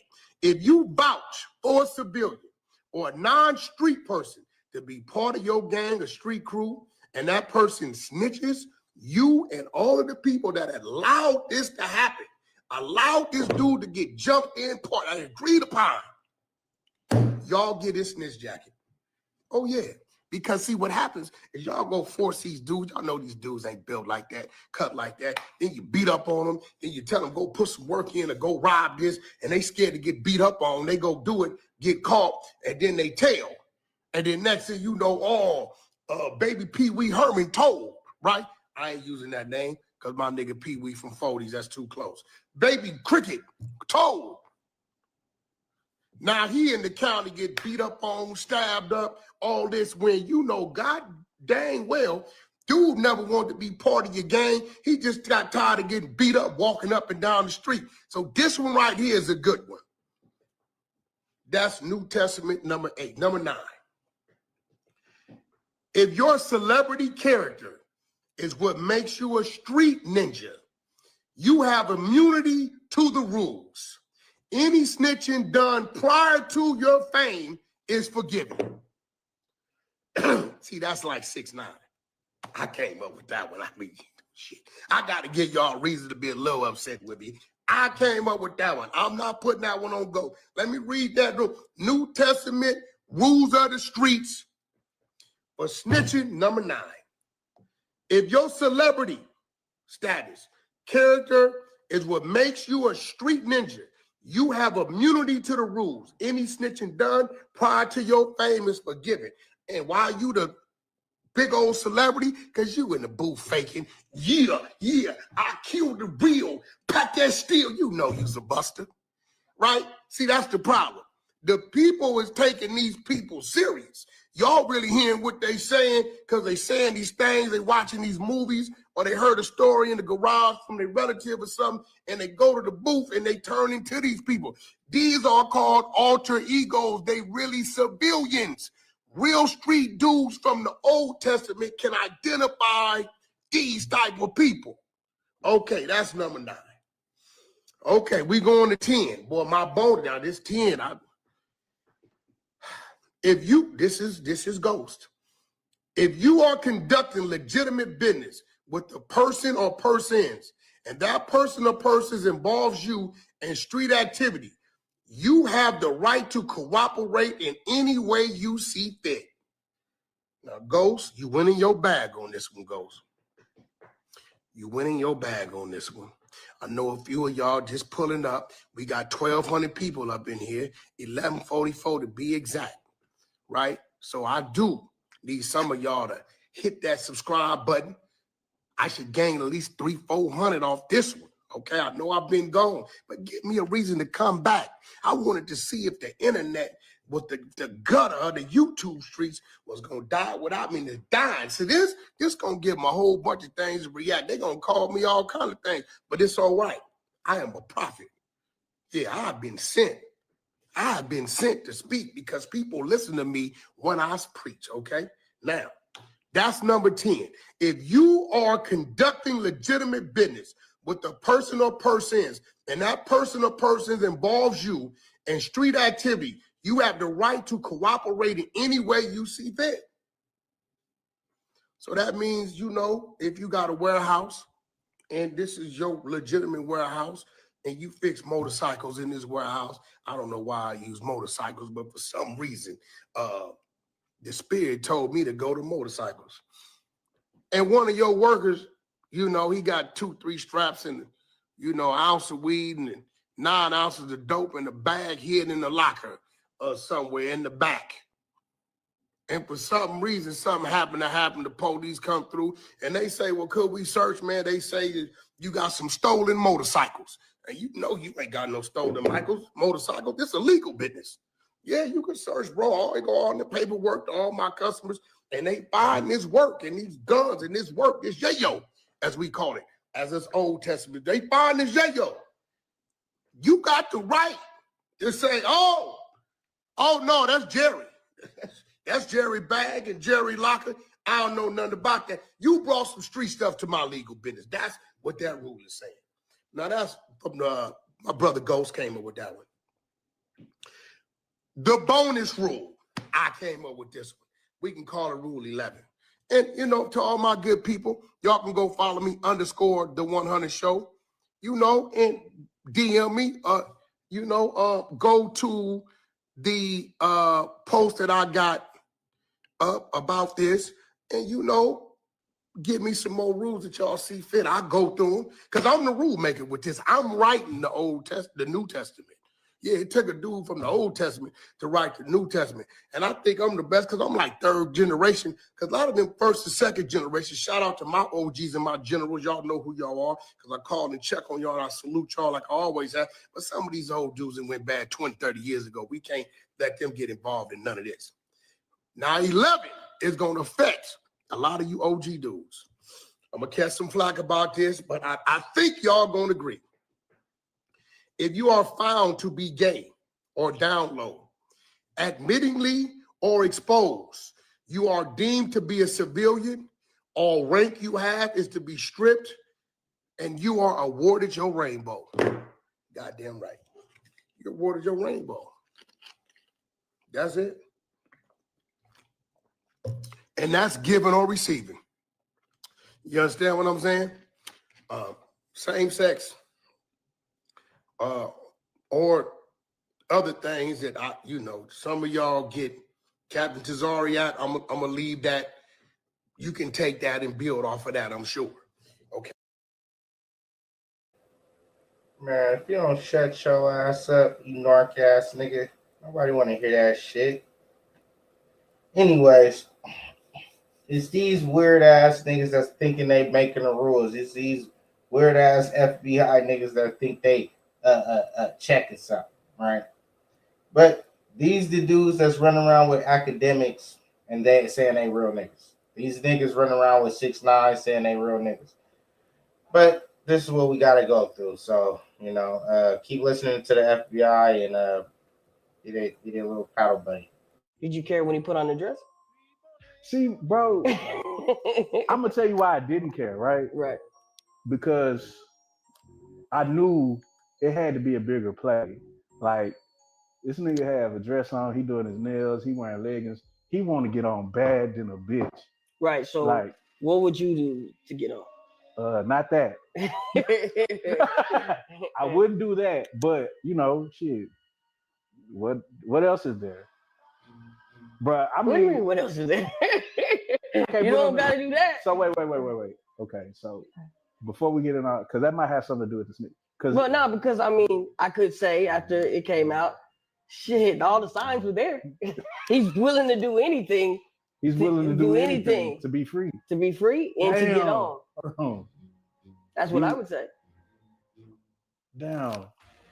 Shit, nigga, I ain't never put on a dress, nigga, for no. Nah, so if a nigga put on a dress, he probably will tell on you. Hell yeah. For sure. So just he gonna tell on you for sure. That nigga ain't got no code. All right, like I said, I keep looking for these videos of him or somebody really knowing some evidence of Young Thug snitching. I still ain't seen it. Now let's see if this is something on it. All right. This. Yes, sir. Promises. Make promises. Just we'll keep promises. Whatever you anytime you ever think you want to know anything, tell me. I'll tell you anything. Whatever you tell the world. What you want? Yes, you can. Hey. I don't have your number. Well, give it to me. If you ain't give it to her, Now this is the closest thing to the snitching shit right here. He was saying that he make promises. Whatever you want to do, he'll do it. Blah blah blah. Right? Give him his number. Give the DA his personal phone number. Now, like I said, if you're in an interrogation room for 48 hours, they got you on 48-hour hold. You know you're supposed to just say ask for a lawyer and you'll go sit your ass down. We already discussed this, right? But he said he knew he felt like he could flim flam the DA. He felt like he could flim flam the prosecution and talk his way out of it, right? Same thing Woody said. But we don't have any real evidence of Thug snitching per se. He might have told about some things that the DA and the police department already knew about, because Woody was already telling. But I haven't heard Thug say anything like Woody said something. I haven't heard anything like him actually giving the DA or the police any real usable information. I know it doesn't count if he didn't throw a nigga in jail, but can I really say Thug snitched? I don't know. I haven't heard anything. I heard disses. Heard niggas dissing. Maybe let's see. He said, "Promise I'd love to make promises. Whatever, anything you want to know in time, I'm gonna tell you, but don't tell the world." Then they asked for his personal cell phone number, and he went ahead and gave it to him. Now, I'm not convinced. I don't know. Maybe y'all convinced. Maybe y'all can tell me something. I don't know. I'm not convinced that Thug snitched. I don't even like Young Thug, but to call him a snitch, I don't know. I don't see it. I don't see it. Maybe shit. Tell me. Show me. I don't even give a fuck about Young Thug, but I don't see it.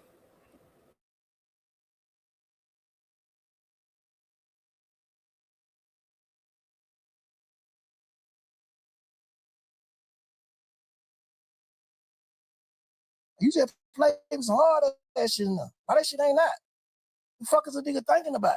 Cause I just don't got my twin, bro. I don't got my friends, bro. I'm just fucked up, right? I'm fucked up, bro.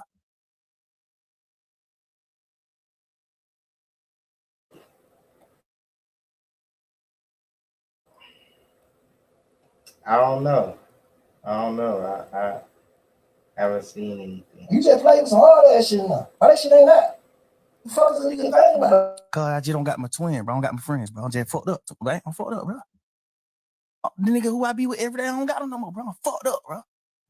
Damn. I'm fucked up, bro. I don't know what to do, bro. Like, and I ain't lose no nigga to a tragic or now. I lost a nigga to betrayal, bro. You signing that one piece of paper, signing your initials on this one piece of paper could get me a life sentence, my nigga. Like what? Come on, bro. I get a life sentence, all this piece of paper you signed, bro. Just cause you trying to get home fast, or you just trying to get to a hole, or you just doing certain things, bro. Nah, I don't know. This sounding kind of convincing. Gunna hurried up and told, and I think that's gonna be the conclusion of it. Gunna told. I'm gonna leave y'all with what Lil Durk said. You know what I'm saying? The realest nigga.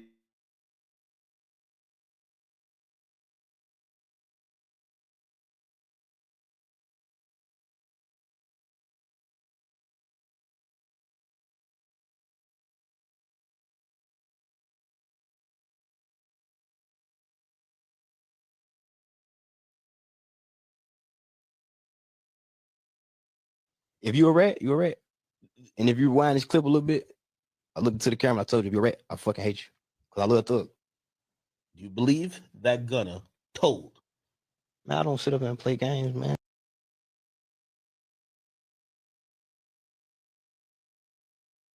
If you a rat, you a rat. And if you rewind this clip a little bit, I looked into the camera. I told you, if you're a rat, I fucking hate you. Cause I love Thug. You believe that Gunna told? Man, I don't sit up and play games, man. That man told. You should have went in there and kept your mouth closed. If I got to hit song with somebody and that motherfucker got 10 times platinum, I'm never playing it on stage. Ain't no favoritism, ain't no. Nah, he spun the detectives. I mean, it's like You he spun like, you know what I mean? Basically, give a little fictional story. He might don't have said say some names, but them names wasn't don't real. say nothing. This just advice. If you ever get jammed up, this you do. What happened? Call my lawyer. That's it. I'm not gonna tell you this is how it happened. It was me and him in the car. It ain't mine. All that goofy shit. That's snitching. That's dry snitching. That's snitching.